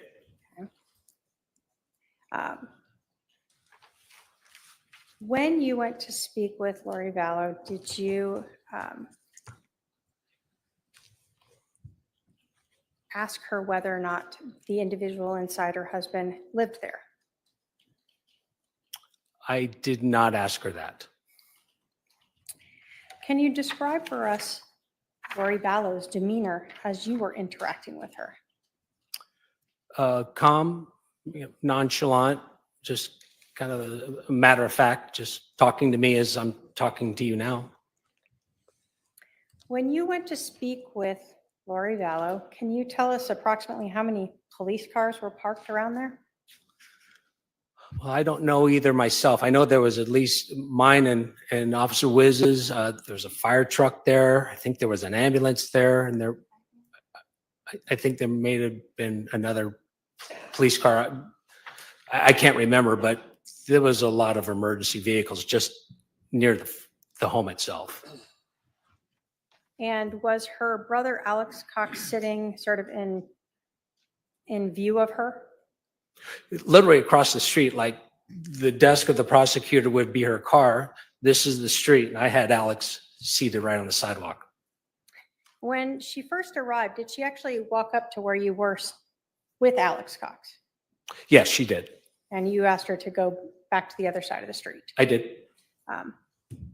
Did she ever ask you how her brother was doing? No. Did she ever ask you if her brother needed medical attention from being hit by a bat? No. Did she ever ask you why there were so many police cars around the neighborhood? No. Did she ask you why there was a fire truck parked in front of her house? No. So other than gathering basic information, did you really talk to her about anything else? No. And were you wearing that body-worn camera footage or camera when you had contact with her? I did. After you talked with Lori Vallow, did you go back and stand near Alex Cox again? Yes.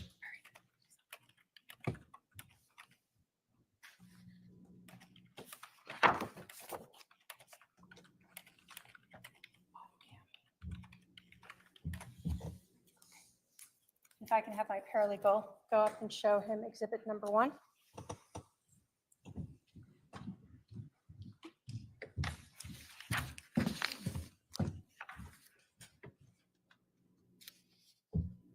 Do you recognize exhibit number 1? I do.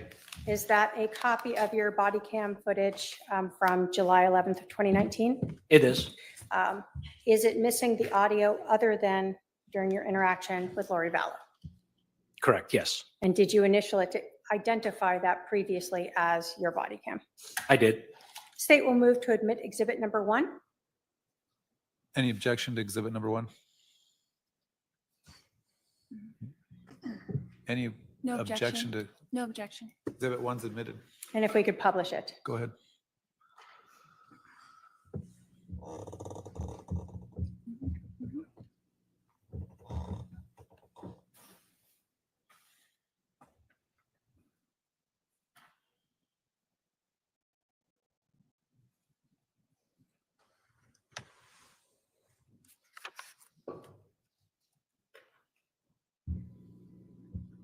So is this you responding to the scene? Correct. And was your camera flipped upside down initially? Well, the camera wasn't, the orientation of the software was. So that's why we see the axon and stuff in the bottom corner upside down. That is correct. So this was a gated community? It was.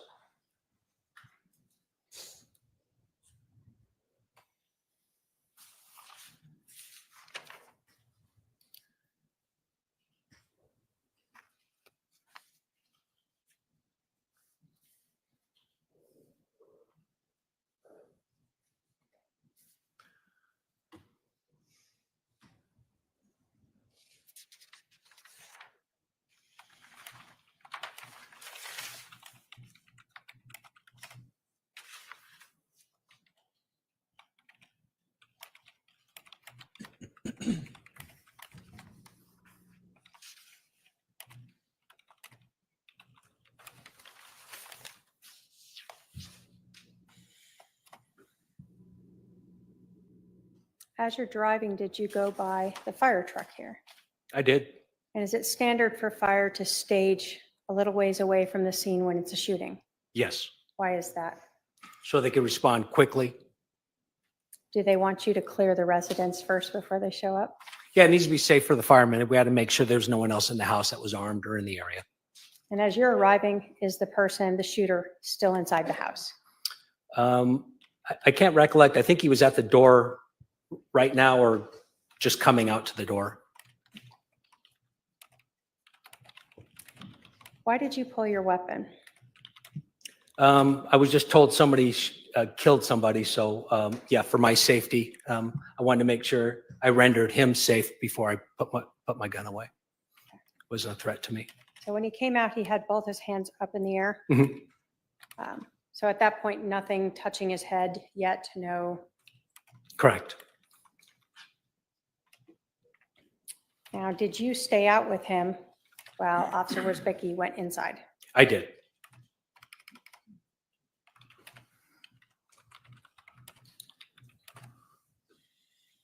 While you're talking with him during this whole time, at this point, he still hasn't brought anything out to try to place on his injury. Correct.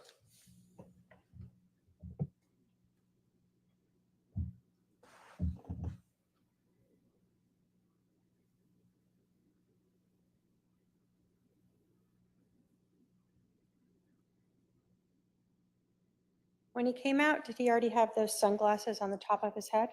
He did.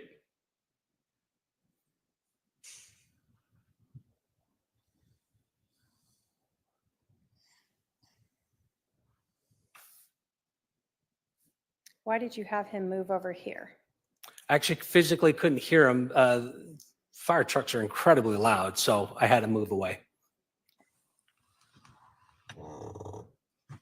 So fire had already pulled up to now go inside the residence. Correct.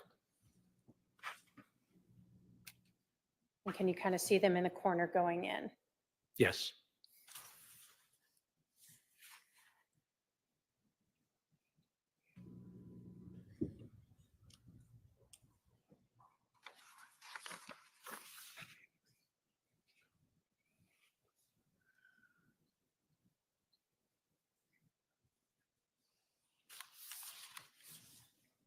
Did you learn whose truck that was in the driveway? I don't recollect right now whose truck it is. I think it's his, but I'm not sure.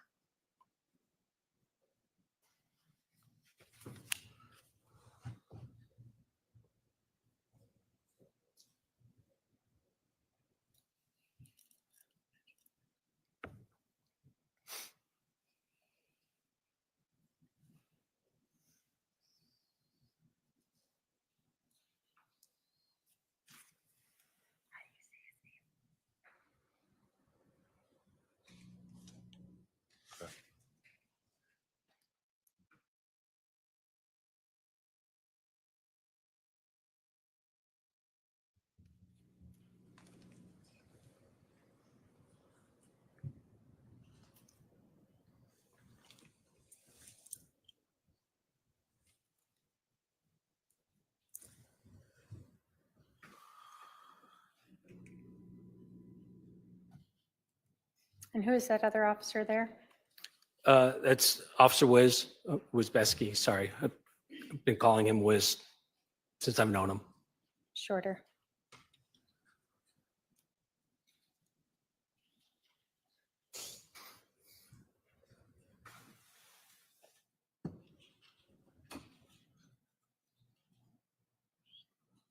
Were you initially trying to control the scene yourself, sort of helping to tell people where to go and what to do? Oh, absolutely. My head's on kind of a swivel. I'm always kind of looking around, like just people just walk up to you and asking what's going on, and you got to make sure no one's going to walk up to the house. So you just try to keep it as pristine as you can. So we see him putting his head now, or his hand on the back of his head, correct? Yes.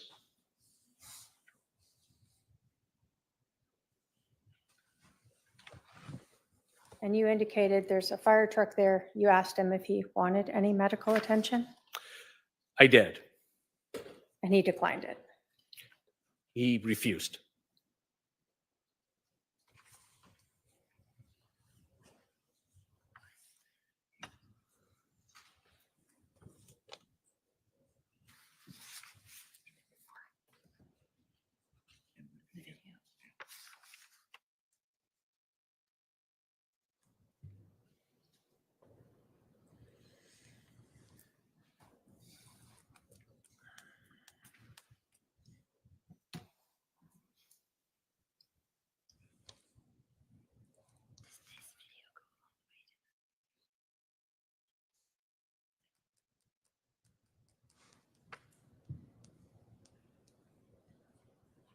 Who are those? That's Lori Vallow and her daughter. So when you said across the street, we just saw a red SUV. Is that what you're talking about? Correct.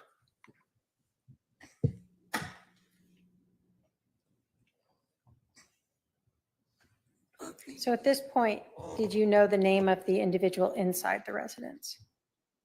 Yes. And who was that? Charles Vallow. And did you at this point understand who that woman was that walked up? Yes. And who did you believe she was? His wife.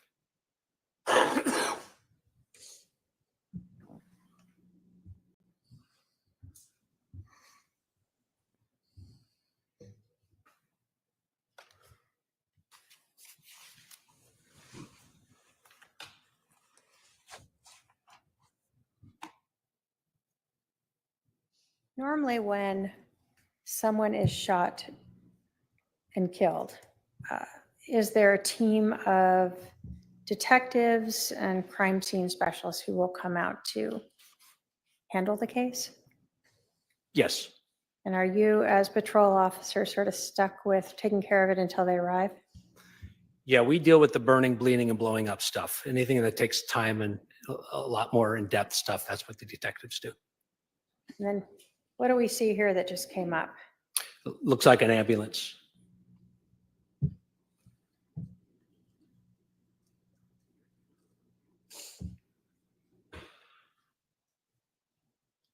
You told us that you understood when you were arriving that this shooting had just happened. Do you recall at this point when the 911 call came in? No, I don't remember specifics on the time. I think at 8:39 I was dispatched to it. I would imagine the call for service came in a minute or two before that. And approximately, do you recall how long it took you to get to the scene? Probably 4 or 5 minutes.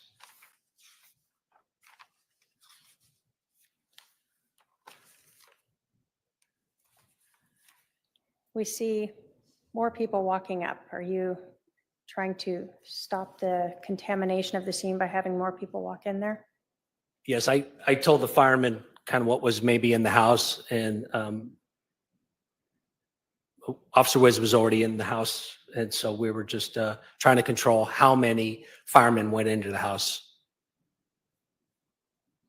So when you're the first on scene, are you trying to have the least number of people go in there as possible? Yes, Are you trying to not touch anything that's not necessary to be touched? correct, yes. Obviously, if fire's going to work on a person, they're going to have to contaminate it somewhat. Yes.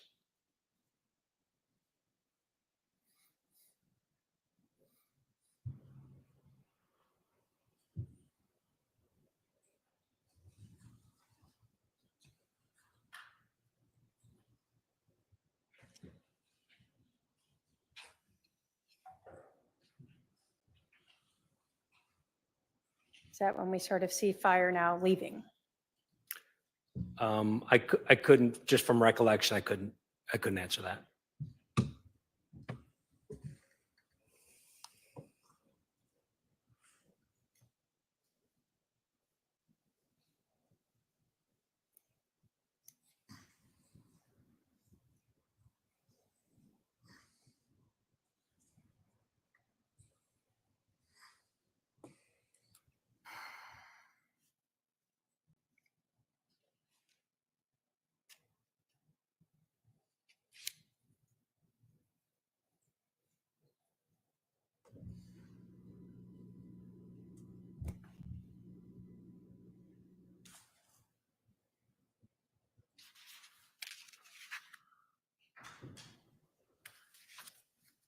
We see something in Officer Becky's hand. Is that the crime scene tape?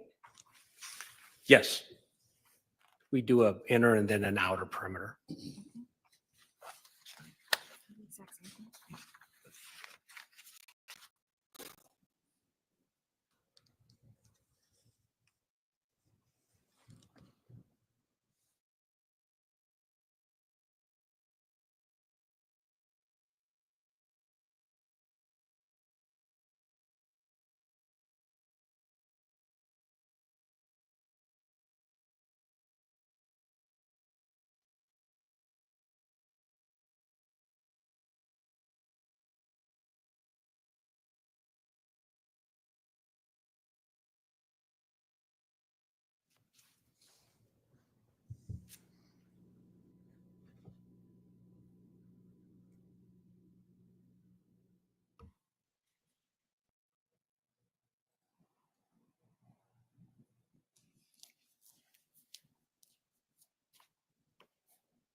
Is it normal for a patrol officer to have to stay with the individual who is the shooter and ensure that no one else is contacting them? Yes. So you don't want any of the neighbors walking up to them? Correct. At this moment, I'm still basically fact finding. I'm just trying to figure out what happened, when it happened, who was involved, kind of thing. And yeah, I try to keep them separate.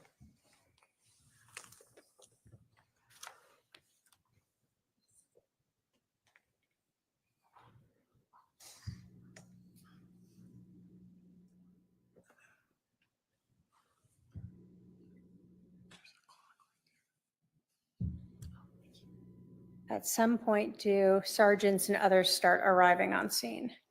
Yes, that's my Sergeant Nacella. When you have a scene like this where detectives are going to be called out, do all the different patrol officers provide their information that could be relevant to one person who can then brief the detectives? Yes, I briefed my supervisor to let him know from my point of view what I know and what I was told. And then at some point, I think he would disseminate that to the detectives. So is this you kind of telling him at this point what you've learned? Yes, And can we also see what the body camera looks like on the shoulder there? yes, he has the same type.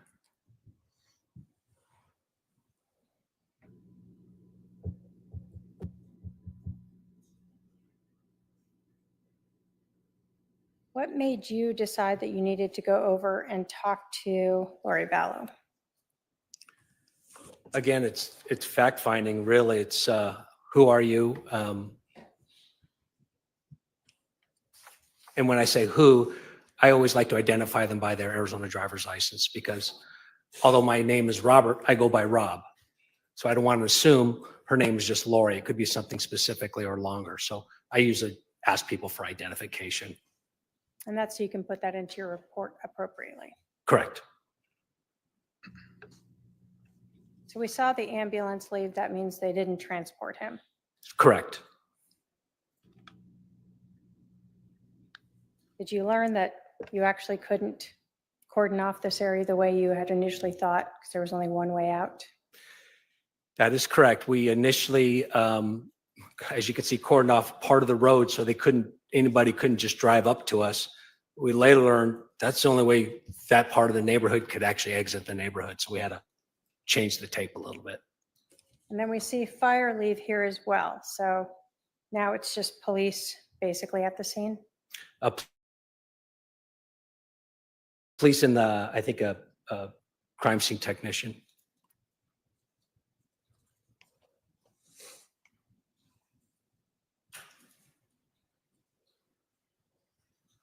And are you still the only person responsible for making sure that no one is talking with Alex Cox? I am. Okay. Is this where you go over to speak with Ms. Vallow? Yes. Gotcha. Okay. You could turn up the volume. Let me just keep it. Do you have a driver's license?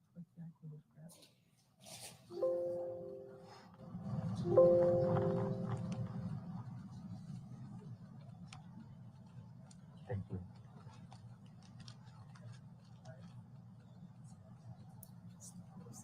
L-O-R-I. What does your middle initial stand for?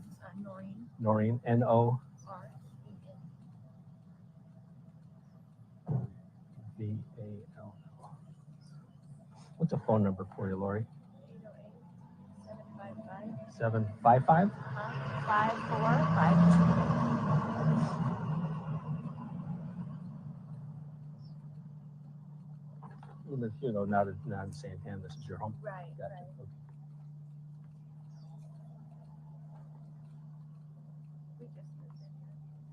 Gotcha. How long have you guys lived here? Okay. How long have you lived here? Like 3 weeks. Oh, geez. Yeah. Okay. That's why the neighbors don't know us.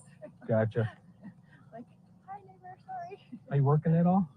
No. Okay. And you still about 5'6", 120?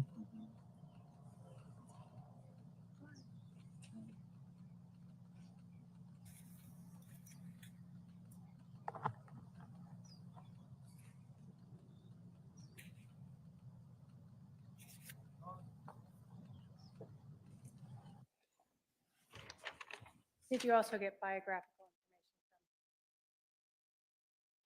information from? I did. Was that Tylee Ryan? It was. Let's stop it now. After you had talked with Alex Cox and Lori Vallow, did you go brief some of the detectives about what you had learned? I did. Did you tell the detectives that Lori Vallow did not know that her husband Charles was dead? I told them that I did not advise her of such.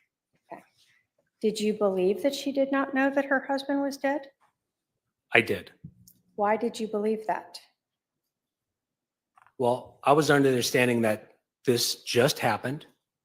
She just arrived back on scene, and I did not advise her of what happened in the house.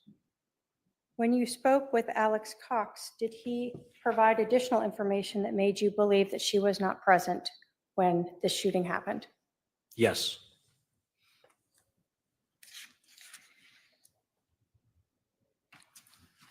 After you advised the detectives of this, did you then return and remain with Alex Cox for a significant additional period of time? Yes.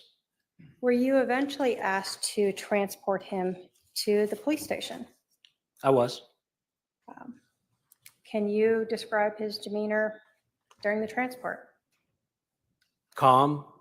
Didn't ask. We just talked about things not related to this at all. Just a conversation between like me and you, just normal, average tone, calm.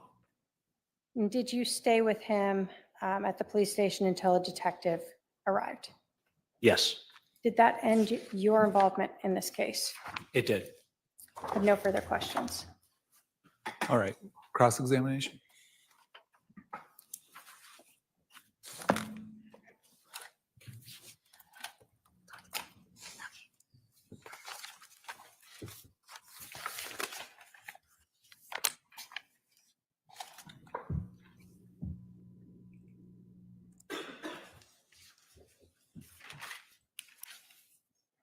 Can you pronounce your last name for me? I don't want to get it wrong. Krautheim. Krautheim. Yes. Yes? Okay, Officer Krautheim. At the correct? time, yes. At the time. Okay. Thank you. Thank you. Appreciate it. You mentioned about Alex being calm when he exited the house. Is that correct? Yes. And then he's also, you were advised that he had told the 911 operator that he composed himself and then called 911. Is that correct? I don't remember the compose himself, but I think he did. But you stated in your report that Alex was very calm throughout the entire time talking with him, correct? Yes. Okay. And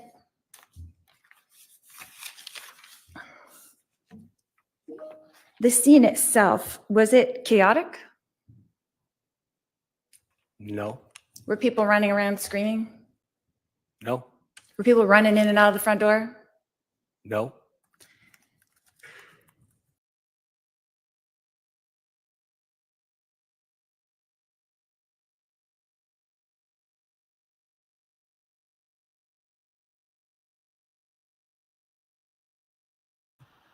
Okay, what's going on here?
All right, here we go. I don't know what's going on there. Now we're going to court TV. No. Now we're going to law crime.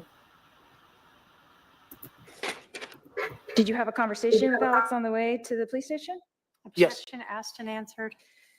And did he express? Hold on, when Sir? there's an objection. I'm sorry. wait for the ruling.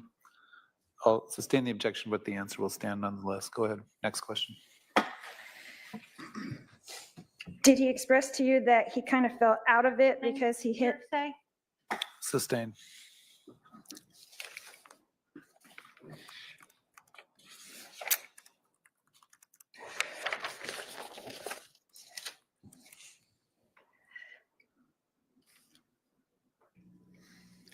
When did you make your report about the incident on July 11th, 2019?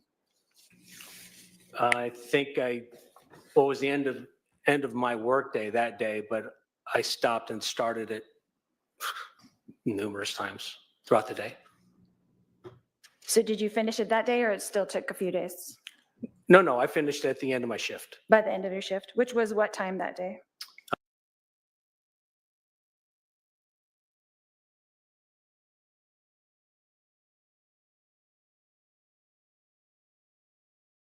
My workday that day, but I stopped and started it numerous times throughout the day.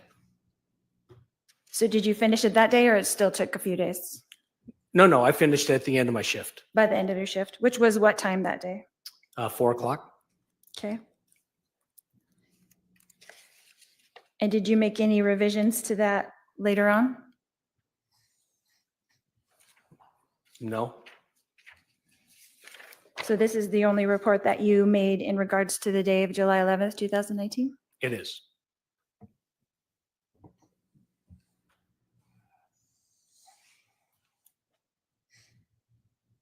You stated that there was red liquid on the rag towel that appeared to be blood. Did you think it was something other than blood? Well, I had no way to test it, so I have to articulate it that way.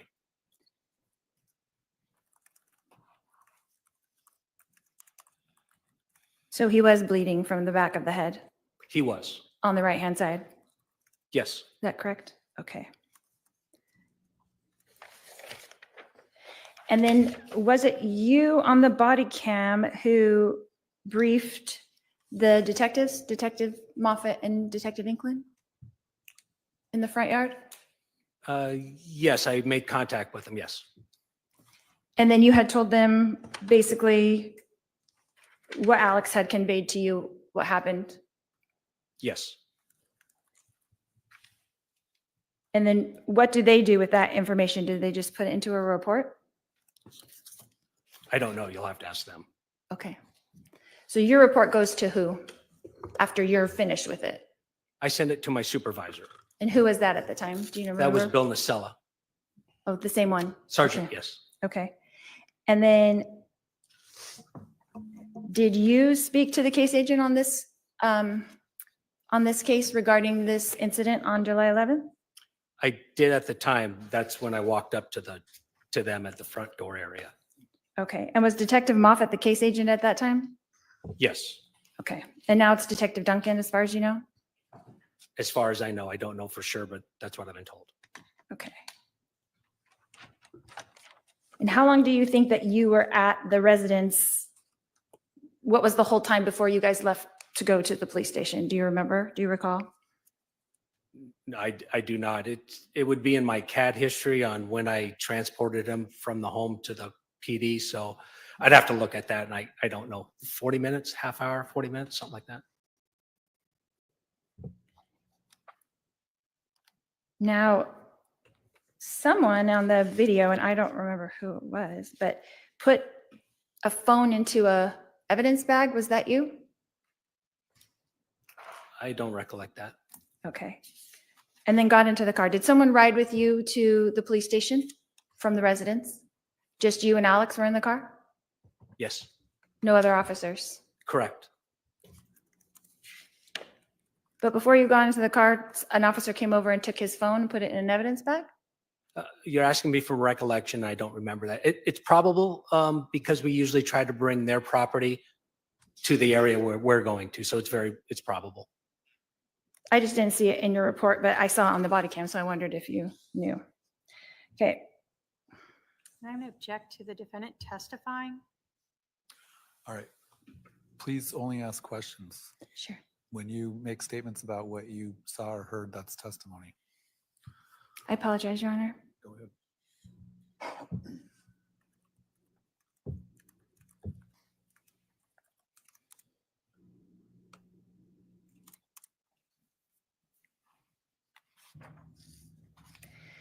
So it says in your report that you were asked by Detective Moffett to transport Alex to the police station, not handcuffed. Is that correct? Yes, And to the downstairs interview room. I'm assuming that's at Chandler Police Department, it is. correct? Okay.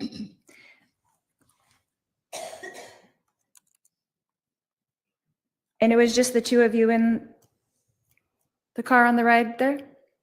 Yes. Okay, thank you. Then when you arrived at the police station, what happened next? Walked him up to the room, had him sit down, or I think brought him some water, I think. And the detective was literally behind me. It wasn't very long before he walked into the room. So then Detective Moffett took over and you were excused? Yes, Okay. And then was that the extent of your duty it was. at that time? And did you leave the police station after that? Yes. Did you stay and observe the interview? No.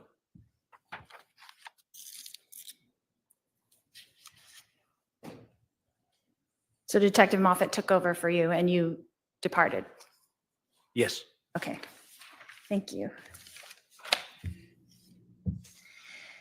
You said when you spoke to Alex that he was cooperative. Is that correct? Yes.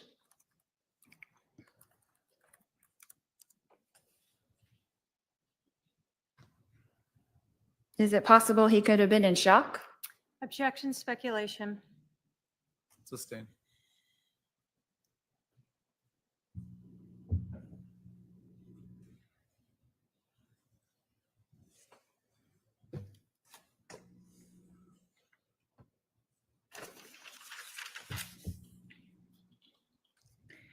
From your observation, how long did the cut on Alex's head bleed? I mean, you were with him for that 40 minutes, and how long do you think it was bleeding? Well, I couldn't answer that because I wasn't standing in the back of his head when I first made contact with him. So to be honest with you, I don't know when it started. So I don't have the minutes. Did it appear to be bleeding when he exited the house or no? I didn't look at the back of his head right away when he exited the house. When was the first time that you looked at it? About how long after he exited?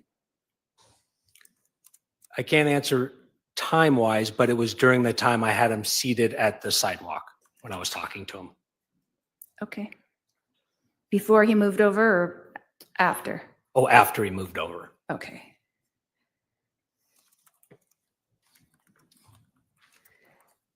Did you ever enter into the house? No. You were just there in the front yard Yes. the whole time? Okay.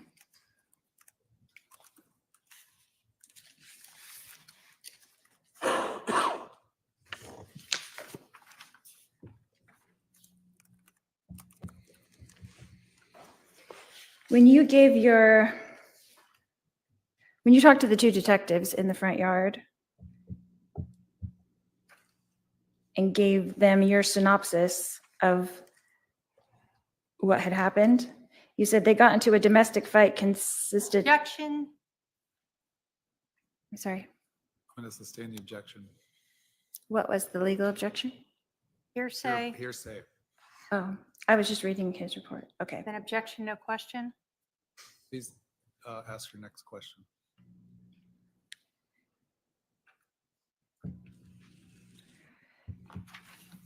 You said in your report that at one point Alex's niece grabbed the bat. Objection. Hold on. Hearsay. That's Improper hearsay. question. Okay, you can't ask hearsay. Please ask your next question.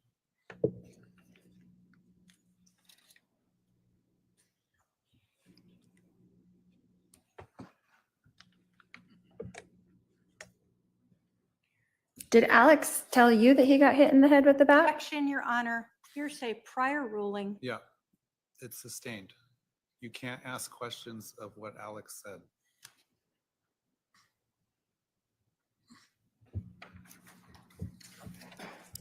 So you observed that he had this bump on his head, but you didn't know how he got it. Is that correct? No, that's not correct. You did know how he got it. Is that correct? I was told how he got it, which is different than me knowing how he got it, if that makes any sense. Correct. You did not witness it, is what you're saying. Correct. But you knew that he had an injury to the back of his head on the right side. I did. Correct. Okay.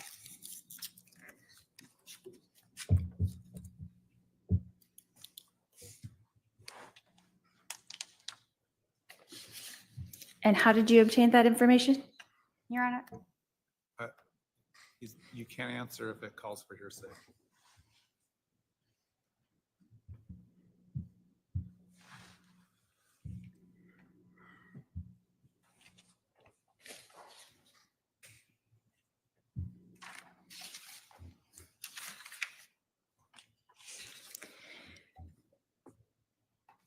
Did you observe the next door neighbor come out in her nightgown to speak to me? I did.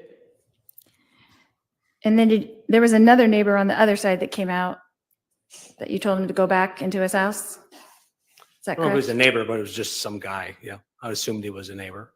Right. So they had blocked off the street so the neighbors couldn't really exit the neighborhood. They couldn't go to school or work, or it's kind of an issue there. Not really. I mean, when one car told us the layout of the neighborhood, then we realized that was the only person that wanted to exit. They told us they couldn't exit, so we just fixed it so anyone else could leave. Right. But they were trying to come up to me to find out what was happening. Objection, Okay. speculation, hearsay. I'll sustain the objection. Let's take our afternoon break for the staff and the jurors. We're going to take a 15-minute stretch restroom break. Please remember the admonition. All rise for the jury.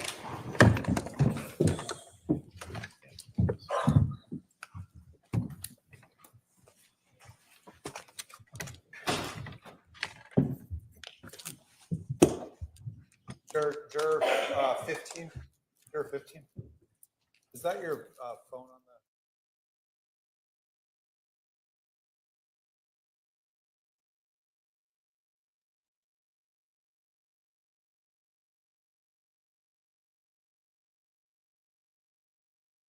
All right. Hold on a minute. Let me get my headphones on. I don't want to, but I'm going to. I hate wearing them.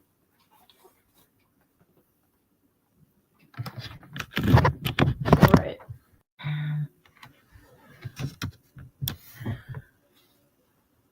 Okay. She's wasting the court's time. And, you know, I will say she's not doing too bad. However, I want to say also, prosecution could step it up also. Just saying. Just saying. She's acting like she's all new too. Those lying eyes. I wear sunglasses all the time, even when it's cloudy out. I got to, people.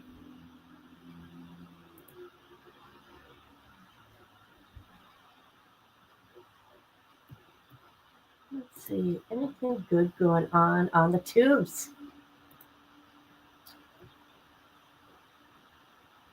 Oh, these people sit there and argue and argue and argue. It's nuts.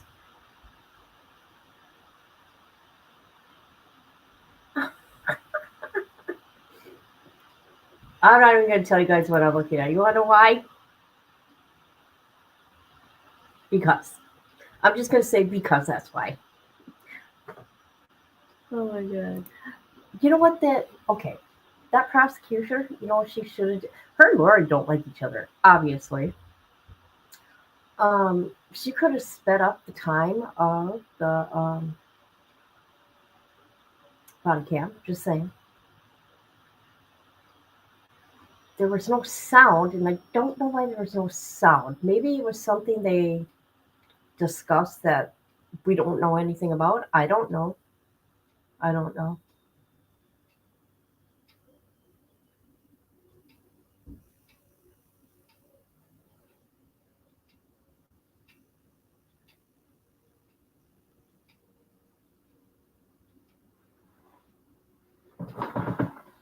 Oh.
One of my daughters is so silly, right? My stuff's on silent when I'm live, right? She was gonna call 911. She was worried about me. That was funny. She don't need to worry about her mama.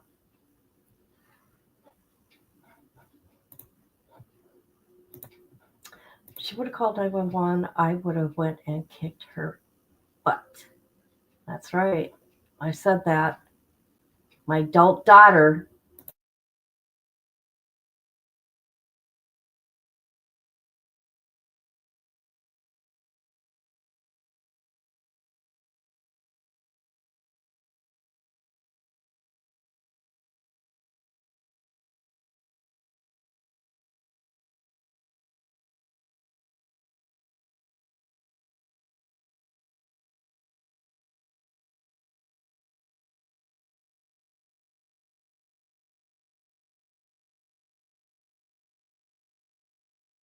All right, we're going to see what Nate had to say at lunchtime about what's going on here.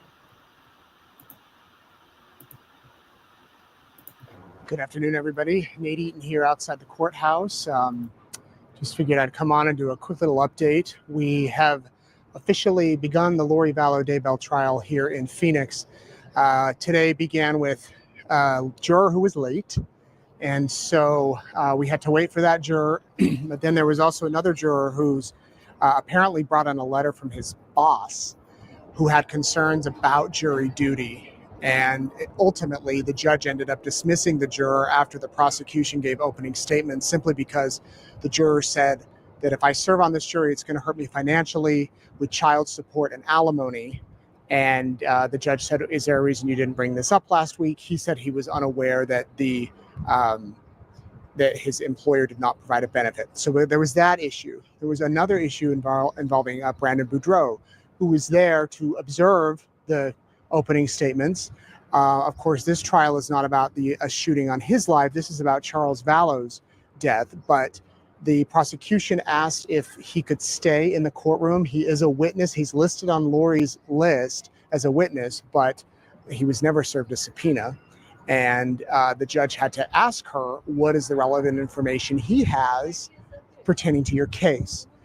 They went into a sidebar where they all put on their headphones. Lori did, the prosecution did, and the judge to discuss this. Brandon then had to be walked out for a brief moment and brought back in.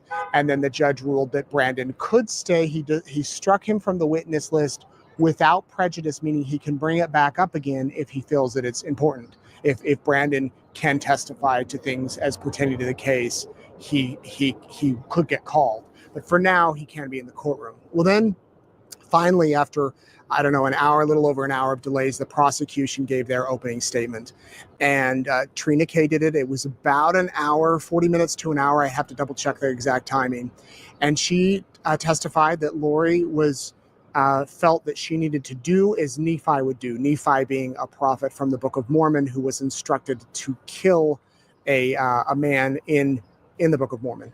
And she talked about how the jurors will see text messages between Lori. They will hear from witnesses who, including Adam Cox, who had come to Phoenix to help do some sort of intervention for his sister who had been talking about things concerning Charles. We will hear from detectives. We will hear from the medical examiner. An interesting person we will hear from is a woman who went on a date with Charles the night before he was killed. She will testify that Charles, according to Trina K, that Charles told her all about his quote unquote crazy wife, the life insurance policy, the beneficiary being changed. Charles had apparently told this woman, Nancy Joe, all of this stuff. And then after July 11th, he ghosted her. And she thought, oh, I must have done something, or he doesn't like me anymore, whatever she thought. She didn't realize that he had been killed until she actually saw the news. So she's going to testify in this trial. You're also going to hear from the detectives who responded to the case. There's body camera footage. The firearms expert who will testify about the trajectory of the bullets that Charles Vallow was shot in his chest. One interesting point Trina K made is that there was no other blood in the home that day other than the blood pooling beneath Charles's body. Alex Cox didn't have any blood on his hand, on his face. There were no towels that had blood on them. There were no drips throughout the house. She is making the argument that if it really was self-defense, why wasn't he bleeding? Why wasn't there a scene, something with Alex's?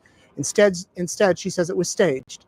And she talks about how Lori Vallow left the house, called Alex, I believe, 3 minutes after she left the home. They then spoke again 17 minutes later, and then called 911.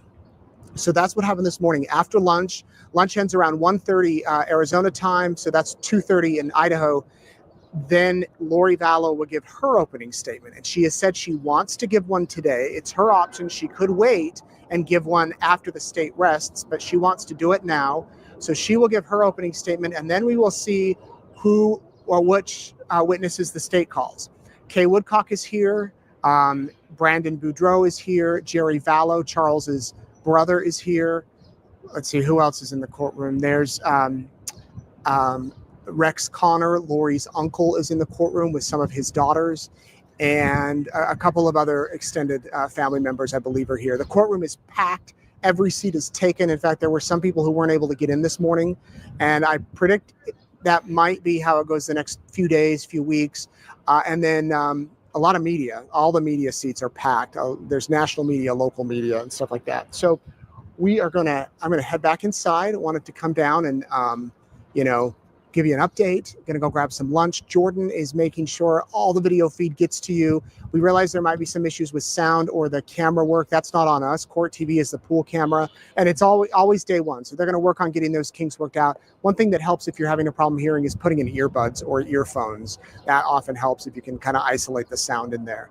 But if you didn't have a chance to watch, I'm doing written updates on my X account, also on eastidahonews.com. And then tonight, please join me for Courtroom Insider. I'll break it all down, the first day of the trial and the first day of many, as we will see. So here's a quick glance outside the courthouse. Beautiful day in Phoenix, probably in the 80s, maybe the 90s.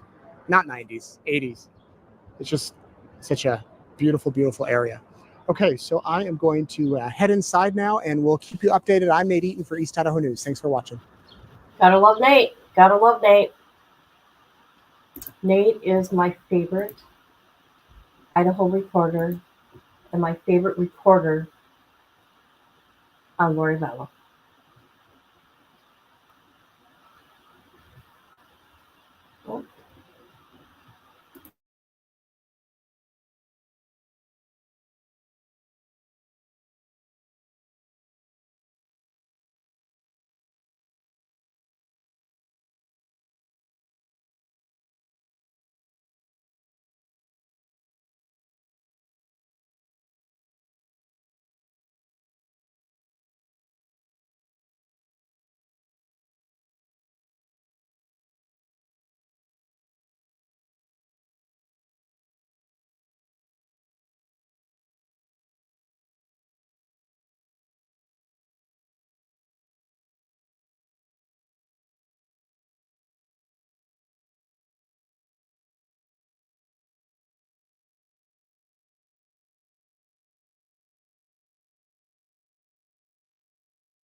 just a couple more things.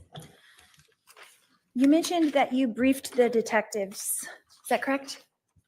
Yes. And what did you tell them in that briefing? Objection, hearsay. Sustained. Are his statements hearsay as well, Your Honor? Any state out of court statement is hearsay unless there's an exception under, or it's non-hearsay under the rules. So yes, his out of court statements are hearsay. Go ahead.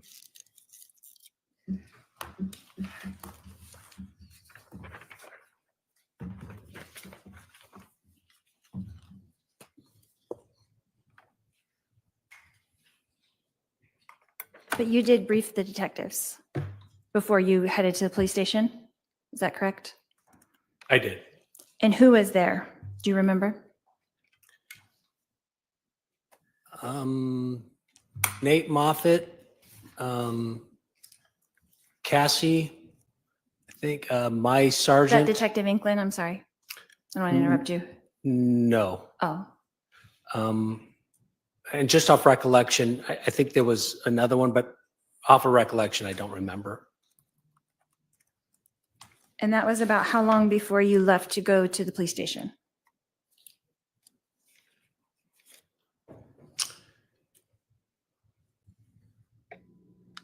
$10 minutes, maybe?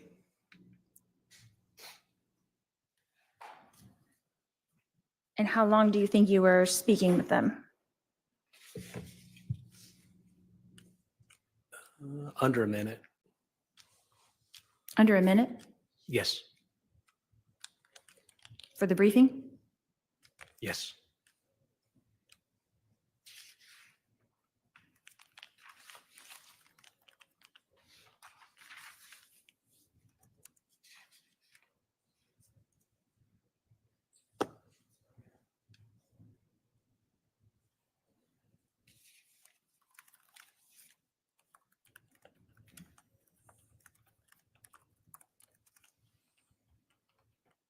Did you meet with the prosecutor to go over your testimony today? I did. When was that? 2 weeks ago, maybe? How long did that meeting last? Probably around an hour total.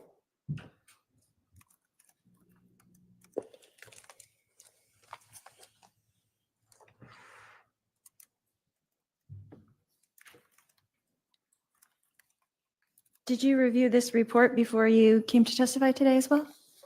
I did.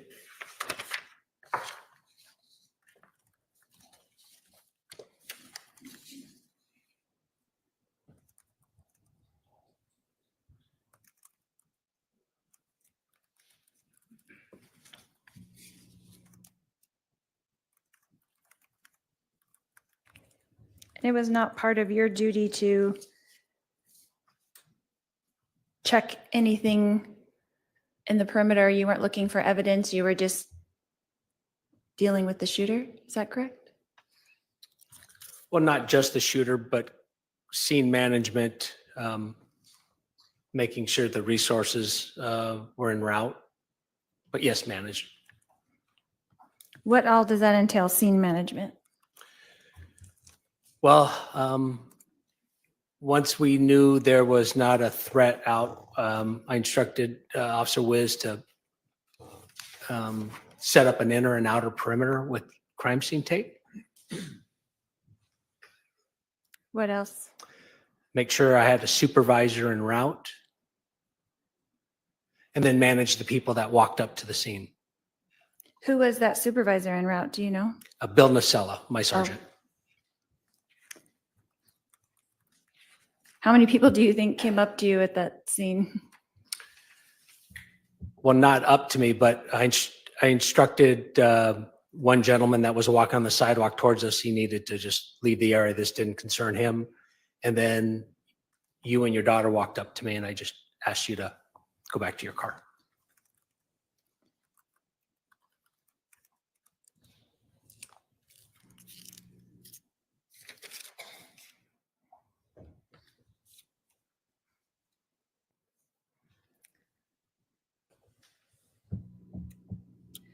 Did you have any conversations with your supervisor when he arrived?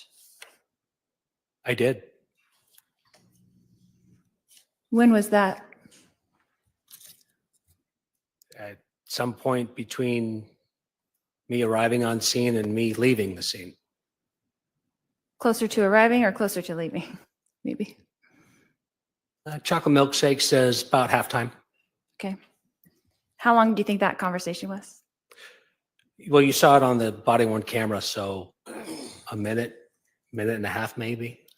And he was just checking in with you to make sure everything was going well, that you were scene managing. Is that correct? Objection, relevance, and hearsay. Well, overruled, he can answer. I was briefing him on what I knew thus far, what I was told. And that was less than a minute?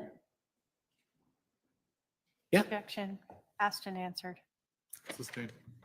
So it took less than a minute to brief him on everything that had happened that day so far? Objection, asked and answered. Sustained.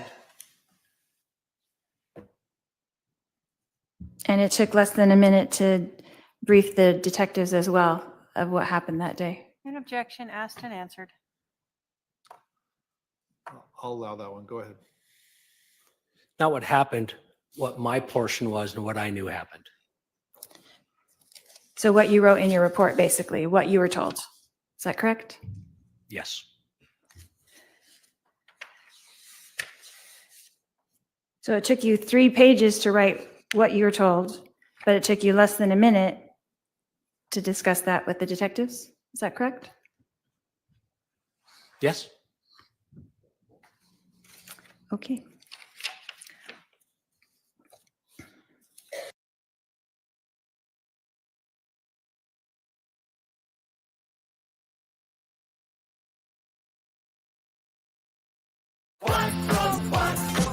Make your dog a Quattro dog.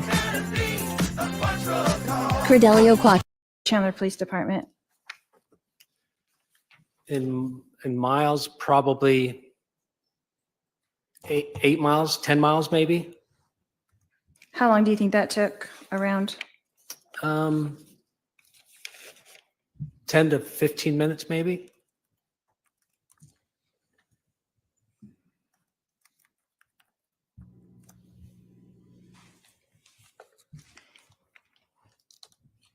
And then where did you enter into the police station? Is there a garage or something?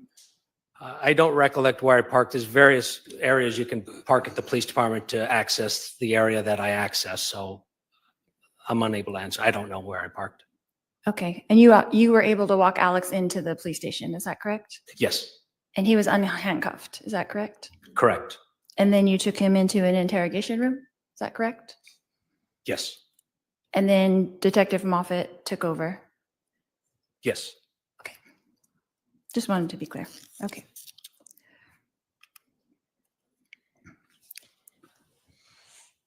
Did your supervisor, Nacella, did he come to the police station as well? Not with me, nor did I talk to him. He might have, but I don't know. You didn't see him there? Correct. Okay. But you saw Detective Moffett there? Yes. And you saw Detective Inkland there? I don't remember Inkland. I just remember Moffett relieved me. Okay.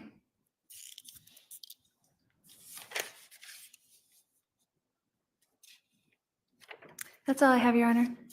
All right. Redirect. Thank you.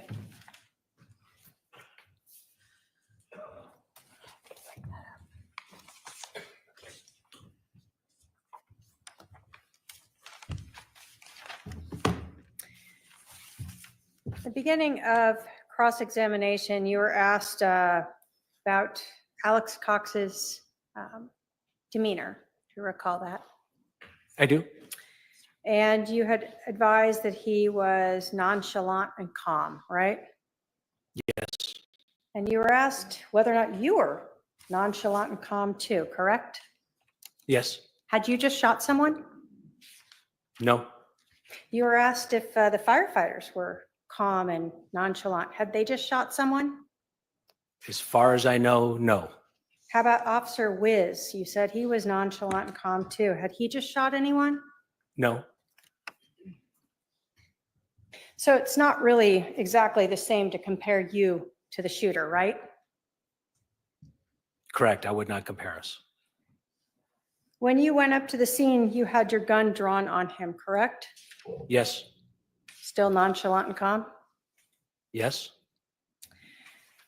You were asked a lot also about your nonchalant and calm appearance today in court. Are you stressed or just answering questions to the best of your knowledge? The latter, just answering questions to the best of my knowledge. You had to testify before? I have. You were asked about the injury to Alex Cox. We have seen the body-worn camera footage and we cut it off at some point. When Mr. Cox first came out of the house, he did not have his hand to his head, correct? Correct. You told us you didn't notice an injury at that point.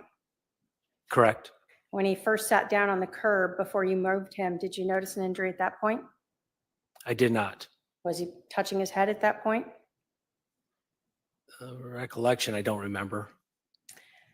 At some point in the video that we watched, did we see Alex Cox touch his head? Yes.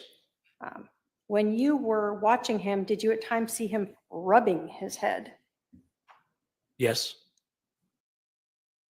Up to 50% off list prices during the huge spring home sale at Slumberland Furniture. Elevate your living room comfort for To rub or touch his head? Yes. Was it soaked or saturated in blood? No. Can we see it on the body cam that it's mostly white? Yes.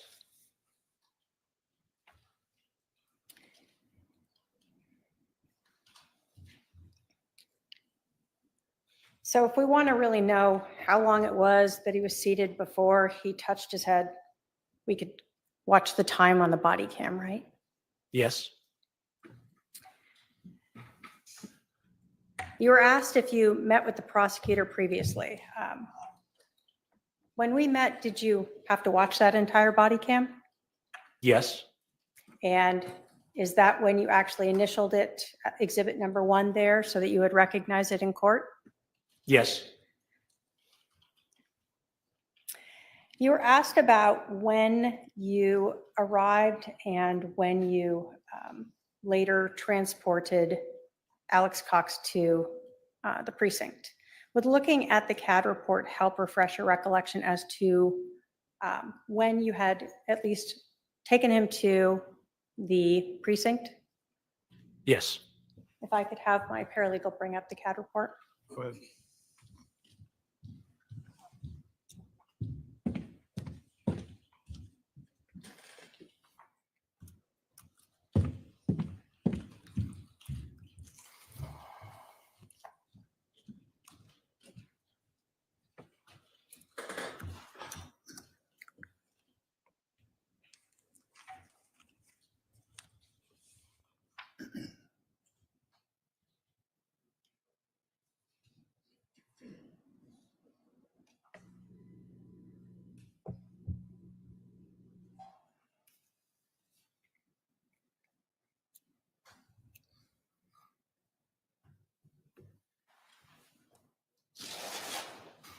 Does that help refresh your recollection as to when you arrived back at the precinct with Alex Cox? It does. And when was that? 9:18 and 19 seconds. And so the 911 call was at 8:36 a.m.? That's when I received it. It could have come into the dispatch a few minutes earlier. And you said you arrived, and we saw you on the body cam right after Officer Where's Biggie, who got there around 8:41? Yes. So you were with Alex Cox at the scene and talking to Lori Vallow and her daughter and doing those briefings in that 20, 30 minutes? Yes. No other questions, Your Honor. All right, I see at least one juror question in a bin. If there are any juror questions, please pass them down at this time.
Go ahead, the state has a follow-up question. Just one question, and I don't know if the CAD will help you answer that. Do you know when you were finished with this call? What time it was when you were finished or released from this call and able to go back out? It was probably 5 minutes after, maybe 10, probably 10 minutes. I probably used the restroom, to be honest with you, and got something to drink at the station, water. So maybe 10 or 15 minutes after the detective came in the room is when I hit the 10-8 button and I went and took other calls for service. Okay, so you were done with this call before the end of your shift? Oh, yes. Okay, you didn't go back to the scene to help with scene security or anything like that? No. No other questions? Did the defendant have any follow-up? No, we're fine, Your Honor. All right, this witness can step down. You want to hand me that? Thank you. All right. You can call your next witness.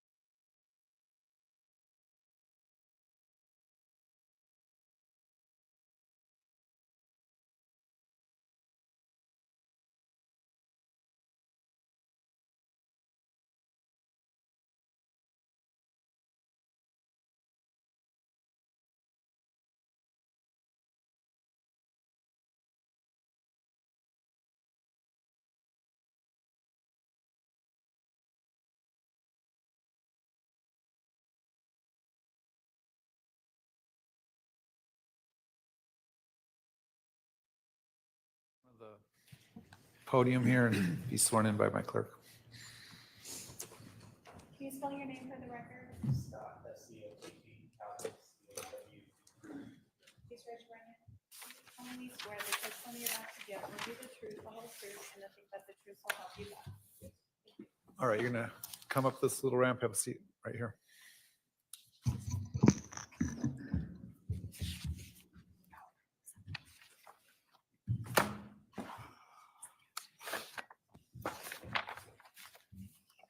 Sir, would you please introduce yourself to the jury? My name is Scott Cowden, And where do you work? Chandler Fire Department. How long have you worked there? Uh, Almost 26 years. And talk to you a little bit about what firefighters do. Do you just respond to fires, or are you also responsible for something else? No, the majority of our job is going to be EMS medical calls. What kind of training do you have to work as a firefighter and deal with medical calls? When you're hired, you're going to go through an academy that will certify you as a state firefighter. Typically, you're going to already be certified as an EMT. And then during the course of your career, I went to paramedic school and graduated from that in probably 2007. Can you tell us what the difference is between a paramedic and an EMT? EMT would just be kind of the more basic kind of entry level position. Paramedic is more advanced, so you have more advanced training. There's more advanced skills that you could perform. Some of our equipment would only be able to be used and utilized and performed by a paramedic. As both a EMT or a paramedic, are you trained to perform CPR? Yes. And can you tell us, have you ever been a CPR instructor yourself? Yes, I was a CPR instructor for probably over 12 years. Was that for other firefighters? I was certified through American Heart Association, a contract employee with Dignity Health. They have a variety of different classes that could be for just the lay rescuer, lay person that wants to know how to do CPR. They have classes that might be for certain businesses that want their employees. And then there's healthcare provider classes that it could be firefighters, nurses that are attending to be recertified. Every 2 years, you have to have that certification recertified. Can you tell us what CPR is? It stands for cardiopulmonary resuscitation. So you're kind of acting as the heart. The heart has stopped beating, so no blood is flowing through the body. You're doing chest compressions on the chest, and you're pumping and pushing that blood to the body. When would you give CPR to a person? If they don't have a pulse, you confirm that just by checking for a pulse, and you don't feel that. The heart isn't beating, and you would need to start chest compressions. What is the point of that, of doing those chest compressions? You said moving the blood through the body. Why? You're trying to, give them a chance, increase their chance of survival.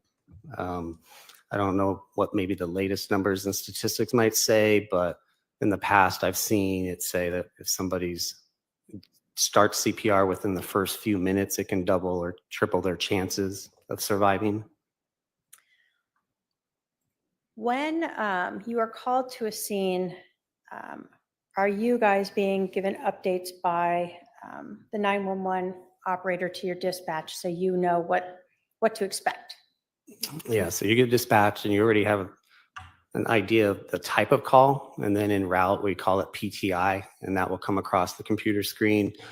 And so now you have more information of what you're kind of walking into, so you can kind of game plan it a little bit more. If somebody calls 911 and doesn't know how to do CPR, what happens? My understanding is that 911 would talk them through that and give them instructions of what to do. Okay. When you are giving CPR, you talked about chest compressions. Can you talk to us about, is there any physical identification that you might observe on a person who has had CPR chest compressions? That I might see After a person has been given chest compressions? Yes. So you need to perform it in the right location. So it's the lower half of the sternum or breastbone. To kind of find that, it's more helpful if you can see the skin, maybe lift up the shirt. So that's typically something we're going to want to do.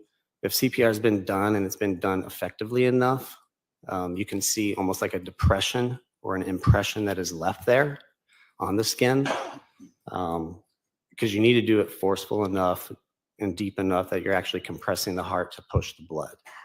So you said you might see a depression. Does that not just pop right back out when you stop? No, you'll still see it. You'll see it like if you stop CPR during the call for whatever reason that it might be appropriate, and then you go back to resuming CPR, you'll see where your hands were.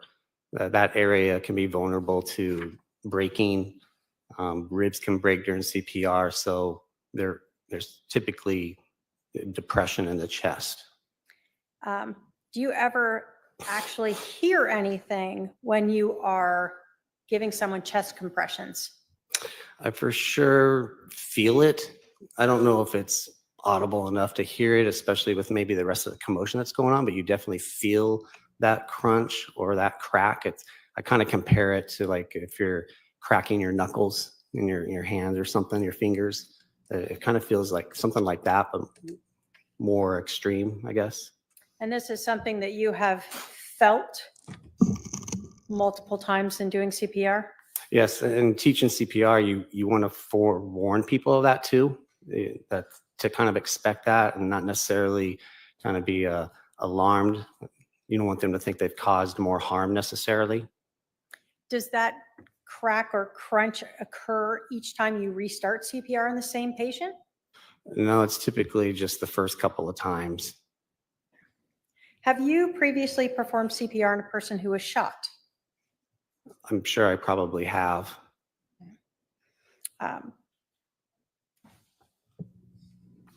When you are performing CPR on a person that's shot, have you ever seen that cause more blood to come out if there are gunshot wounds?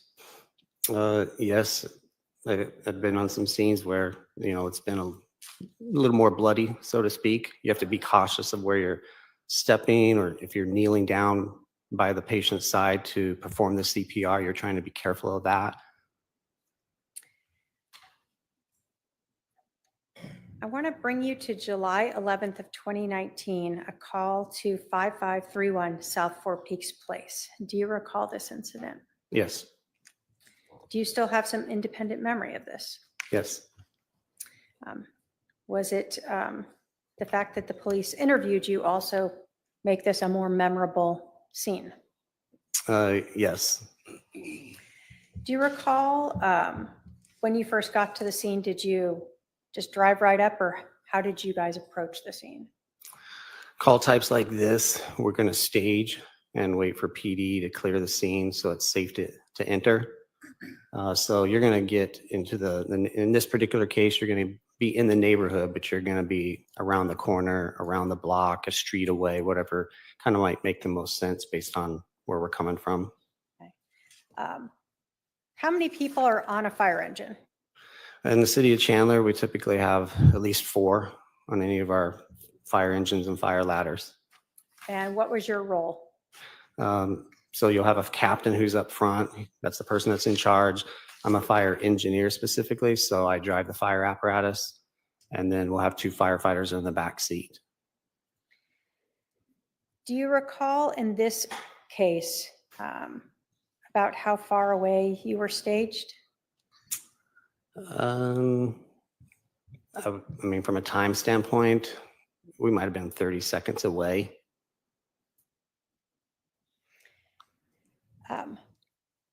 Who were the other people on your team that day, By names? if you recall? Okay. Captain Keller, firefighters Kaczynski, and firefighter Fife. When you arrive at a scene like this, you told us that there's a captain, you're the driver. Does everyone sort of have a job, or how does that work when you first get there? You typically may kind of talk about roles and what might happen.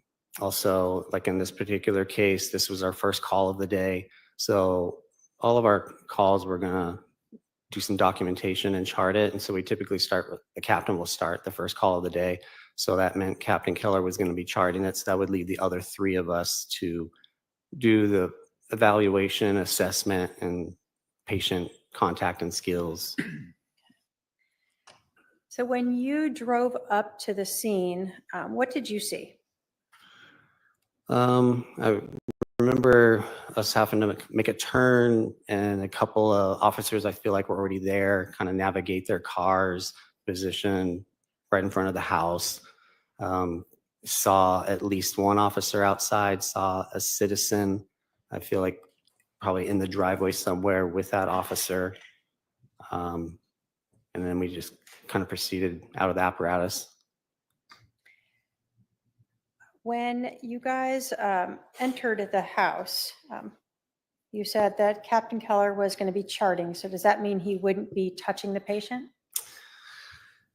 More than likely not, unless we needed additional help. I mean, he possibly could have been the first one in. Also, the way we were parked, that passenger side of the fire apparatus was the closest to the front door.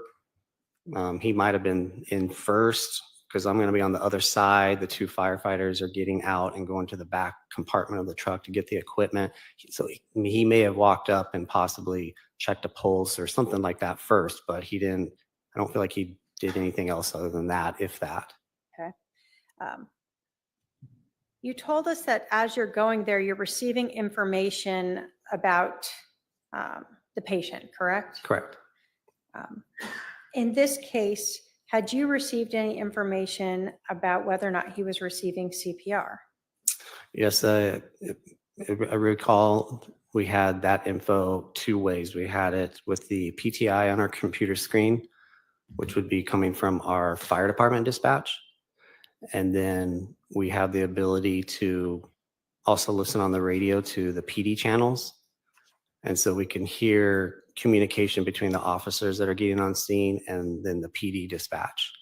And they also communicated that at some point in time. When you entered the house, was there an officer already inside? I believe there was an officer inside with Captain Keller. And did you observe anyone giving the patient CPR? No. Can you tell us what you saw when you first entered the house?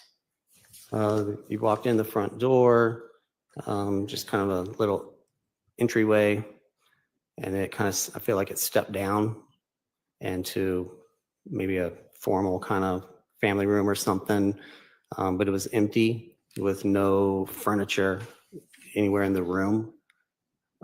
That jumped out at first because it makes it easier. Like sometimes we're on scenes where the patient could be between a bed and a closet and you got to move them somewhere.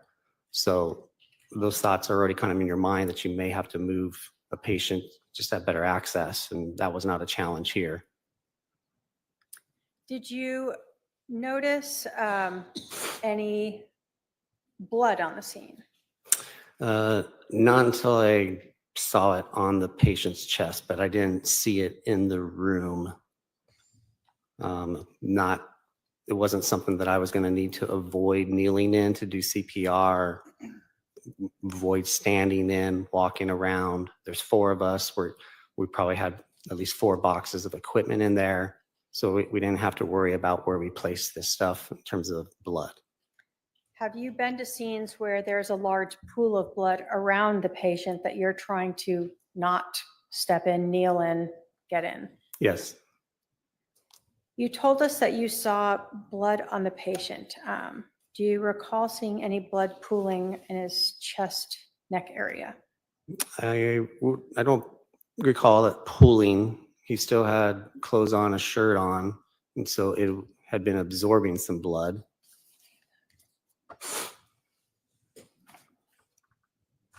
I'll show you an admitted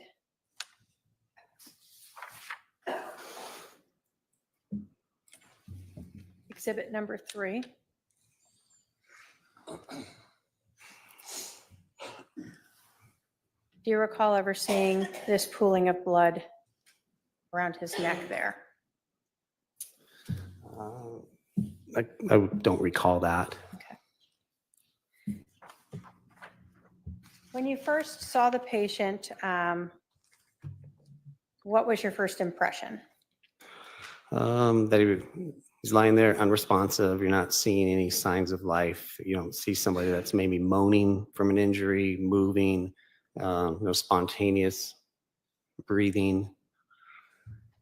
What was your question again? Just your first impressions of him as you Uh, are walking in and you're looking at him and assessing him. Yeah, I guess that would be sufficient for my answer. Did you think that he could be deceased? It's definitely was a possibility. There was no, like I said, no obvious signs of life.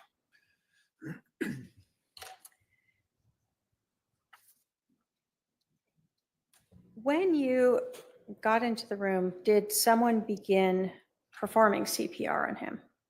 So when I got to Charles' side, I would have performed a more detailed assessment, so to speak, rather than what I was seeing visually. So you're checking just for responsiveness. You can move the patient. You're going to check for a pulse. Now you're closer to the chest. You're looking for breathing, seeing if you see the chest rise and fall. And we would call him unresponsive and pulseless and apneic. Apneic meaning not breathing. And then I would have started CPR. So he wasn't breathing, he had no pulse, he wasn't moving, there were no signs of life. Correct. You told us that you had received information that someone had been doing CPR prior to your arrival, correct? Correct. Did that impact your view of the patient and your decision-making on what you should do next when you see this patient that is lifeless? I mean, it makes you think that there's a increased likelihood that of survival possibly, until we can, starting CPR is still appropriate to do, and then we can utilize some of our rest of our equipment. We can put an EKG machine on. We can actually see what the heart is doing. We can look at the rhythm. We wouldn't want to call a patient before like taking some additional steps. Okay. Who performed CPR? I did. And I'll put up Exhibit 4 here. Do you recognize who these people are? Yes. And who are they? So standing to the left is Captain Keller. He's documenting. Standing to the right is firefighter Kaczynski. And then kneeling down back towards us is myself. And then kneeling down where you're pointing is firefighter Fife. When you first began performing CPR, can you tell us what you felt? So at first I didn't see a depression that would typically be left from somebody else previously doing compressions. So I thought that was odd considering the information we had en route. I started doing compressions. I felt that initial crack and crunch for probably the first couple of compressions that, again, you would typically feel when you're first starting compressions and if you're going hard enough and deep enough. How long did you do CPR before you evaluated and utilized any other means to see if he might still be alive, savable? If I had to estimate, I think I was probably doing CPR, chest compressions for at least a minute. It probably took them at least 30 seconds to minutes to maybe get in to the house where I was after I entered. They've got to set down that equipment and get some of that out. So I feel like at least a minute is a fair assessment. What happened next? Is there some way to check his heart to see if there's Right. activity, or what do you do? Yes, so I was doing chest compressions. I remember mentioning, because there's bullet holes going through them, so I remember mentioning to firefighter Kaczynski when she went to cut the shirt to not cut through a bullet hole. So she kind of went along the side. That's exposing the chest, so that way then we can put our heart monitor and perform an EKG on Charles to kind of see what his rhythm is doing. A person can typically still do chest compressions while they're doing that, and they can kind of work around you. But at some point in time, you're going to have to stop. That way you can just look at what the machine is showing you and telling you. Was there any heart activity when you put on those EKG? No, it was what we would call asystole, and it's just a flat line on the screen. There's no electrical activity of the heart. At some point, you said you saw gunshot wounds. Do you recall how many you saw in the front there? I saw 2. Do you ever look to see if there's exit wounds? We did roll him. I seem to recall and remember that we rolled him my way. I feel like the other 2 firefighters were then on that other side. Firefighter Kaczynski, who's the one that's standing up, I feel like she had a better view of what those looked like since he was rolled my way. But I remember her commenting that there was 2 wounds on that backside of the patient. So when you say he was rolled towards you, he's rolled towards this mirror over here? Correct. Okay. When you had stopped doing the CPR to roll him and he goes back, did you notice the depression in his chest now? After I resumed CPR, yes. It makes it kind of easier to find your landmark. So it's something that you typically look for. So it was not there when you first started CPR, Correct. but it was after you had performed it. Correct. Do you wear gloves when you do this? Yes. Did you have blood on your gloves after you were doing CPR? Yes. You told us that when you first arrived, there was not much concern for having to navigate around blood that might be pooling around the victim, correct? Correct. After you had been doing CPR, was there more blood now around the patient? There was definitely more on his chest. More was coming out of the wounds, specifically the one on the chest from what I recall. The shirt isn't necessarily there to absorb it anymore. We've removed it. I can't recall necessarily on the ground, like where I might have been kneeling, but When you first arrived, did you see any blood exiting the abdomen wound? I did not. As you were at this scene, you guys did the EKG. There was no heart activity. What do you do after that? At some point in time, we just kind of have to look at patient viability, and we're just looking at the facts and how he's kind of presenting. And we're considering time that we've already been on scene, time, staging, responding, all of that. And we ultimately, we do have offlines that we follow for different types of medical calls. And we felt that he fell into that category of not being viable and that we could call him on scene. Now, you talked about you were not staged very far away, correct? Correct. Were you staged very long before you pulled up? I felt like we might have been there for at least a couple of minutes. When the patient was rolled, did anyone notice anything about, or did you notice anything about his skin that made you also question perhaps how long it had been since he had been shot? Yes, it was pointed out because I didn't have a good view of that backside, the skin color, some modeling. There's changes in the skin color that are starting to occur from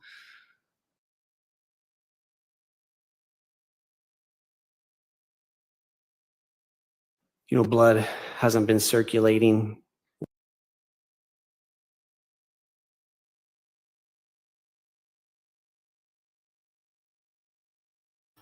Oh, great.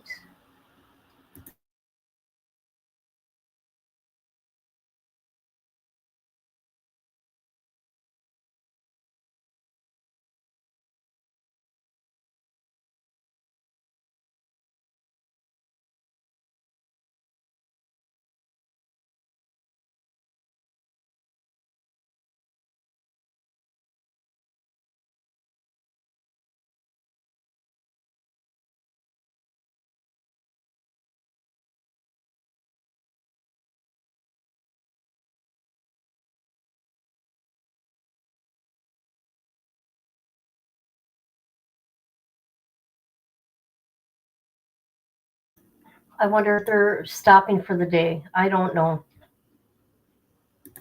Nate did say there's going to be some issues. Blood hasn't been circulating. Hasn't been maybe.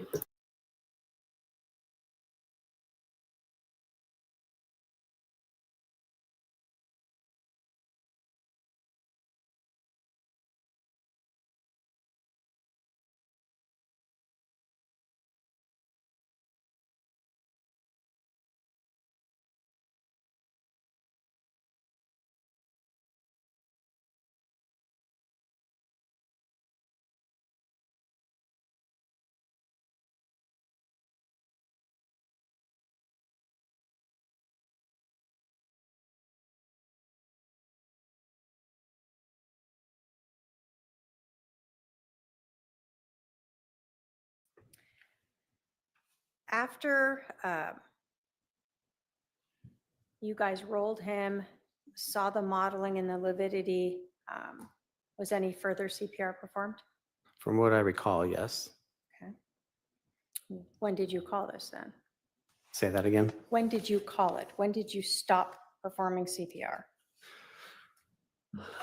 So I don't remember with 100% certainty if I feel like from what I recall, I'm performing chest compressions. The shirt's going to be cut off.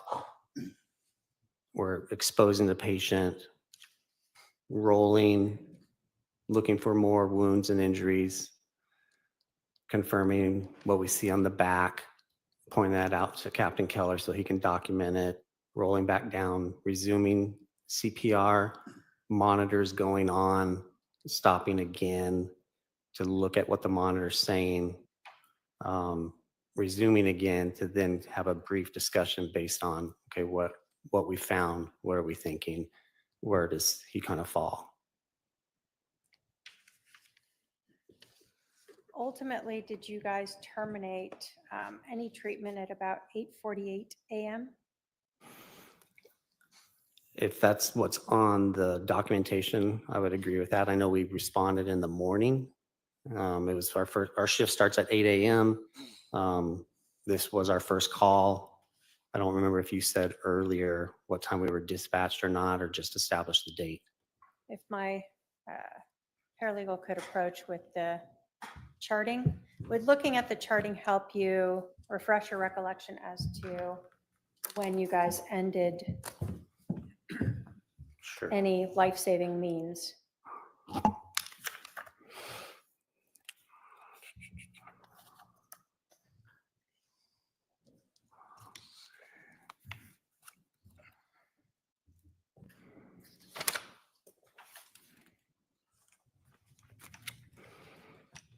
So it looks like our dispatch is 8:37.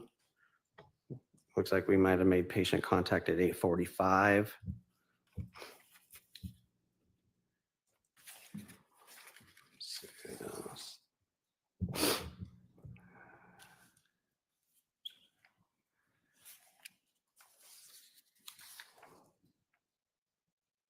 I know the dispatch screen that will have like times of responding and things like that might have an appropriate time on it also that I'm not seeing right here though, but I'm still looking.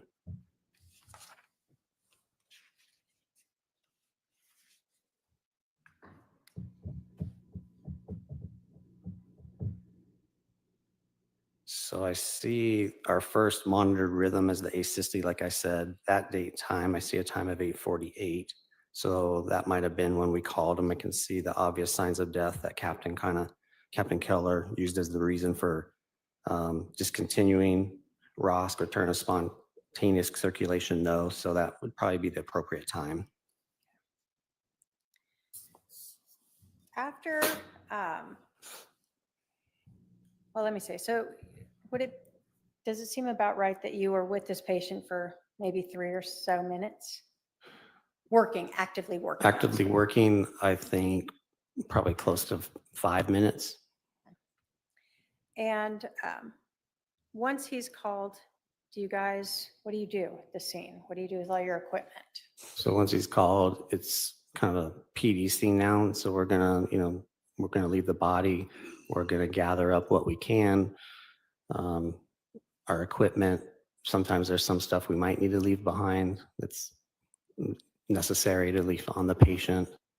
But So like the EKG monitors that are stuck on him, you leave those on him. yeah, we can disconnect those exactly and bring the cables with us.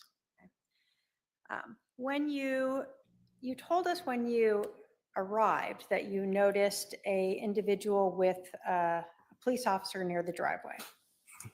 Correct. Did you see that same person still outside when you exited? Yes. Did you notice any bleeding or obvious injuries to that person? No. Did you make an assumption as to who that was? Yes, our PTI en route said brother or brother-in-law shot brother, so performing CPR. So you're kind of assuming it's that person. Okay. In terms of his size, is he someone that you talked about people may not be able to always be strong enough or able to perform CPR in a way to cause the depression or that crunching sound, for lack of a better term. In your experience, what type of people are we talking about for that, where you wouldn't be surprised that you may not have seen that depression or the crunching? It's typically going to be maybe an elderly population, somebody that's not as big, not as strong, that we might not be able to perform chest compressions hard enough and deep enough. Sometimes if a patient is in a bed, so mattress has give to it, compressions won't be as effective. You want to get him to the floor. Obviously, he was already on the floor, so that aids chest compressions. Was there anything about this male that you saw when you observed him entering or exiting that made you believe that he had been injured? No.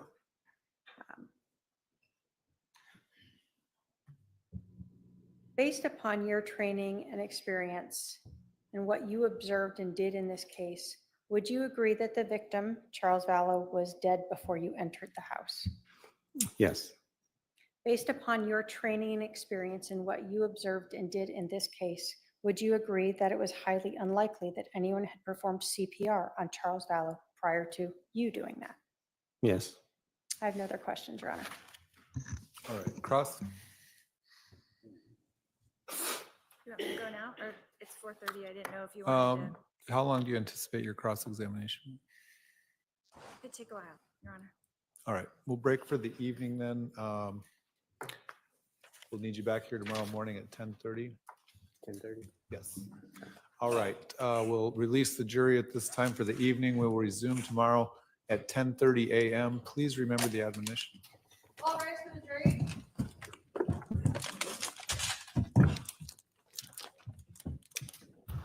Well, we knew that was going to happen, right? Right. Hi, Rachel. How are you? My sweet Oxford friend. All right, I have, okay, what else was I going to say here? I want to thank everybody who came through. Sarah, if you're watching, Sarah, leave me alone. Don't ever come to my channel again. Quit harassing me. I don't bother you. And it goes for anybody else that thinks they can bully me. Can't bully me. Good night, Patty. Tomorrow I'm gonna come on even later because I cannot handle breaks. I can't. I just can't do it, people.